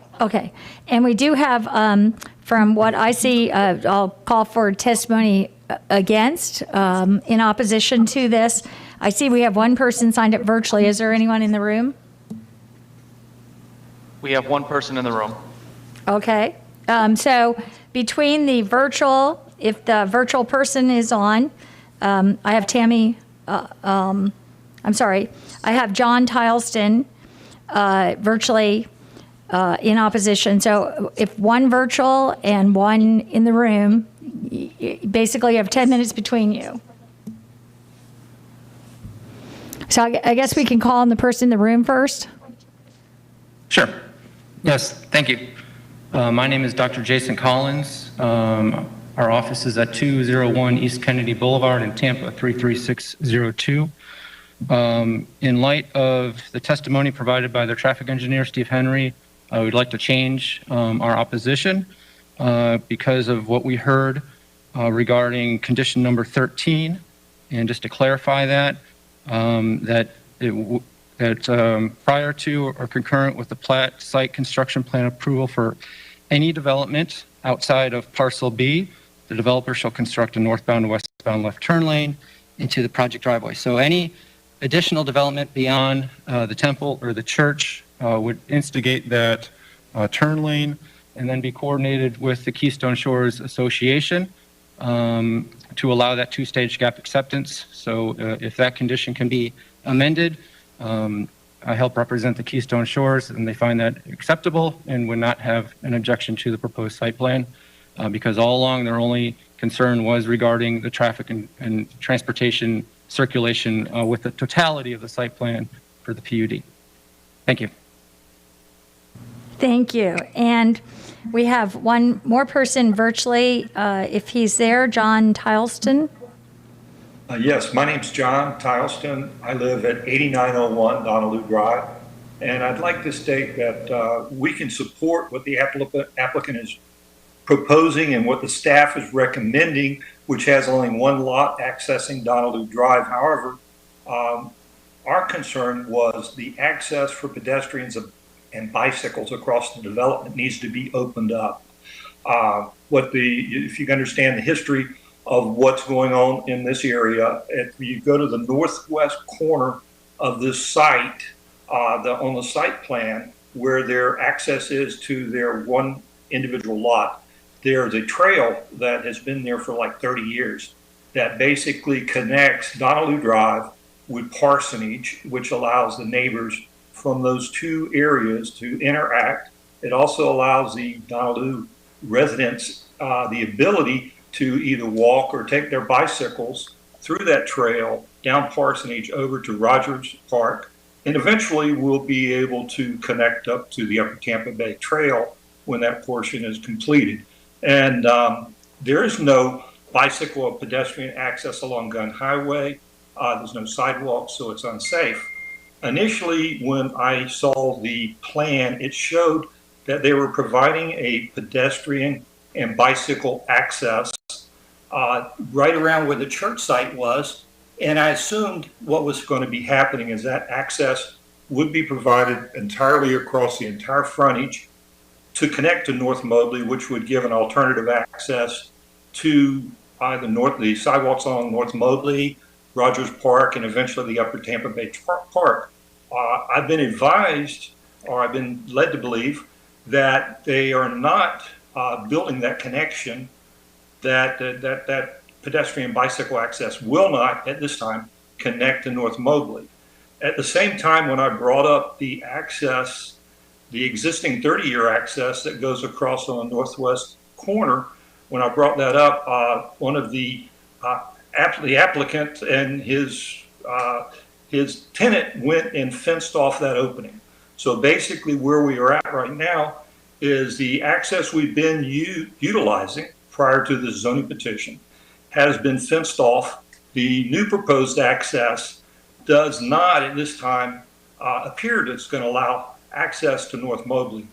So what we are asking is that the existing access that we have for 30 years, as a condition of this petition, be reopened until such time as the applicant provides the pedestrian bicycle access that they were proposing with this application along Donaloo Drive. Okay, thank you. And I don't know if we have any other opponent testimony at this time? We do not. Okay. So we'll allow for a rebuttal of 5 minutes from the applicant at this time. Does the applicant wish to speak to any? Yes, Cammie Corbett with Hill Ward Henderson. To address Mr. Tileston's issue, what he's talking about is what he perceives to be an existing trail. My client believes that's on his property. We have been in dialogue with Mr. Tileston trying to figure out a private way to work out the access to what they perceive as a trail. We feel that falls outside of this rezoning request because the current access conditions to Donaloo, as staff stated, are not changing. That's what's on the existing PD, and we're leaving that there. They're asking actually for something new to be added to the PD, and we will continue to dialogue with them, but we think that it's outside the scope of this rezoning. And we do have some recommended changes to this condition that we probably should share with staff to codify what the Keystone Shores folks were saying with respect to the development of the median at any time beyond the development of the church. We are in agreement with that, but I think we probably just need to show staff the condition.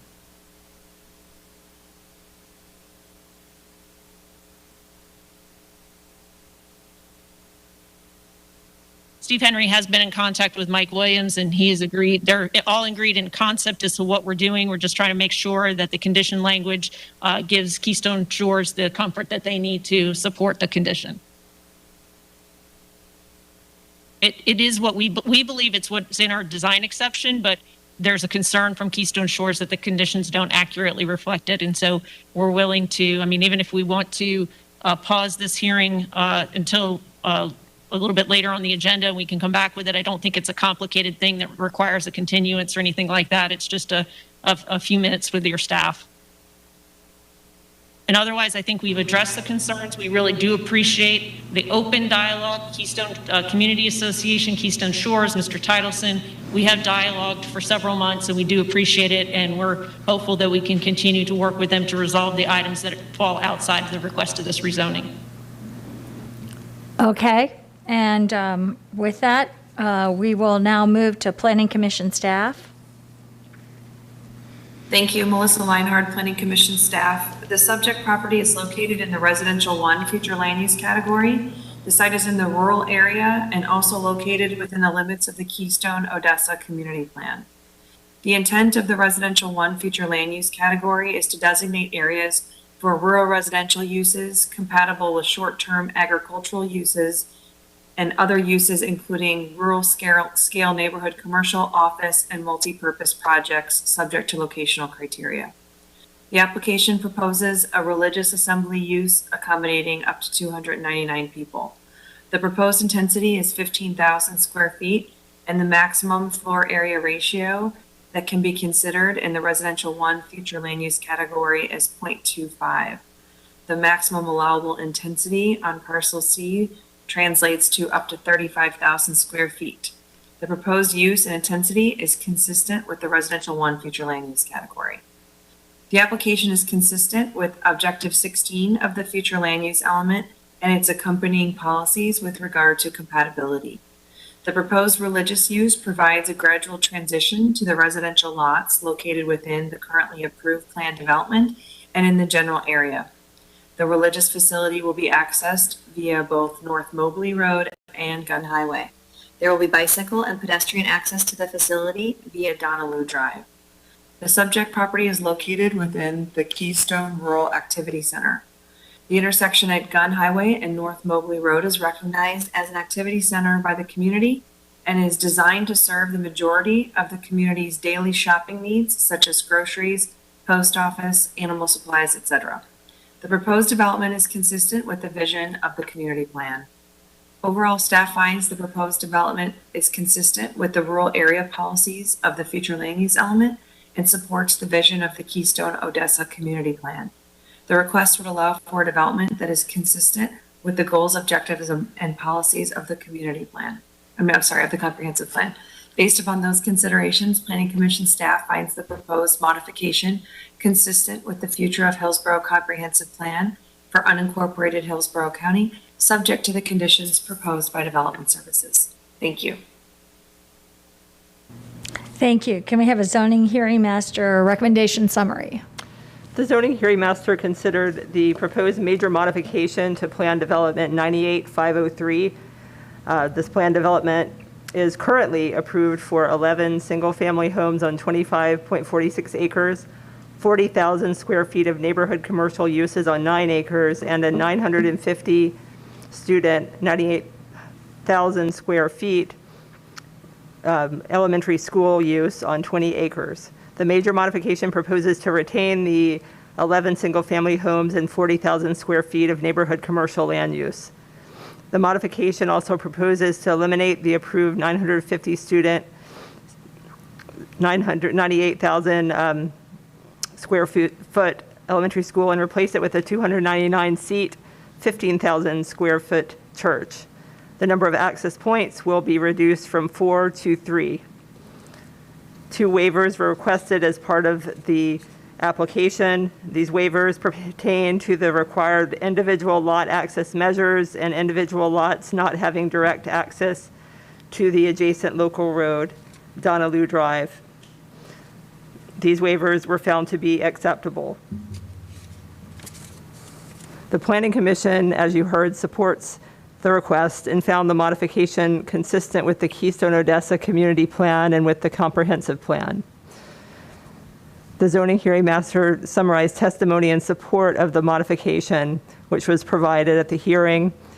The testimony focused on the need for a place of worship and the fact that the temple will operate primarily on Saturday and Sunday, not during the week, thereby lessening the impact on the adjacent roadways as compared to the approved school.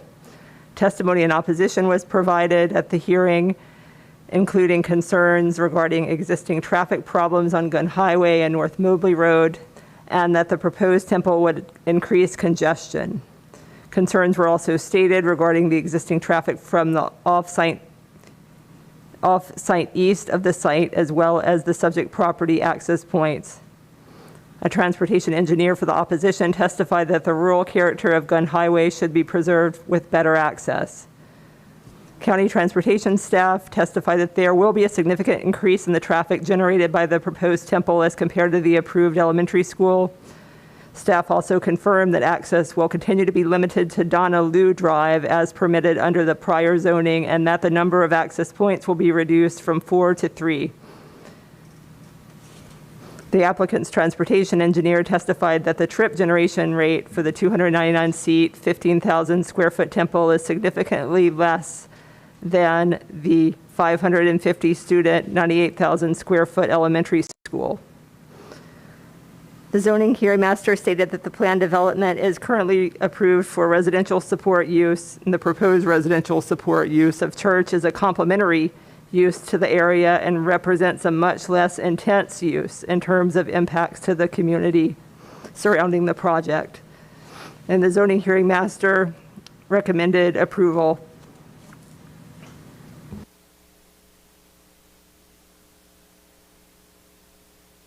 Thank you. And with that, we will move to board discussion. Commissioner Smith, you're recognized. Thank you. Mr. Gormley, I saw a letter in the case file by Ms. Adderhall going kind of point by point through things, but as I went through and compared them with what the changes had been made over time, it looked like most of the points had been satisfied. But in general, specifically, you know, the Keystone Odessa development, rural development standards in our land development, is this in our land development code 3.0806, there was some concern about whether that is everything there applying to this development, or have they written any conditions that let them out of the 3.08.6 requirements of the Keystone Community Plan? So, Commissioners, one of the things that is being requested as a variation is the Keystone Community Plan contemplates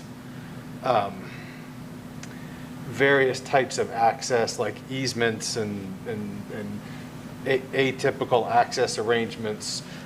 This subdivision, given that the access to Donaloo Drive is restricted, we didn't want to have a bunch of driveways on Gun Highway or North Mobley, so we felt it was appropriate to have a traditional access to those lots with the on-site circulation road. I believe that that's the only variation from the Keystone Odessa Rural Development Standards. Thank you. What about the signage? The condition, I think it's 30 now, says signage for the church will comply with 3.08.06, but there was some concern that specifying that it's for the church would leave the signage for the rest of the commercial development wide open. So the signage requirements, there's an exemption for churches. I believe the purpose of that condition was to say that despite the exemption, the church signage will comply with the overlay. So the applicant had added that to add compliance with the Keystone regs. The rest of it is still subject to those regulations as written in the Land Development Code.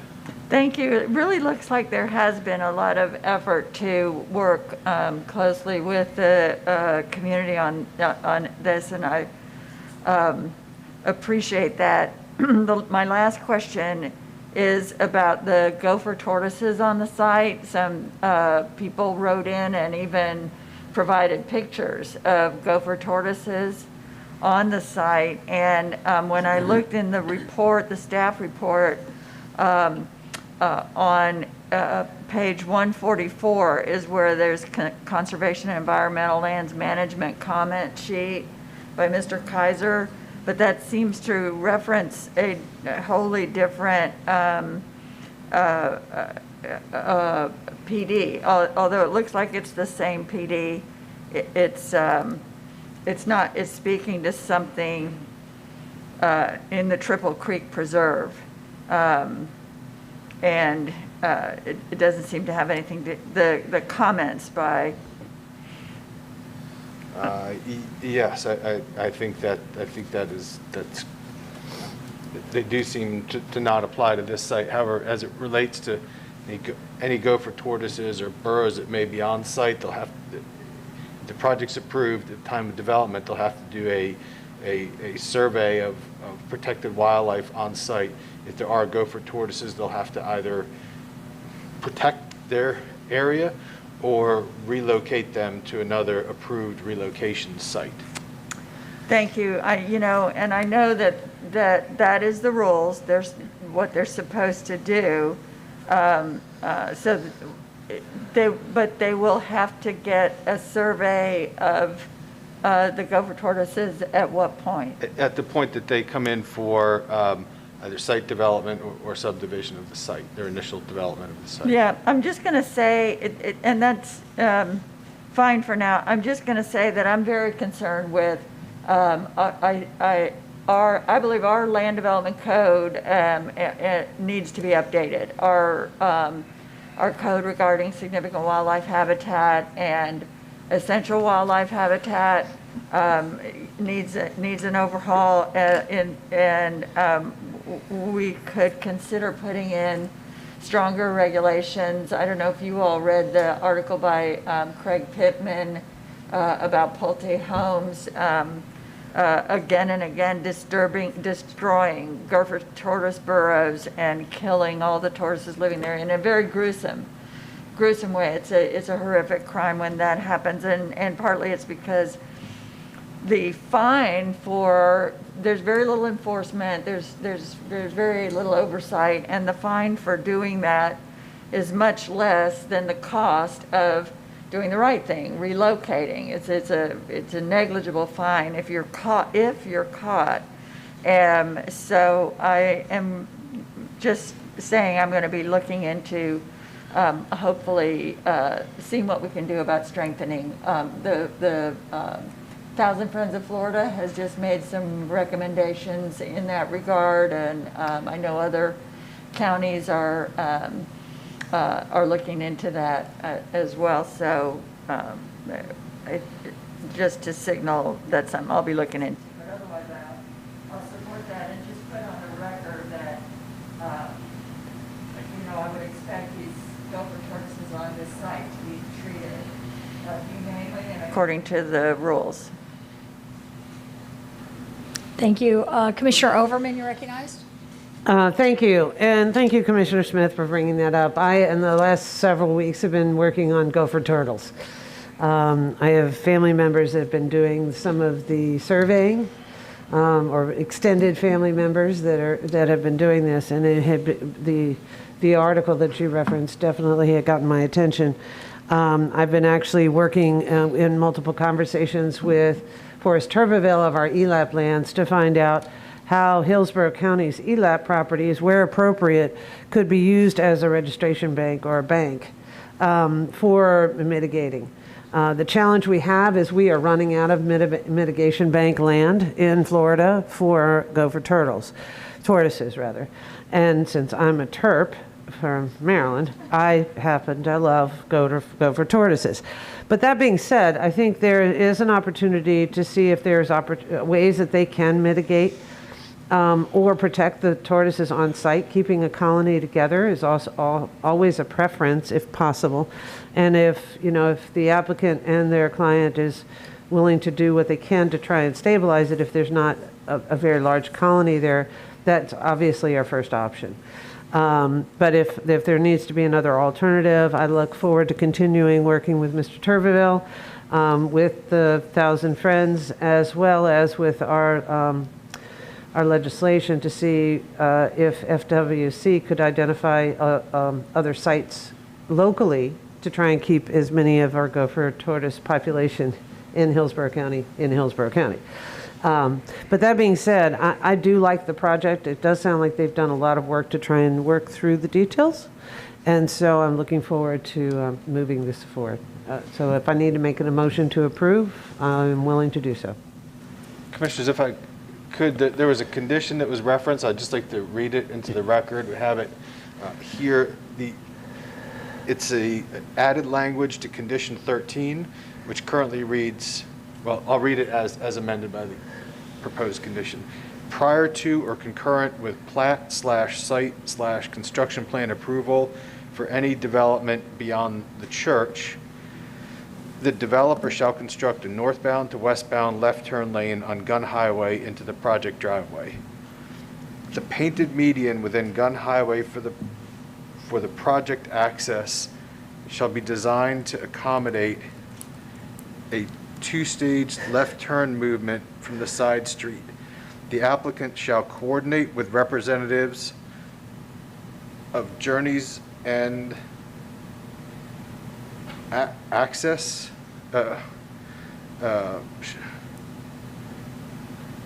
shall coordinate with representatives of Journeys and Access with said design, and it'll provide proof of such coordination. That wasn't added on the condition, but since it was proposed, I think we need to have something that shows that was Show on the demonstrated. record. Thank you. So do I need to change my motion to include what you just said, or as documented in the file? Sure. I think we just wanted to make sure that it was referenced on the record, and the gentleman I think who spoke did state that, but I wanted to just make sure that it was clear on the record. So I think we're fine with the motion. Excellent. Thank you. Thank you. So we have a motion by Commissioner Overman. Do we have a second? Second. Okay, a second by Commissioner Cohen. Madam Chair, my hand's raised. Yes? Thank you. Just a quick comment. I appreciate the effort from the applicant to work with the community, but I am concerned about maintaining the bike and pedestrian access, which I know has been a priority for our board. Question I have for, I guess, I don't know if it's for Adam or for our county attorney, but the question is, the applicant made a comment. They felt that was outside the scope of the rezoning. I guess my question is, do we have the ability to make a condition for approval that access is maintained, bike and pedestrian access from Donaloo to Parsonage that's currently there now, or I think perhaps they've stopped maintaining that access, but do we have that as a condition to guarantee that access continues? Commissioner, Go ahead. what we have as a condition is a requirement that bike and pedestrian access be provided from Donaloo, and that's a new condition that we didn't previously have, and that access will be on the church parcel, and then there's a requirement that the church parcel provide an on-site path for bike and pedestrian access to connect to the on-site road driveway system within the project. So it gets bike and pedestrians onto the site at Donaloo, provides at the church parcel, provides for access to the on-site circulation road within the project, and then access can be taken on that on-site road. That's the condition that is currently in place in both the conditions of approval and the site plan. All right, you confused me there a little bit. I guess the question is, can they still maintain access to North Mobley and to Rogers Park like they can now? Commissioner, I'll answer that in regard to the legal aspect of that. What I think Mr. Towson is alleging is that there is a historic access that was used over the years, and he's appearing to allege the existence of a historic easement. That and a condition that would require continuation of that would be outside of the scope of the application that is before the board today. So I would recommend that that not be considered as part of this. Okay, to go back to Adam's description, does that ultimately achieve what the speaker requested? So the on-site drive or road that's shown on the project could get from Donaloo to the church parcel, across the church parcel to the on-site, I'll call it a roadway, on-site roadway that does have an access point down to North Mobley Road. So the project as designed would allow for bike and pedestrian access to come from Donaloo through the site to North Mobley Road. I don't know whether that location corresponds to where people are using it today, but it does provide for a connection from Donaloo to North Mobley. Okay. Is there any other condition that needs to be added or strengthened just to ensure that this happens? I guess is the question. As proposed, we would require, when the site is developed, that this access be provided. It does provide some latitude on where along the church parcel on Donaloo the pedestrian access would occur, but as conditioned and with the site plan that's before you, we would require and have the ability to require that pedestrian connection through the site down to North Mobley. Okay, that's all I have. I have a question. I actually was going to ask about the same thing. And I'm just wondering, it sounds like there's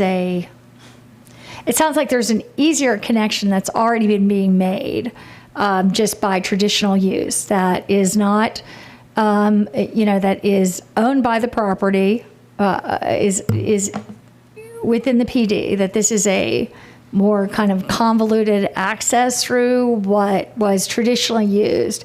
And I'm just wondering, I understand there's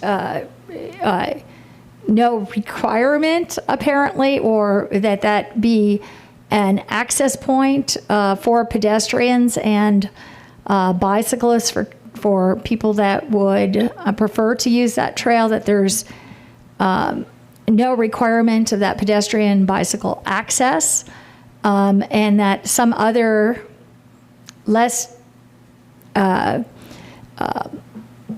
accessible community-wise access is being provided in some way. But I'm wondering, will the development, there's already apparently been a fence put across it, so will the development as it's planned, does this traditional access interfere with the development in any way? Is there objections because, there's a building being put in there, or that it is, offensive to the church to have that access open? Commissioner, I don't.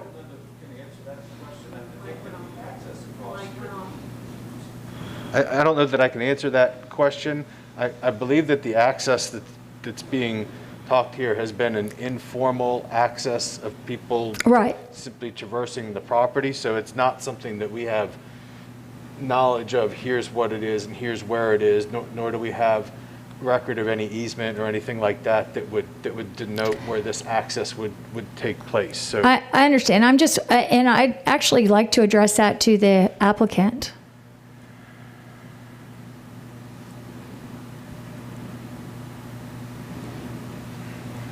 Cami Corbett with Hill Ward Henderson.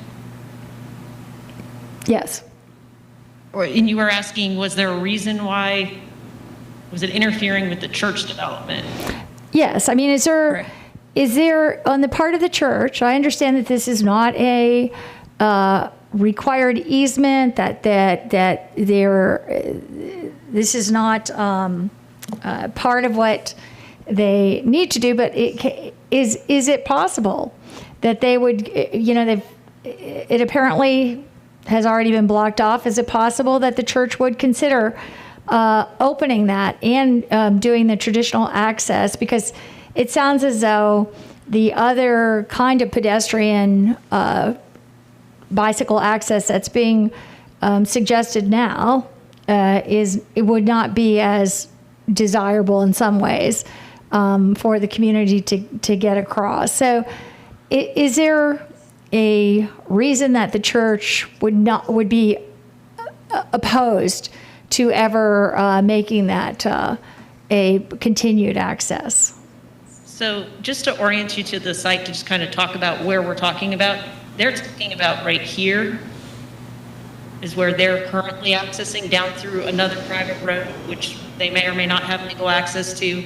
And so they would need, and so our access on the site plan for the one house that's to Donaloo is proposed to be right here. So you'd really be talking about, basically taking the property all the way across and down. It's not just a simple matter of coming down, it's coming across, which means it would be coming across this private property owner's lot. The access Adam's talking about is down here and through here and back through here. So it is a little bit more, it's a little more circuitous, but the issue why the property owner fenced it is, to his knowledge and his belief, this is private property, and he has concerns about people bicycling and walking, and I know it's his assertion that he's been doing it for 30 years, but the property owner put it up just for liability protection. And like I said, we really feel strongly this falls outside of the zoning. We talked about perhaps maybe conveying some property to Mr. Tyleson or others to potentially provide them that access. We might have to come back at a later point in time if that is established,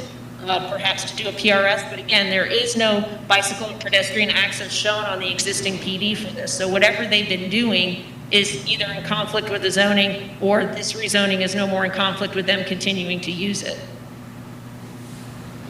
Okay, and it is the applicant, though. I was just confused for a second, but I think it's clear. The applicant has at this time fenced it off for liability purposes. Yes, the applicant is concerned about people traversing on bikes and pedestrian on the private property that he owns in case someone were to be injured, and the liability associated with that, until such time that ownership is established and those issues can be resolved. But they can't be resolved, and I don't think they really do fall outside the rezoning. Dr. Wally's owned this property for a really long time. He wants to be a good neighbor. We will continue that dialogue with them, and that's our explanation on the sidewalk issue. Okay. Commissioner White, you're recognized. Thank you, Madam Chair. And for anyone that's watching and may think that I'm off topic, I've been in the queue for a long time. But I'd like to continue that gopher tortoise conversation. Commissioner Smith, do you intend to bring something back to the board to further that conversation? Commissioner Overman, you're bringing something back to the board? Okay, great. And just, I'm sure you'll get into issues of whether or not we're preempted and things like that. And I don't know if you're going to have any experts that are going to speak to your item, but I know, for example, that in the past there's been concerns about a respiratory condition that the tortoises harbor, and that can lead to some technical issues with respect to relocating them and things like that. So I'm definitely excited about that conversation, and want to hear all about it. So So am I, and yes, I'm learning rapidly.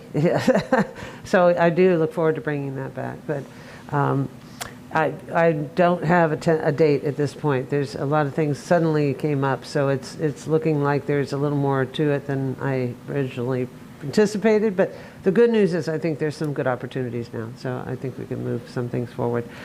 But I was next in the queue, and I'll go back to topic. I'll recognize you. Thank you. I think the good news is what we've discovered is there may be an opportunity to solve what is a community problem that the applicant may need to look at. But what caught my attention is that there is a requirement of some type of fencing along Gun Highway.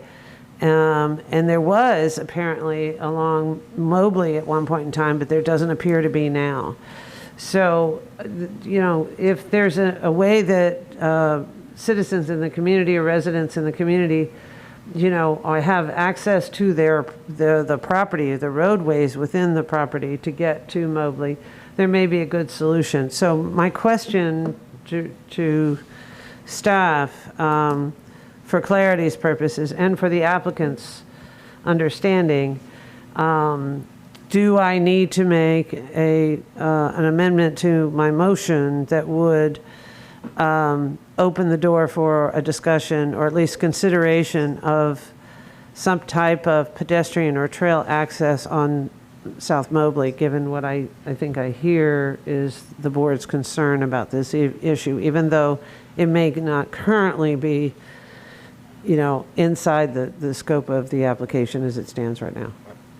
Commissioners, we have a condition included, condition 15, which allows for bicycle and pedestrian access is permitted anywhere along the PD boundaries. So if there was a future pedestrian bicycle connection that was agreed to, that the PD would not need a modification to allow for that access. Okay. Non-motorized pedestrian and bicycle access. Okay, so I would not need to amend the motion as it stands? You would not. It's already okay. contemplated. Then I'll allow it to stand. So.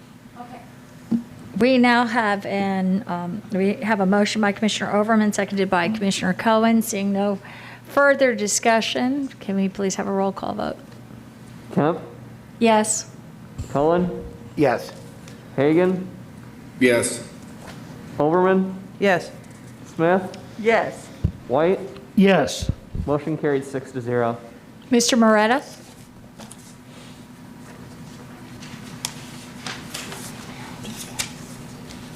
Thank you. This brings us up to item F5, application number MM21-0417. This is a major modification to an existing plan development that currently consists of 940 dwelling units. That number is being reduced down to 40, and it has a 4.9 acre area, which is a subdivision amenity, which includes a pool area, a lagoon/pool area. That particular area is already permissive in the plan development. What's being proposed for change is that the applicant is reconfiguring it to be what's considered in the LDC as a general recreation, indoor-outdoor use. Essentially what that boils down to in layman terms is that it's going to be reconfigured to be for residents of the subdivision and also for non-residents as if it were a golf course.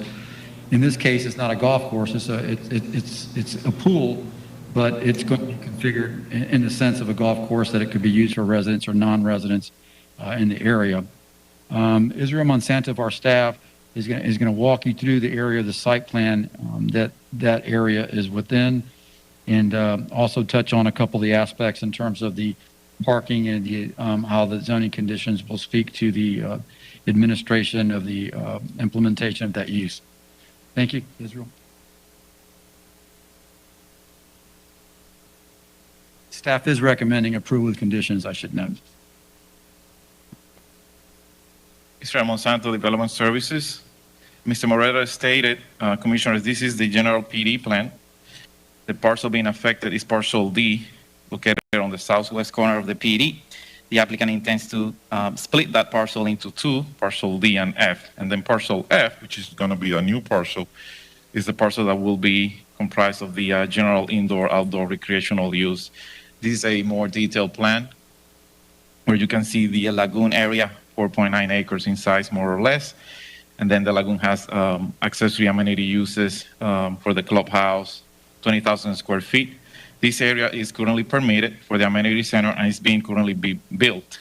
Then you have the parking areas along the frontage road that will include both for residents and non-residents, and also it will have a dedicated golf cart area for the residents only.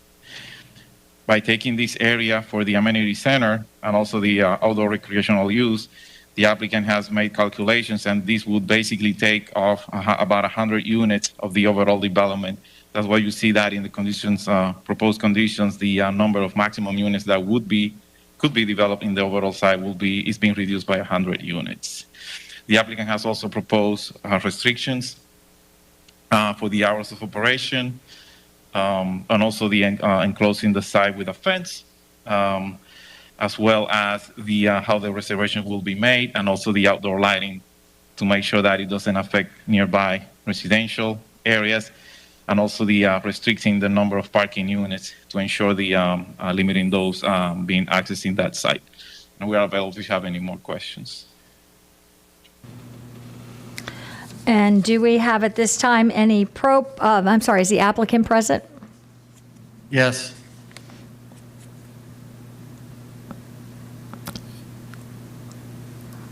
Afternoon, Madam Chair. Good afternoon. Good afternoon. John Grandoff on behalf of the applicant, Dune, Florida Land and South Shore Bay Club and Metro Development. My address is 3700 Bank of America Plaza. Excuse me.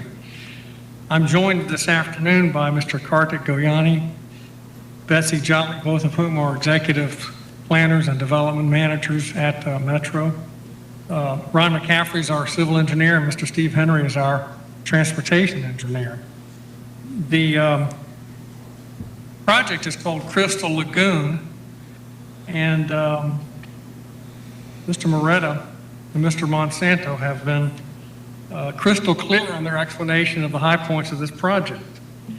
I will only add that the hearing officer made several findings of this project, and her findings are summarized in your report. She made a specific finding of consistency, which is located, pardon me, past the testimony. She made 12 findings of fact, and she summarized them and said that the major modification is in compliance with and furthers the intent and goals of the future Hillsborough Comprehensive Plan, and her findings of fact noted that there was substantial competent evidence to demonstrate the requested major modifications in conformance with applicable requirements of the Land Development Code and applicable zoning and established principles of zoning law. Please review for a moment the findings of the staff, which are provided on page 14. And this had to do with a brief issue we had regarding locational criteria. And you see on the middle of page 14, transportation staff reviewed the parking assessment and does not object. Transportation staff finds it highly likely that there will be sufficient parking for the proposed use based on conditions recommended by staff, together with the restrictions on facility operations and parking proposed by the applicant. Therefore, based on these considerations, transportation staff recommends approval with conditions. I'd also like to mention that the final summary by Ms. Finch on page 21 came to a very logical conclusion based upon this evidence, that the recommendation for approval, as indicated by the findings, as stated, subject to the zoning conditions prepared by the Development Services Department.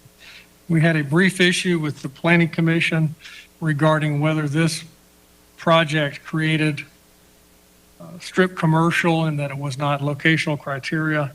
It was more of an academic debate. The facts of this project prove that Lagoon Shore Drive is functioning as a collector road, and we have proven that in the evidence. I respectfully request your approval this afternoon, and I'll reserve the remainder of my time for rebuttal. Thank you very much. Is there anyone else that is speaking for the applicant? No one's been recognized or trying to be recognized. Okay. And I'm not going to be allowing the reserve rebuttal time. So if you want to speak now, you will have 5 minutes at rebuttal.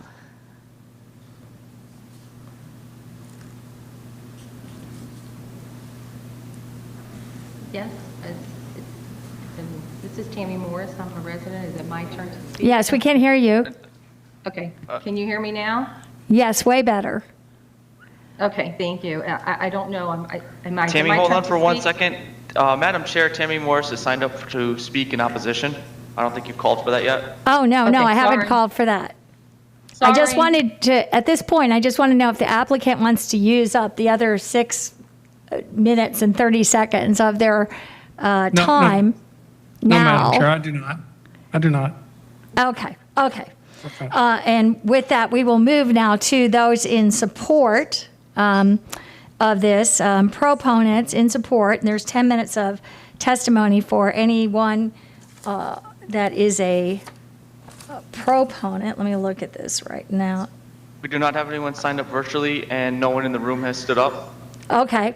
And so now we'll call for opponents of this. Is there anyone in the room? We know we have Ms. Morse virtually. Is there anyone in the room? We do not have anyone in the room. Okay.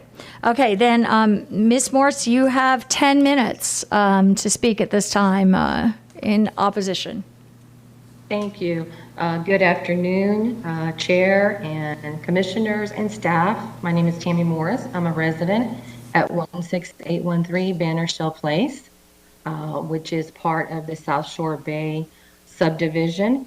And I think the information regarding changing parking places and allowing all of that is good and wonderful. The main concern as a resident I have, and we're only not even quite half full as a subdivision, is that when we purchased here in this subdivision, we purchased for, prime price for a privately gated community. The amenity of the lagoon is wonderful. We all enjoy it. We pay for it. It's required to pay for it. It's great. But we also pay for a guarded, to have a private gated entrance. We pay through CDD. We pay through homeowners fees. My concern is no one has established how this change for making it a non-residential facility, how that is going to affect the integrity of the South Shore Bay development for a gated community. No one has addressed how are people going to get in and out of the gate when the gates are closed. Currently, they're open during the day because of construction. When the 2,800 homes or greater are constructed, the gate should be open and it should be only open and closed for residents coming in and out or their guests. Nowhere has anyone deemed how it is going to impact our integrity and our benefits for a gated community, which we pay for private roads, we pay the CDD, we pay the homeowner's fee for the gate. So no one's taking into consideration how that's going to impact the 2,800 residents here who have paid for a gated community. How are non-residents going to get in and out? There's been no establishment showing us that it's not going to infringe on our gated community. With that said, when you purchase a ticket to come to the community to go to the lagoon, I'm going to purchase a ticket. I'm going to stay as long as possible. So I'm going to come in at 10. I'm going to leave at 7. You're going to back up Lagoon Shore Drive when everybody's leaving at that time. That's going to get bumper-to-bumper traffic on Lagoon Shore Drive, trying to get out of a gated community, not to mention those people who live on the wall in Lagoon Shore Drive. All of that stop traffic is going to be looking in your home and affecting your privacy. The other main concern I have is for the children in the neighborhood. You're going to let people come in and they're going to say, oh, when the lot's full, okay, no more parking allowed. What is going to prevent people from coming in and parking in front of our homes and walking to the lagoon? So with that, those are all my concerns. I have no problem with them trying to enhance the facility and do things like that. But in that process, I don't believe any explanation has been given to the residents, the 2,800 will be residents, that our gated community is going to be infringed upon, because there's been no speculation and no process and no procedures established on how non-residents are going to fit in our gated community and not impact us. So with that said, I ask the commission to please also think of the 2,800 residents and how we have paid and are paying for these amenities to be in a gated community, that now this one process is going to be affected by it, and nobody's explained how my benefits and the integrity of the subdivision of a gated community is not going to be impacted. So I just ask for that consideration. Thank you. And I think that ends our opponent testimony. That is correct. Commissioner White, you want to? Yes, Madam Chair, I just want to see if the citizen that just spoke is still logged on. Looked like she joined us virtually. It looks like she's still here. Okay. Ma'am, did you leave your contact information with county staff when you logged on? When I submitted my request online, so they should have it. And I have also, I was at the last hearing, just for your information, and I expressed some concerns, and the developer did call me back and they answered some. They could not answer any of the things I just brought up about infringing upon the gate and the state. We bought in a gated community, obviously, for privacy and our own feeling of safety and security. Nothing is perfectly secure, we all know that. But we did purchase with that in mind, and we pay for that in our CDD, and we pay for it in our HOA, and we also pay for the lagoon as well. So I'm just saying, they could not give me any procedures in place to tell me how our benefits are not going to be infringed upon. They couldn't answer, they did not have an answer for me. They said they would be looking at it. But nothing has been established to protect the 2,800 residents who are living in a gated community, of which this amenity was approved for the gated community, right smack in the center of a gated community, with no other commercial apps. Okay, Mr. Gormley, do we have contact information for this citizen? If she gave her information at the ZHM hearing, we would have that in the record. Okay. Yes, sir. I'd like to ask that an appropriate county staff member reach out to her to help her with some of these issues. My first inclination is to think that it might be someone from Wanda Sloan's department that could maybe help as a liaison between her and her HOA and any applicable county staff that could be of help. But I'd like to see if we can get her some assistance in getting some of these issues addressed. Will do. Thank you.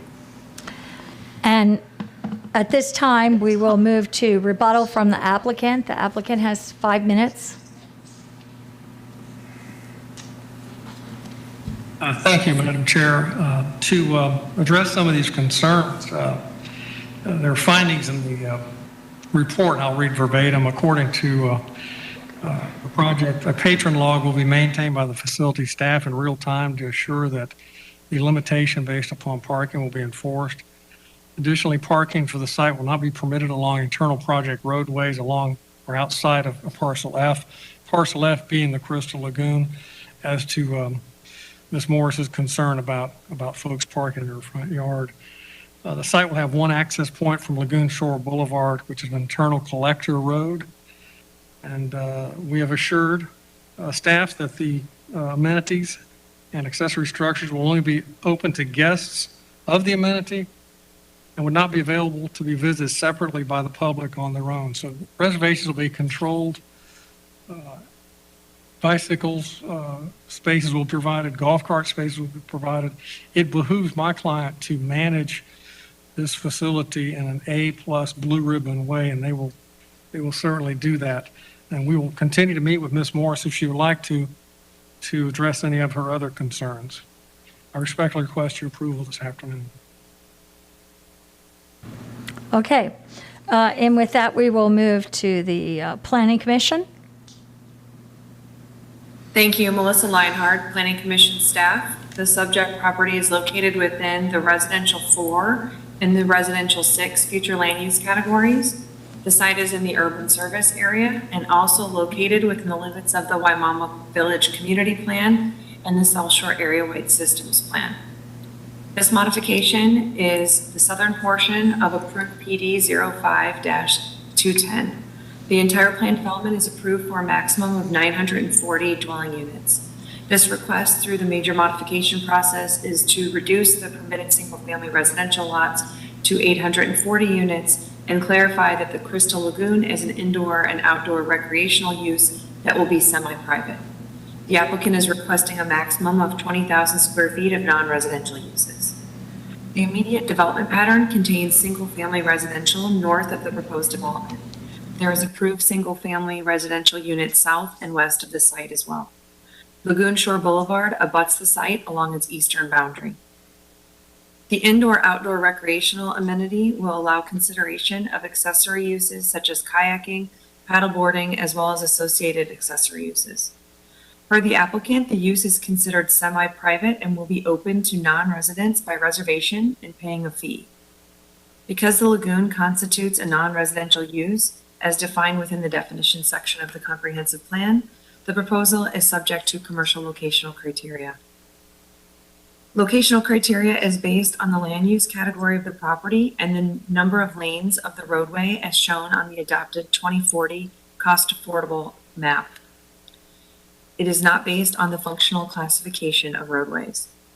During the analysis of this rezoning, transportation staff noted that Lagoon Shore Boulevard functions more like a collector roadway. While this boulevard may function more like a collector, Planning Commission staff can only consider roadway lanes and roadways that are listed on the 2040 cost affordable long-range transportation plan map as per future land use element policy 22.2 in making a consistency finding. To meet locational criteria, the subject site must be within 900 feet of a qualifying intersection. And per policy 22.2, 75% of the site must fall within that node. The site does not meet locational criteria for non-residential uses based on that criteria. The applicant has provided a waiver request to locational criteria as part of their application. According to the request, the proposed development would not be a typical commercial enterprise, but rather an indoor and outdoor recreational use.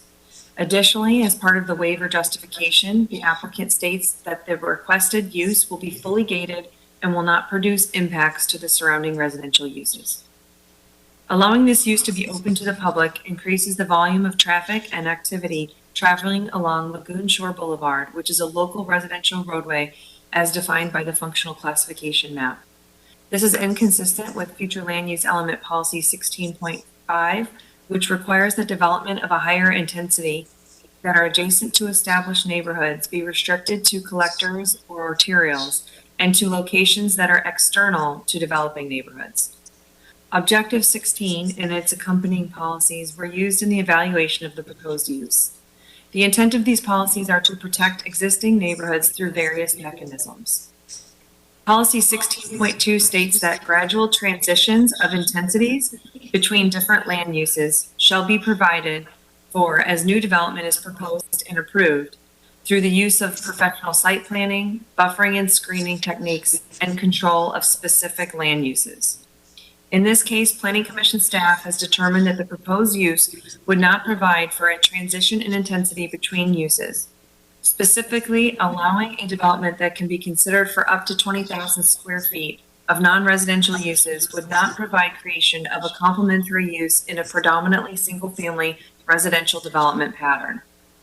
With the proposed use's incompatibility with the surrounding area, Planning Commission staff has determined that the proposed use would be too intense and not be complementary to the surrounding development pattern, and it would disrupt the gradual transition to the existing single-family development.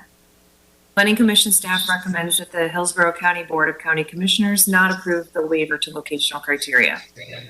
While Planning Commission staff acknowledges that the applicant has made an effort to mitigate impacts by reducing the parking and therefore reducing the number of guests that can attend the lagoon, the site still does not meet locational criteria.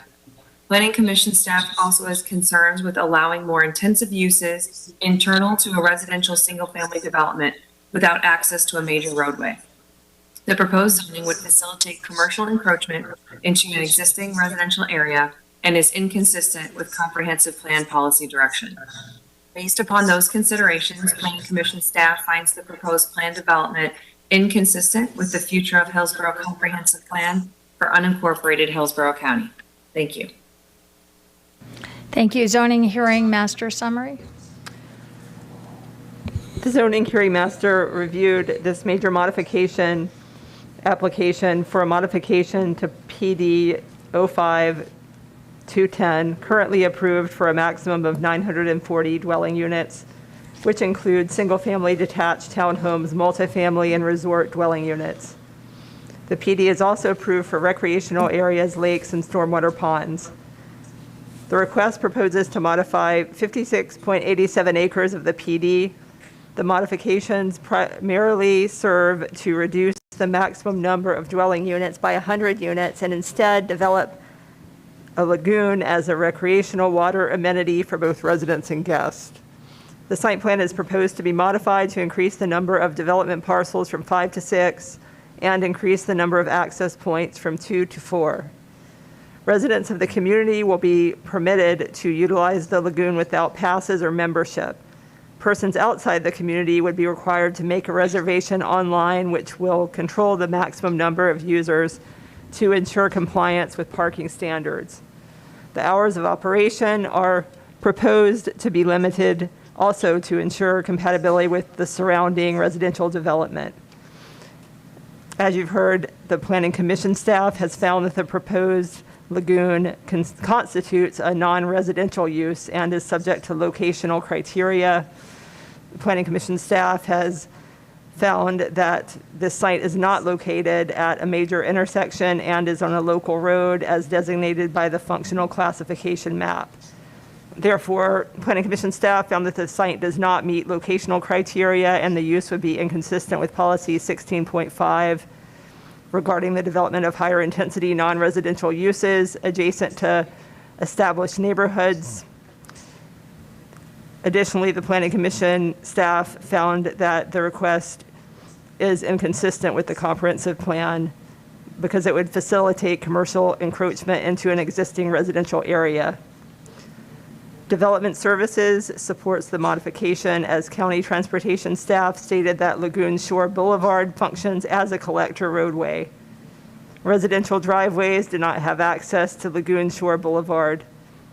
Staff also recognize that the proposed lagoon results in the elimination of 100 dwelling units. Staff concluded that the proposed parking will be sufficient for the semi-private recreational facility. The zoning hearing master found that the proposed modification is consistent with both the Land Development Code and the comprehensive plan and recommended approval.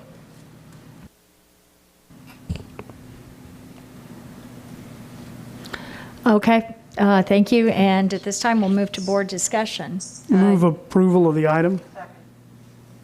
Sorry, second. Commissioner White, seconded by Commissioner Overman. At this time, I don't see any other discussion. I'll just say that I do have several questions and concerns about this.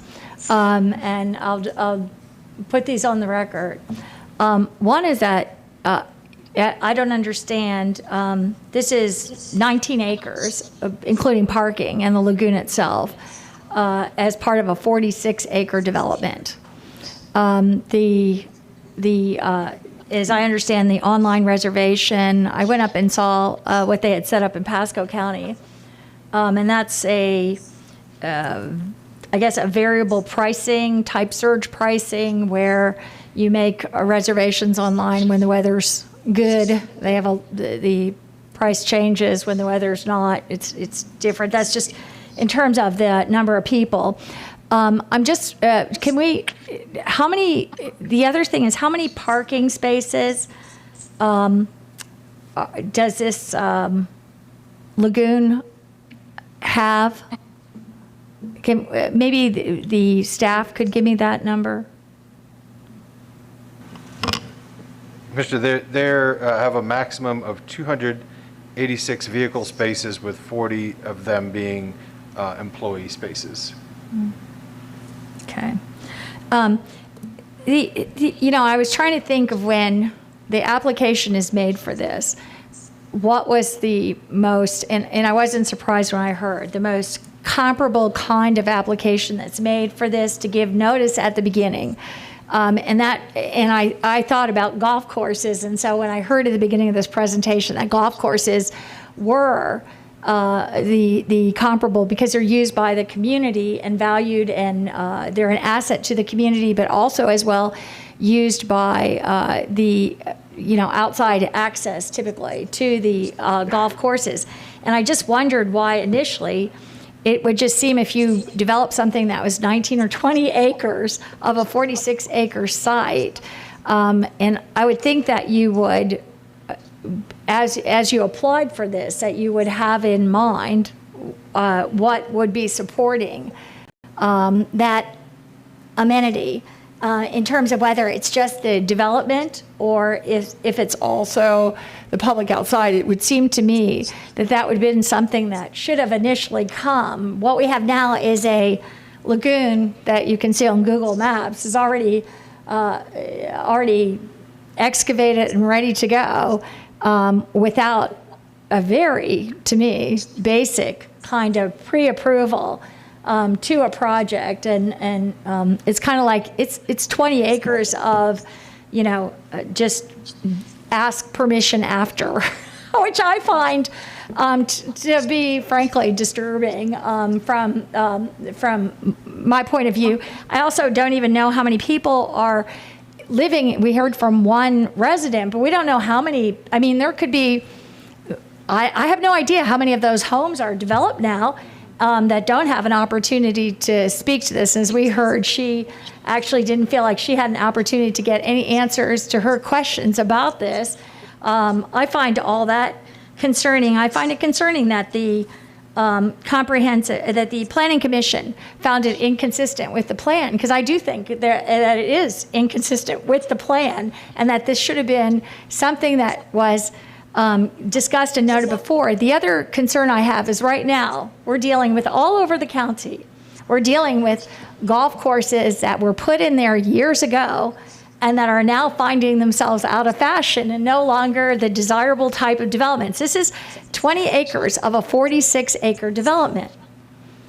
That's very similar. In fact, I don't think there's that ratio in any of the other ones I've heard about almost. It seems like much more development to golf course on the other places that I've heard about.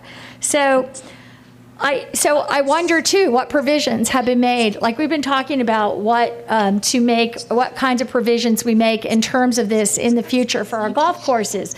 But here we have something that hasn't apparently been even considered when this was first approved. I don't know when, some years ago. I can say it's before I ever was on the commission. So that gives it at least 4.5 years.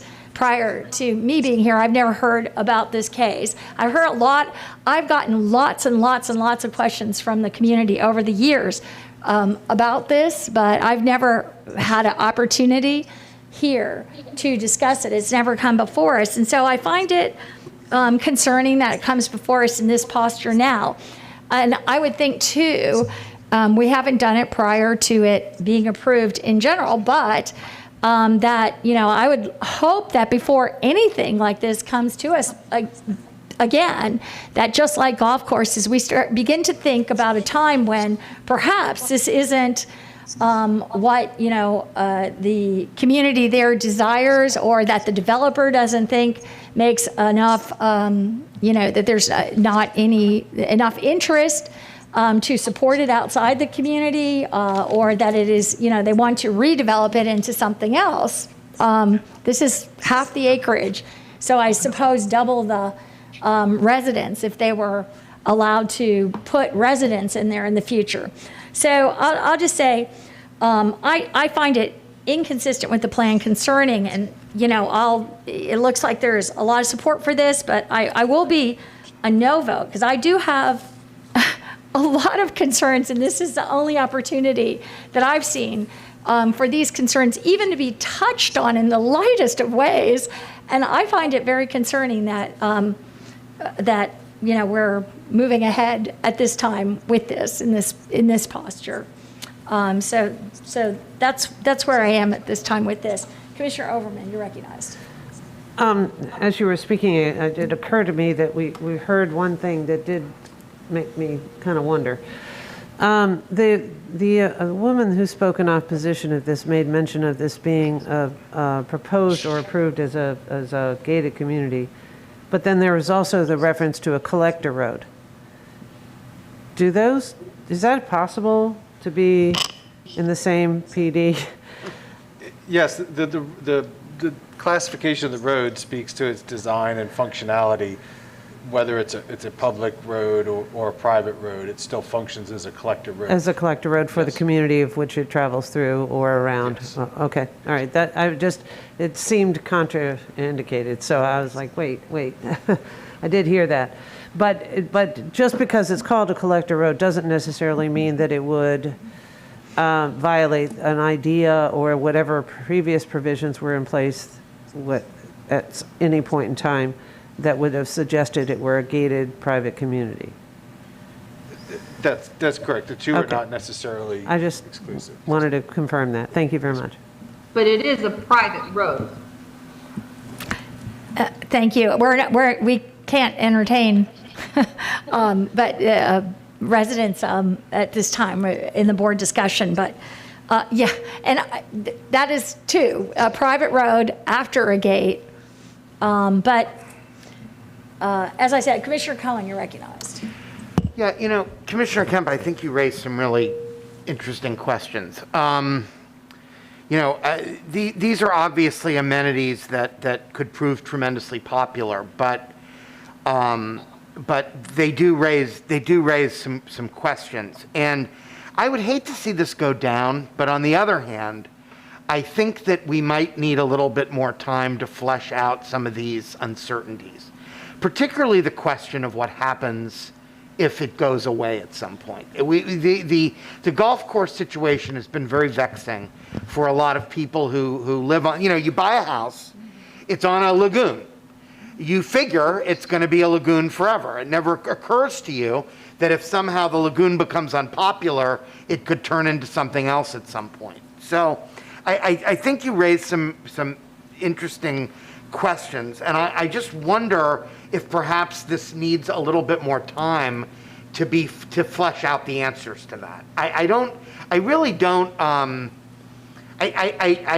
would hate to see something like this fail, but I do think that we need some assurances about what actually is going to happen to it in the future, should this not work out. And quite frankly, the question of how a gated community handles a public access inside of it, at the very least, deserves a little bit of discussion, so that because we really could be setting some precedents here that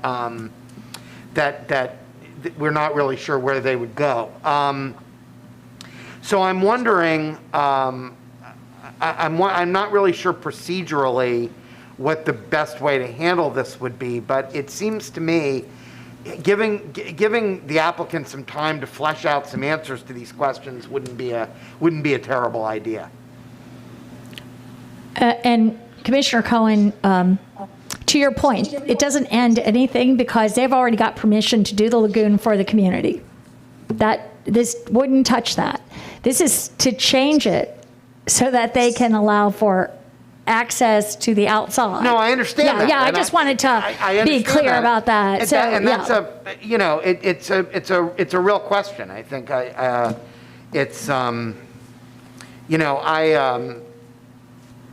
went someplace this summer that is a private beach within a public beach within a private community. Very similar to this type of setup.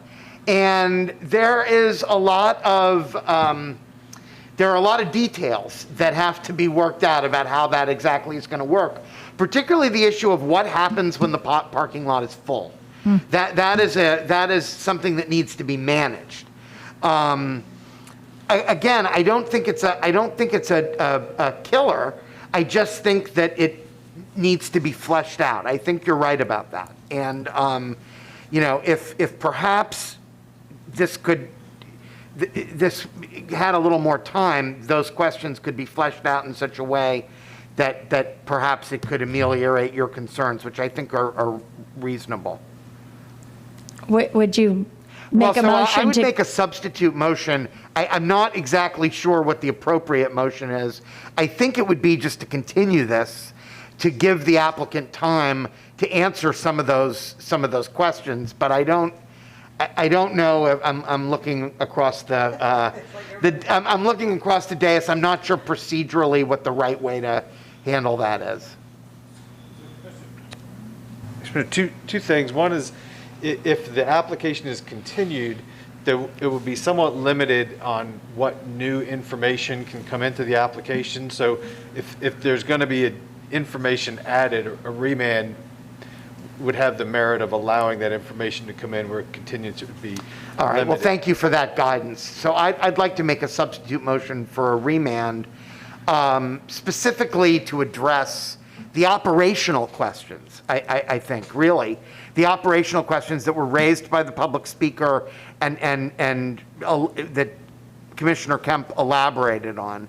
And perhaps then when it comes back to us, we'll be a little bit clearer about it.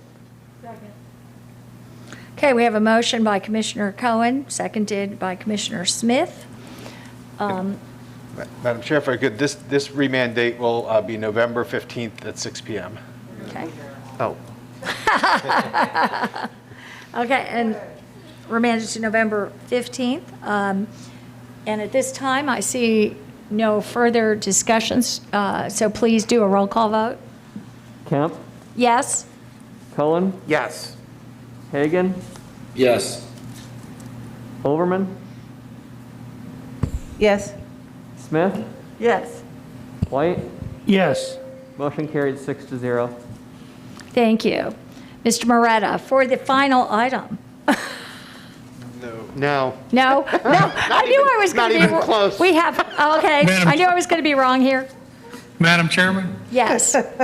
excuse me, on the motion to remand, can we have some specific direction as to what needs to be addressed by the zoning hearing officer on remand so we know exactly what questions you want answered? I'm sorry, no, at this time, I think we had our discussion, and it's not appropriate at this time for that question to I be just want entertained. direction on what- I'm sorry, you'll have to just refer to the record as it stands. Thank you. And Mr. Moretta, to the one of many items to come.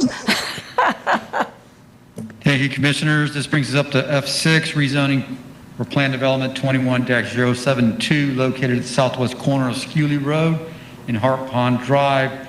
Commissioners, this is a 15.1 acre site, zone AR and AS1. The AS1 is a 1 acre lot, agricultural residential. AR is 1 unit per 5 acre agricultural residential. The rezoning is to a plan development to allow a kindergarten through 12 private school.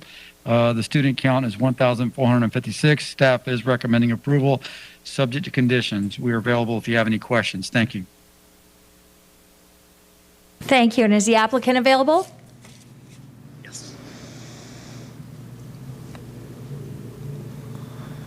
Madam Chair and Commissioners, good afternoon. I'm Michael Warner, 14502 North Dale Mabry Highway, Tampa, representing the applicant. Commissioners, Mr. Moretta is correct. This is a 15-acre tract. We are requesting a charter school approval, K through 12. This is a notice asset community for 1,346 students.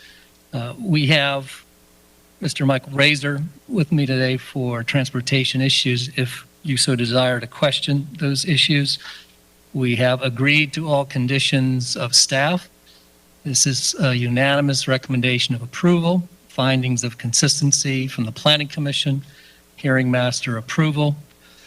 We had one attendee, I believe, at the hearing who asked a question about flooding concerns off-site, and we addressed that on the record. I would point out a condition that is in the staff report, Commissioners, that is condition 11. That is a very detailed and very exacting condition for transportation improvements. I will read an excerpt of it. Annually at the beginning of each school year during the fourth week of class, the developer at its sole expense shall conduct traffic monitoring to assess the sufficiency of queuing both on-site and off-site at the project access points. This report shall be submitted to Hillsborough County Development Services and Public Works Departments. The annual monitoring requirement shall remain in effect for 1 year beyond the time total enrollment reaches our cap of 1,456 students. So that means every single year up until the time and even beyond where we reach that cap, we have to file a detailed transportation assessment on the sufficiency of access, queuing, and on-site traffic management systems. This has no PD variations, Commissioners. This has no waivers requested. There's a design exception associated with this request. This results in our client being obligated to construct, and they're offering to do that, a 5-foot wide sidewalk from Harney Road to the west all the way to County Road 579, which is Mango Road to the east, a distance of just over a mile. We have met all the conditions on setbacks. We have all unanimous approvals from the review agencies, including EPC and, of course, transportation. We have a channelized left turn westbound driveway on our eastern side, and we have a dual access, full access on the west. We meet all buffer screening requirements. We've also agreed to all the other conditions of staff relative to lighting, 2-for-1 setback, and other operational conditions. With that, Commissioners, be happy to answer any questions. Thank you. Thank you. And at this point, do we have any proponent testimony? We do not. No, ma'am. Okay. Do we have opponent testimony? None recognized. Okay. Hearing no opponent or proponent or opponent testimony, does the applicant wish to waive their rebuttal? Yes, Madam. Okay. Planning Commission staff? Thank you, Melissa Leinhardt, Planning Commission staff. The subject property is located within the Residential 1 future land use category. The site is in the rural area and located within the limits of the Thanota-Sassa Community Plan. The subject site is located in the rural area, and according to Objective 4 of the future land use element, the development pattern of the rural area is intended to be large lot, low density residential without the threat of suburban encroachment. Policy 4.1 specifies the acceptable rural densities. The subject site is designated as Res 1, and as such, the intent for this is to designate areas for rural residential uses that are compatible with short-term agricultural uses. Other uses include rural-scale neighborhood commercial, office, and multi-purpose projects. The proposed school is consistent with the Residential 1 future land use category. Schools are also considered to be residential support uses according to the comprehensive plan. Objective 17 and Policy 17.1 of the future land use element state that residential support uses are encouraged to be located in residential areas to support the neighborhood residential population. These land uses are allowable in any of the residential, commercial, and industrial land use categories, as long as the proposed use are compatible with the surrounding area. Single-family lots are located immediately to the west and south of the site. Vacant lots are located immediately to the east. The applicant is providing Type A buffers consisting of 6-foot high PVC wood fence with 30-foot trees on center along the west and southern boundaries of the property, which is consistent with policy direction. The Thanota-Sassa Community Plan seeks to provide a sense of community that ensures that new development maintains and enhances Thanota-Sassa's unique character and sense of place and provides a place for community activities and events. The development of a school can contribute to Thanota-Sassa's sense of community and provide opportunities for community activities and events. The request is consistent with that vision. Based upon these considerations, Planning Commission staff finds the proposed plan development consistent with the future of Hillsborough Comprehensive Plan for unincorporated Hillsborough County, subject to the conditions proposed by Development Services. Thank you. And zoning hearing master recommendation summary. The zoning hearing master considered this request to rezone approximately 15 acres from AS1 and agricultural rural to planned development to permit the development of 107,000 square foot K through 12 private school with 1,456 students. As you've heard, the Planning Commission staff has found the proposed rezoning to be consistent with the comprehensive plan as well as the Townhome community plan. No waivers or PD variations are requested as a part of the application. The zoning hearing master noted that one person spoke in opposition at the ZHM hearing. The testimony focused on the applicant's transportation analysis and its lack of recognition of the ongoing development in the area. Concerns were expressed about existing flooding and how the proposed school will negatively impact the surrounding area. The applicant's representative refuted the testimony in opposition by stating that the transportation analysis was conducted in accordance with the county's technical manual standards. Regarding flooding, the applicant's representative testified that the project will be developed in accordance with all SWIFMUD regulations for the retention of water emanating from the property, but that it was not the applicant's obligation to cure existing off-site flooding problems. The zoning hearing master found that residential support uses, such as a school, are permitted within the majority of Hillsborough County zoning districts. The application for a PD zoning for a private school results in certainty to the surrounding community that measures are in place to ensure compatibility. And the zoning hearing master, considering the foregoing, recommended approval of the PD rezoning request. Thank you. And with that, we'll move to board discussion. Commissioner Overman, you're recognized. I just have a quick question. Given that the school is actually going to be in a rural agricultural area, is there anything within the PD application or description that would prohibit a community garden on site for the students that go there? Not that they've got it in the plan, but I would hate to see that it might be a prohibited kind of thing, given the current zoning application.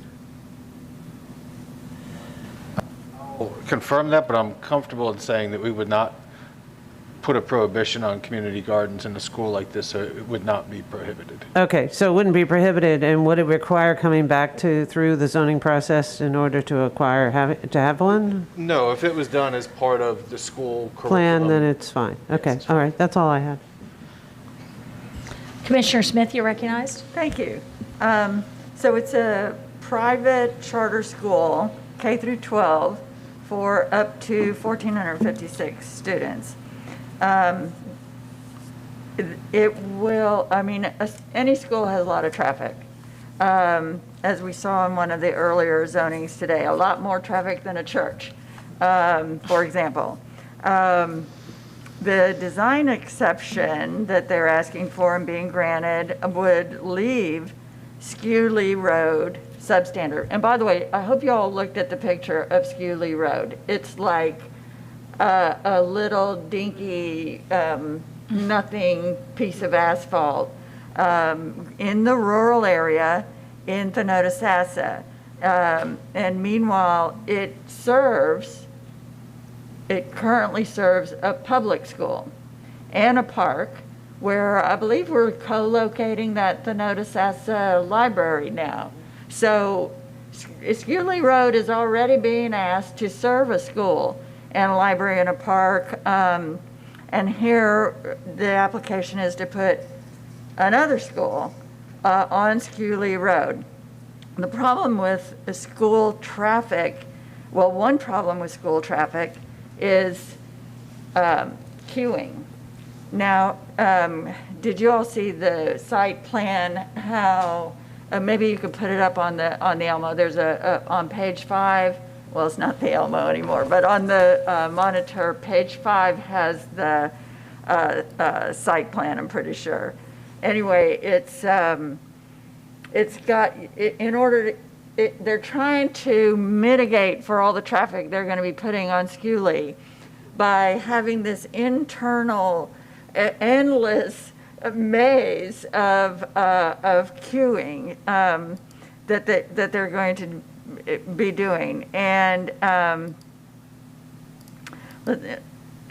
if, you know, I mean, it's a good try, but I can tell you what's going to happen is the parents are going, you know, there's going to be a whole lot of traffic at the same time to the public school as coming to this. And if I'm are we going to be able to see that queuing, the site plan? Because if, let's see, it is on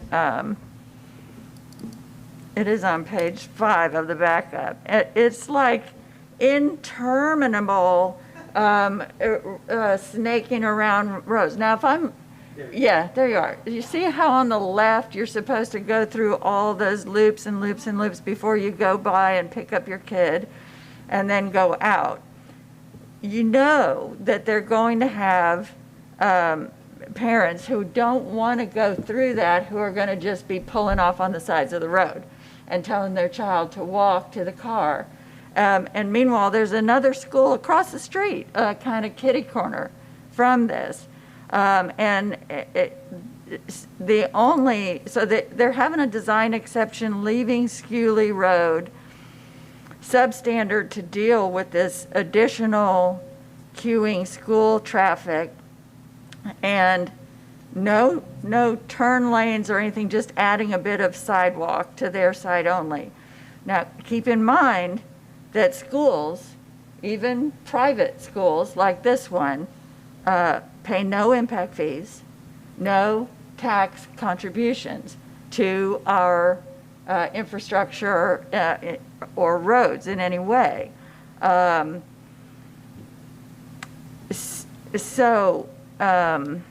Plus we have opposition testimony from somebody that I believe said she's been in the, this was at the hearing and it's summarized here.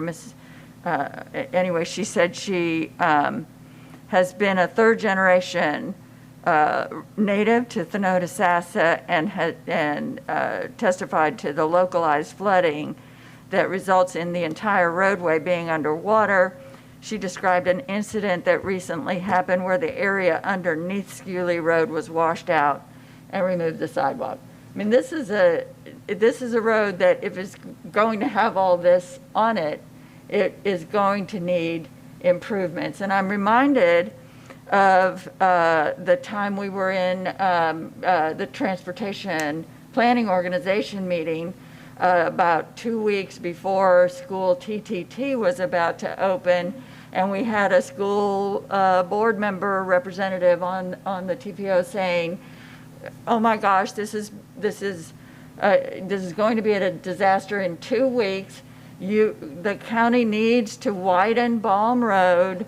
You need to pay $50 million to do it and move it to the top of the list because it's nowhere on our long-range transportation plan." And so this is the kind of,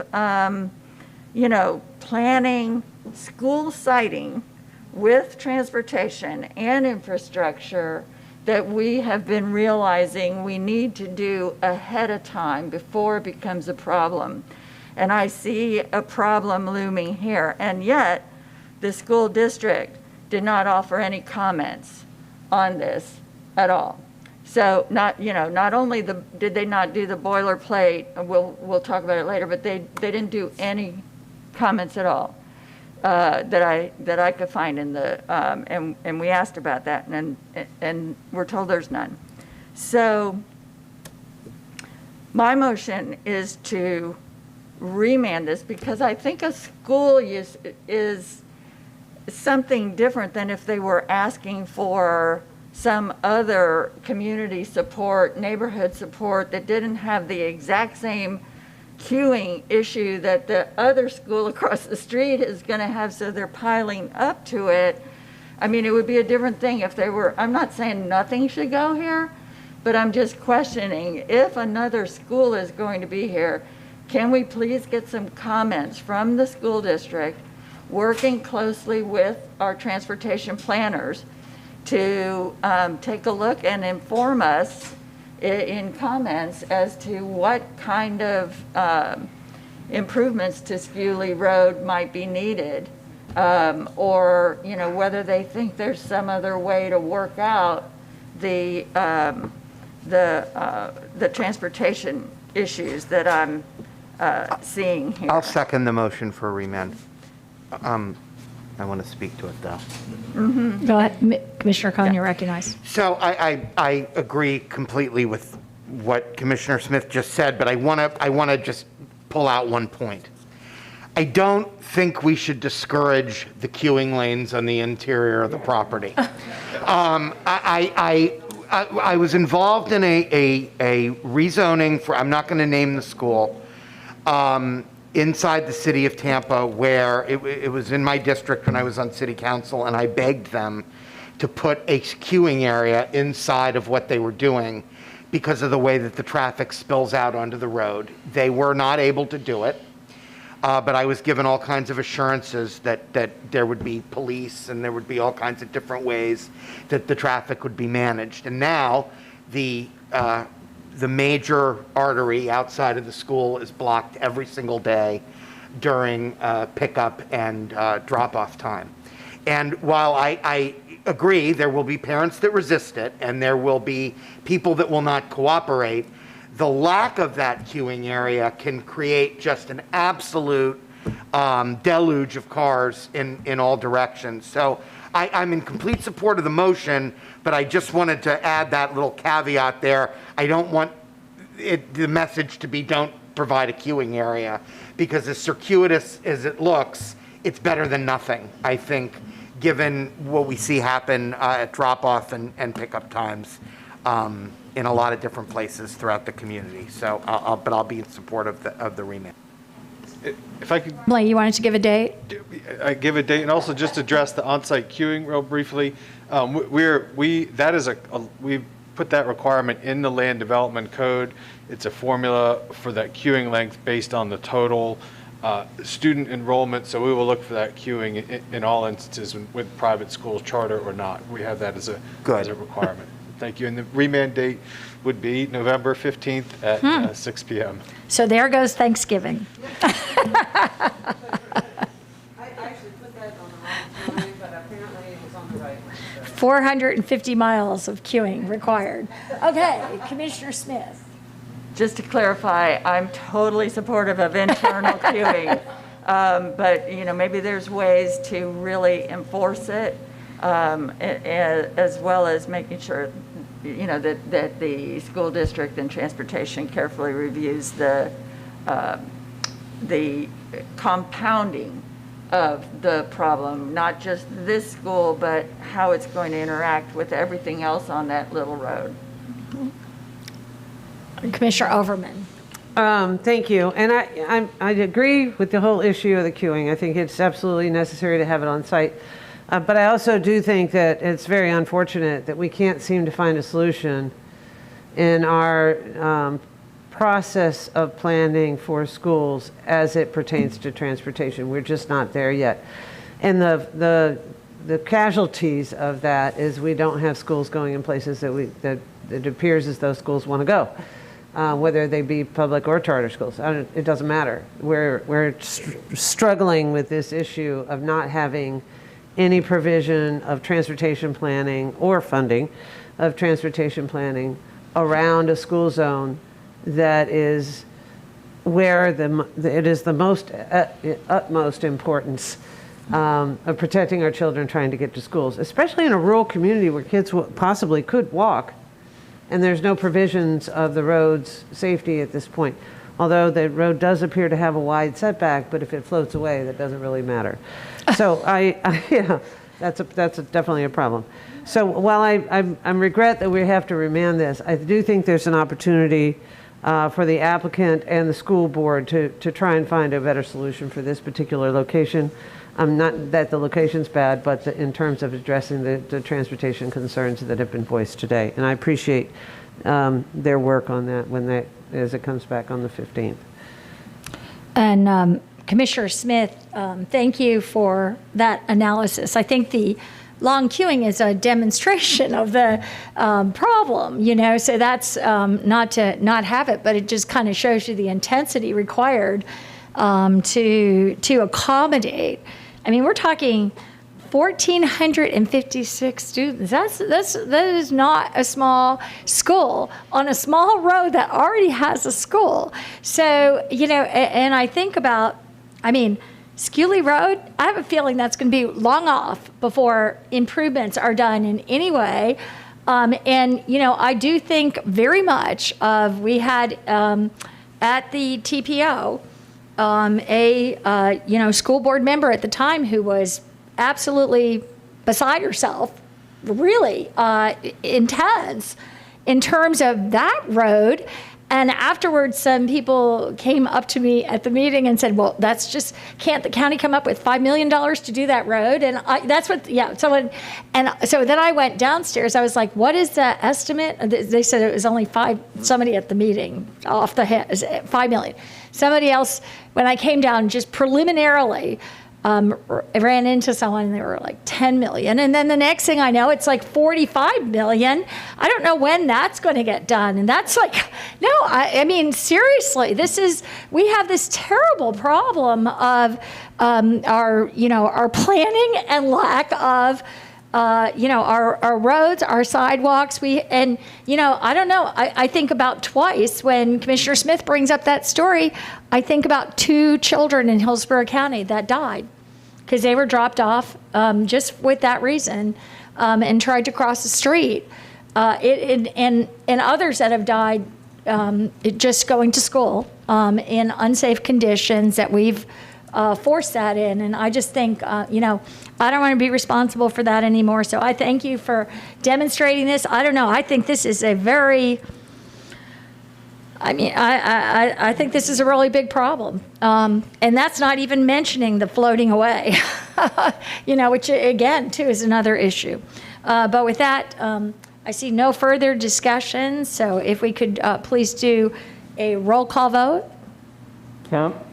And that was, by the way, remand by Commissioner Cohen and seconded by Commissioner Smith. No, the opposite. I'm sorry. Thank you. Okay, Commissioner Smith, seconded by Commissioner Cohen. That's what I would have thought, but then I thought somehow it worked out that way. Okay. And with that, go ahead. Kemp? Yes. Cohen? Yes. Hagan? Yes.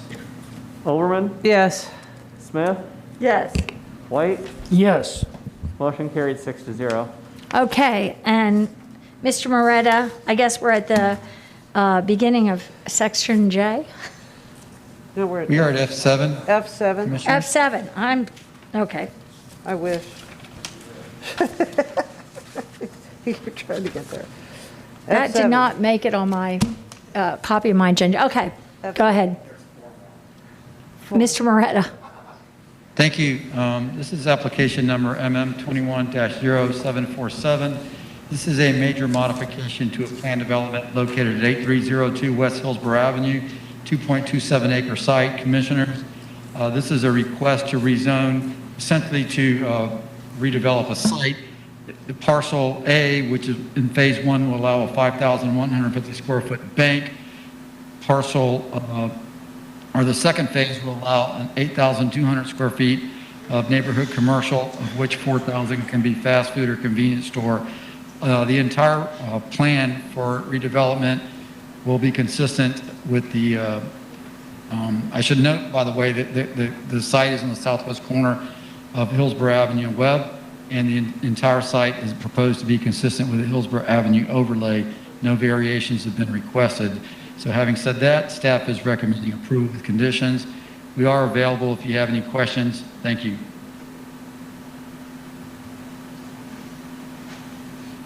Thank you. And with that, do we have at this time proponent testimony? I mean, I am the applicant, is the applicant present? Yes, Madam Chair. Michael Horner, 14502 North Dale Mabry Highway, Tampa, representing Bank of America. Commissioners, I'm 0 for 2 today. I'd like to get one approval if we could. We have diligently worked on this case for months. It has unanimous recommendations for approval. It is in the OC20 plan sector. It has complete approvals from all agencies. We had a fire at this bank a year ago. This is a community neighborhood bank. This is a redevelopment of that bank. This is a much smaller bank than what was approved, almost by half. There is an out parcel being proposed to the west. We have access restrictions on the conditions of approval. Phase 2 is going to require some additional improvements on Webb Road. We have agreed to those. We have no variations. We have no waivers, no opposition. Happy to answer any questions. Thank you. Thank you. At this time, do we have proponent testimony? Do we have any proponent testimony? No, ma'am, none recognized in the hearing room. Thank you. Do we have any opponent testimony? None recognized in the hearing room. Thank you. And I assume you're going to waive rebuttal?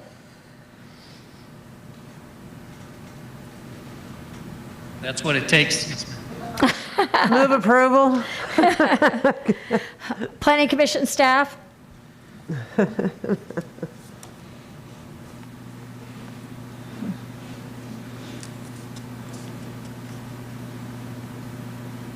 Planning Commission staff? I'm sorry, I do apologize. Thank you. Melissa Leinhardt, Planning Commission staff. The subject property is located within the Office Commercial 20 future land use category. The site is located in the urban service area and also located within the limits of the Town and Country Community Plan. The overall area contains a mixture of uses. There are mainly light commercial, light industrial, and vacant commercial land uses along the major intersection of Hillsborough Avenue and Webb Road. A community school exists southwest of the site, and a public institutional use is east across Webb Road. The proposed modification of commercial development would complement the surrounding land uses and is therefore consistent with policy direction. The Office Commercial 20 future land use category is the predominant category running along West Hillsborough Avenue. Per the future land use element, the OC20 future land use category is exempt from commercial locational criteria.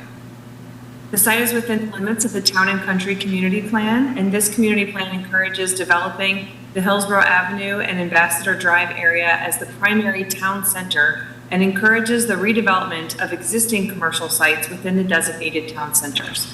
The site is approximately 0.6 miles west of the Hillsborough Avenue and Ambassador Drive proposed town center, and will redevelop the existing commercial site. In addition, Goal 4 of the community plan states that the encouragement of shared access points, cross easements, and entry from side streets. The applicant proposes a shared access drive south of the site to connect to the bank and commercial designated property. Therefore, the proposed modification is consistent with the vision of the community plan. Based upon those considerations, Planning Commission staff finds the proposed modification consistent with the future of Hillsborough Comprehensive Plan for unincorporated Hillsborough County, subject to the conditions proposed by Development Services. Thank you. Thank you. And do we have a zoning master, or can you give us a zoning master recommendation summary? The zoning hearing master considered this major modification to Plan Development 780249, currently approved for a bank, office, professional, and restaurant land uses. The major modification request proposes to modify the bank parcel in Phase 1 as well as adding a new commercial out parcel in Phase 2 of the project. The existing bank burned down in May of 2020. According to the applicant's representative, the bank was 10,000 square feet in size, and the new bank is proposed to be 5,150 square feet with a drive-through window. The proposed commercial out parcel would permit a max of 8,200 square feet of commercial neighborhood uses, or a 4,000 square foot convenience store or fast food restaurant with drive-through. As you've heard, the Planning Commission staff has found the request to be consistent with the comprehensive plan. One person representing the adjacent retail plaza testified in opposition at the ZHM hearing regarding concerns relating to a possible overflow of traffic and parking from a fast food restaurant, which could impede the attractiveness and marketability to his tenants, as well as access onto Webb Road. The applicant representative testified that the fast food land use is being proposed as an option. The land use could be a 5,000 or 8,000 square foot office, and that the parking issue would be reviewed at site development. The applicant's representative stated that the developer would need to seek formal relief for parking issues for the proposed use or not build that type of land use. The proposed modification results in a new bank that is approximately half the size of the bank that burned down last year. The zoning hearing master found that the request for a new commercial outparcel with several land use options is a part of the Phase 2 development of the site and subject to all land development code standards for parking and access. The zoning hearing master, based on the foregoing, recommended approval of the major modification.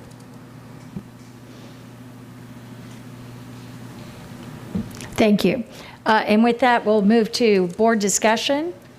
Move approval. Second. Okay, we have a motion to approve by Commissioner Cohen, seconded by Commissioner Overman. And seeing no further discussion at this time, can we do a roll call? Kemp, Yes? Cohen, Yes. Hagan. Commissioner Hagan, Overman, Yes. Smith, Yes. White. Yes. Motion carried 5-0. Thank you. Commissioners. I'm sorry?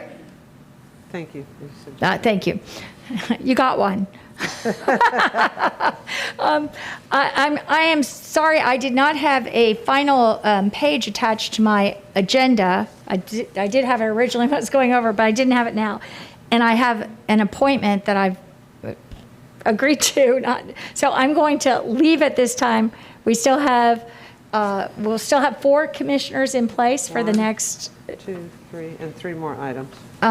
and 3 more items. So I just wanted to, I just wanted to make that. Madam Chair, may I ask a question before you leave? Yes. What do you want to do about the golf course report? I'd like to continue it.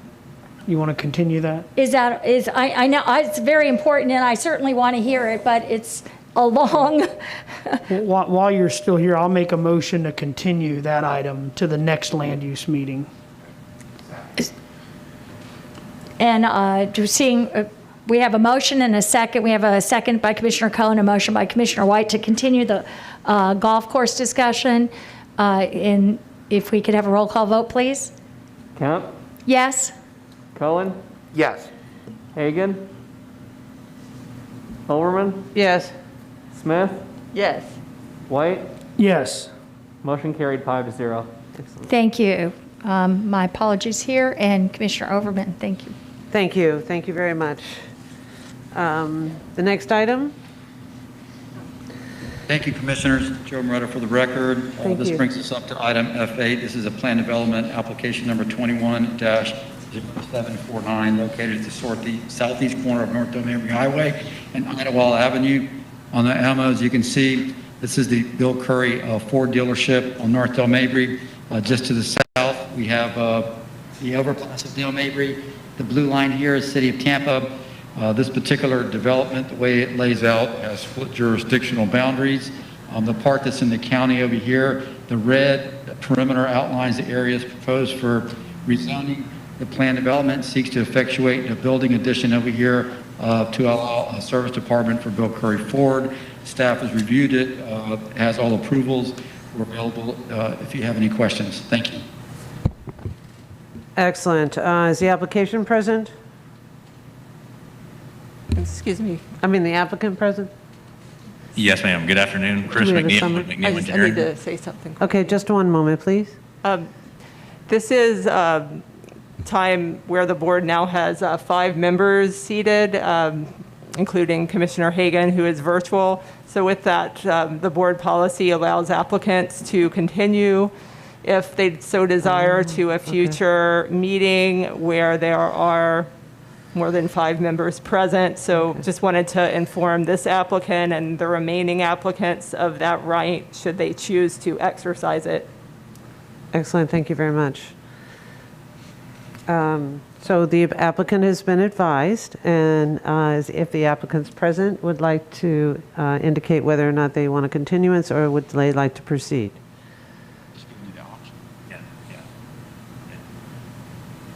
We appreciate the option. We'd like to move forward. Okay, excellent, please go ahead. Thank you. Chris McNeil with McNeil Engineering, 15957 North Florida Avenue in Lutz, Florida, on behalf of the applicant. And we're grateful to be here today. We're just really excited and so thankful to be honored to represent this great dealership in town. A great family, great history here, which I'm sure you know about, but been here for 50 years and a much needed update and renovation to the property, which really is driven by the location of the property, which part of the dealership is located in the city of Tampa and part in Hillsborough County, which is the need for why we're here today, not being able to do a unified site plan across those different jurisdictions. And with that, I'm here. Like Mr. Moran had said, we've agreed to all the conditions. Staff recommendation for approval, Planning Commission recommendation for approval, no opposition. Happy to answer any questions you may have. And with that, that's it. Okay.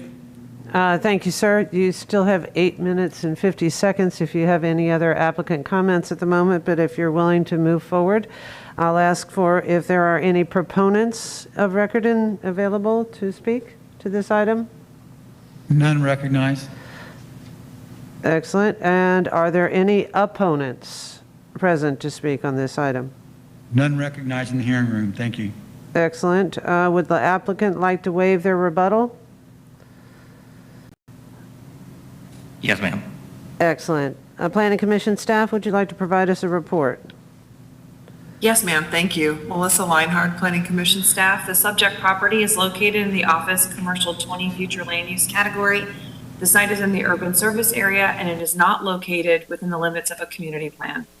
The proposed development includes up to 101,869 square feet, and per the OC 20 Future Land Use classification, the maximum intensity permitted is 0.75 for the floor area ratio. The proposed FAR is 0.48, which means the proposed intensity is below the maximum that can be permitted on the site and is consistent with the OC 20 Future Land Use category. Objective 16 and its accompanying policies seek to protect existing neighborhoods and development by ensuring compatibility with the surrounding area through various buffering requirements and mitigation techniques. The applicant has requested a reduction of the buffer requirement on the east side of the site, which borders a multifamily residential development. However, all buildings and mechanicals will be screened and located at least 20 feet from the property line to mitigate adverse impacts between the unlike land uses. In addition, the only activity proposed in the area closest to the eastern property line near the residential development are the parking spaces in the drive aisle. The proposed modification of the commercial development would complement the surrounding land uses, as the North Dale Mabry Highway corridor is a major commercial arterial roadway. The proposal is therefore compatible with the surrounding area and meets the intent of this policy direction. The community design component provides guidance on commercial developments, and Goal 17 encourages developments that improve the ambiance of commercial development in the county. Other policy direction in the component seek to facilitate patterns of development that are organized and purposeful. The proposed site plan for the new service center, car display, and parking provide a commercial development that fits within the commercial development pattern of the area. Based upon those considerations, Planning Commission staff finds the proposed plan development consistent with the future of Hillsborough Comprehensive Plan for unincorporated Hillsborough County, subject to the conditions proposed by Development Services. Thank you. Thank you, Ms. Leinhardt. I appreciate that. Report summary from the zoning hearing master. The zoning hearing master considered this request to rezone 6.5 acres from commercial general to planned development to modify an existing car dealership with ancillary uses. A waiver and several plan development variations were requested as part of the rezoning application pertaining to required setback on the east, buffering north, south, and west, and screening on the east, and are justified by the applicant's commitment to screening adjacent to the neighboring apartment complex to the east with the adjacent property owner's support. The ZHM found that the reduced buffers on the north, south, and east are minimal in impact given the existence of the car dealership for the past 50 years and meet the land development code, as they will not significantly interfere with adjacent property owners. As you've heard, the Planning Commission staff has found the request consistent with Objective 1 and Policy 1.4 of the future land use element regarding compatibility with the surrounding uses and established commercial corridor, as well as Objective 16 regarding the protection of existing neighborhoods. The zoning hearing master found that this request is compatible with the character of the area and is consistent with the intent of the land development code and the comprehensive plan, and recommended approval. Excellent, thank you very much. With that, we move to board discussion. Move approval. We have a motion by Commissioner White, a second by Commissioner Cohen. Please take a roll. Cohen? Yes. Overman? Yes. Smith? Yes. White? Yes. Motion carried 4-0. Excellent, thank you very much. Next item is F9.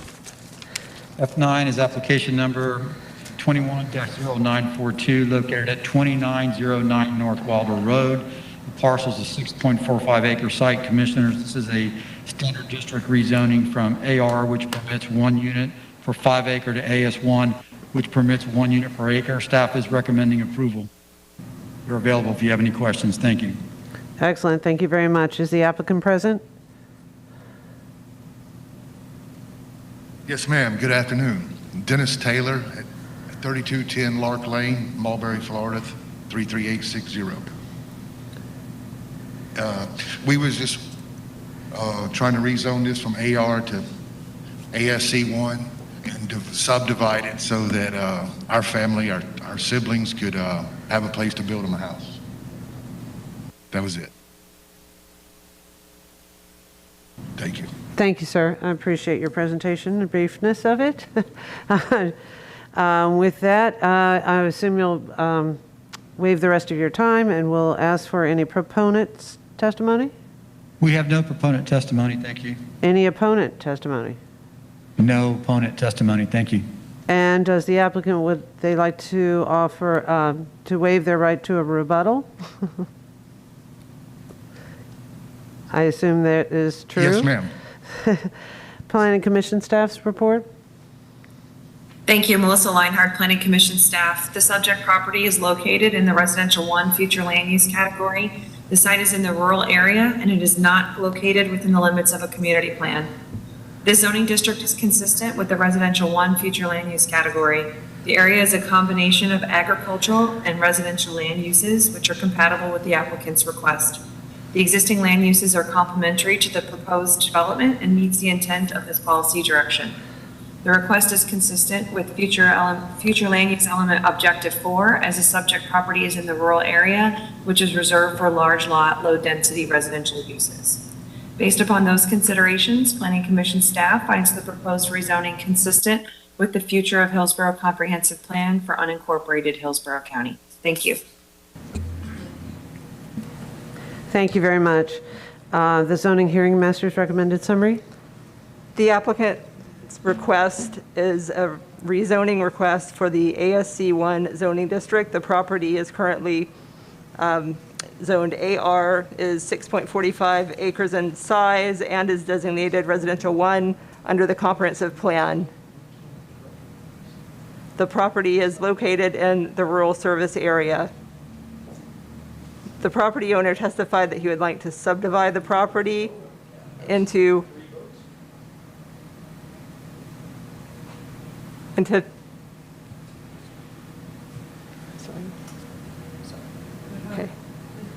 Please proceed. Okay.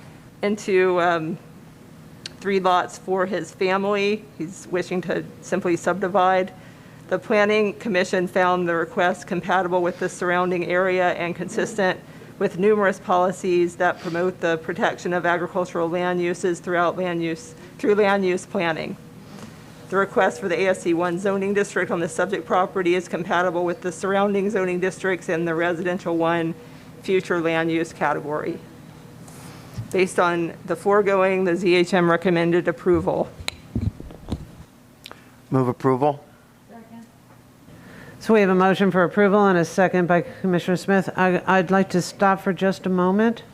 We're unable to hear Commissioner Hagan, but I've asked staff to reach out to him and ask him to raise his hand to be able to count his vote. I see him present online, but we're unable to block his mic, unblock his mic, or he is unable to, so that we can't hear him. Okay. But I want to make sure that his vote counted.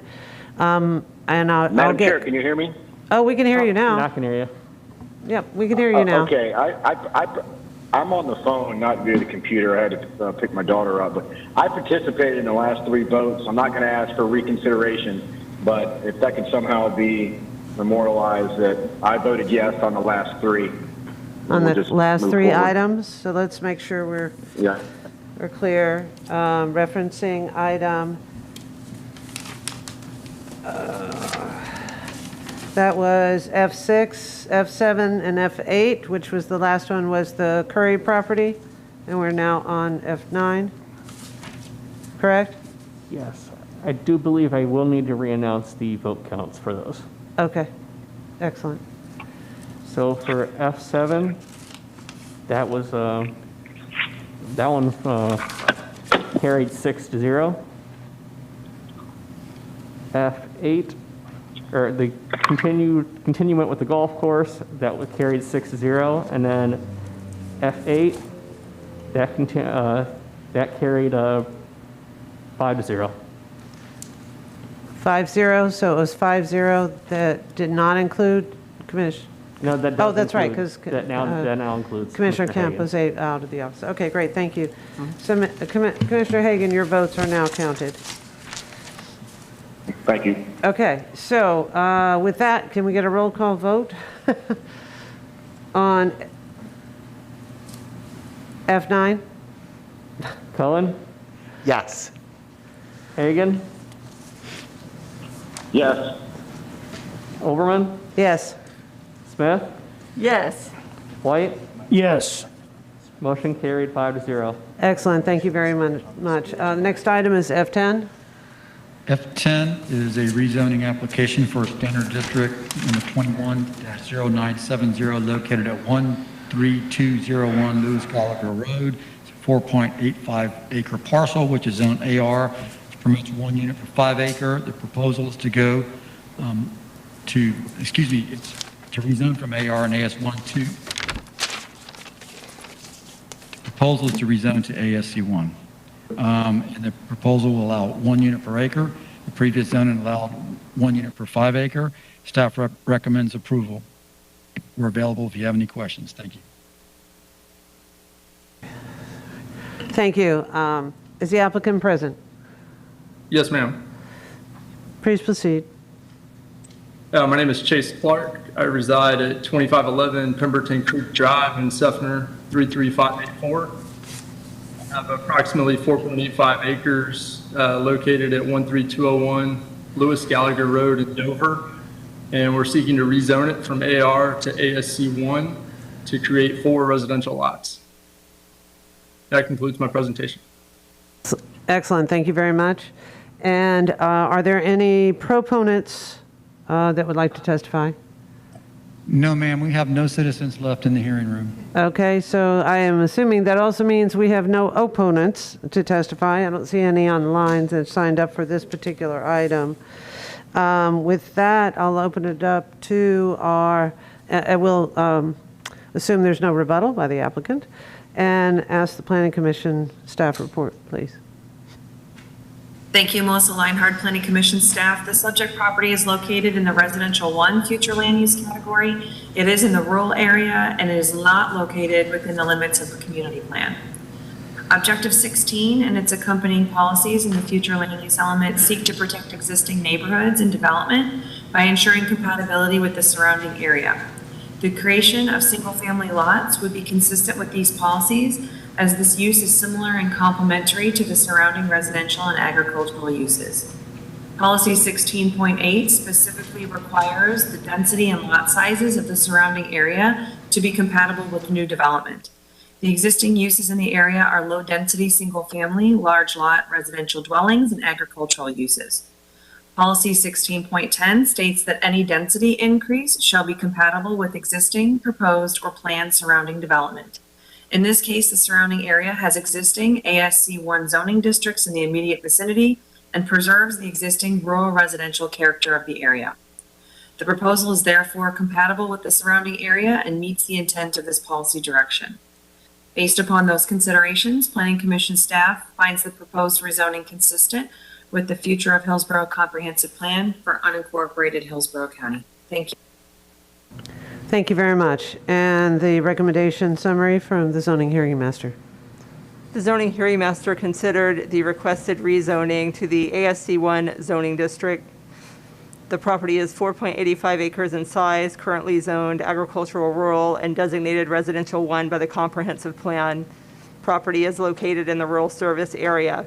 The property owner testified that he would like to subdivide the property into 4 lots. The Planning Commission found the request compatible with the surrounding area and consistent with numerous policies that promote the protection of agricultural land uses and compatibility with the surrounding area. The zoning hearing master found that the request for the ASC1 zoning district on the property is compatible with the surrounding zoning districts in the residential 1 future land use category and recommended approval. Move approval. We have a motion by Commissioner Cohen, a second by Commissioner Smith. Seeing no other comments or hand raised, please call the roll. Cohen? Yes. Hagan? Yes. Overman? Yes. Smith? Yes. White? Yes. Motion carried 5-0. Excellent. Seeing no other items on the agenda, and then we continue the item off the agenda regarding the Development Services report on golf course. This meeting is adjourned. Thank you. Good job, everybody. Especially when you can't stand up. Yeah.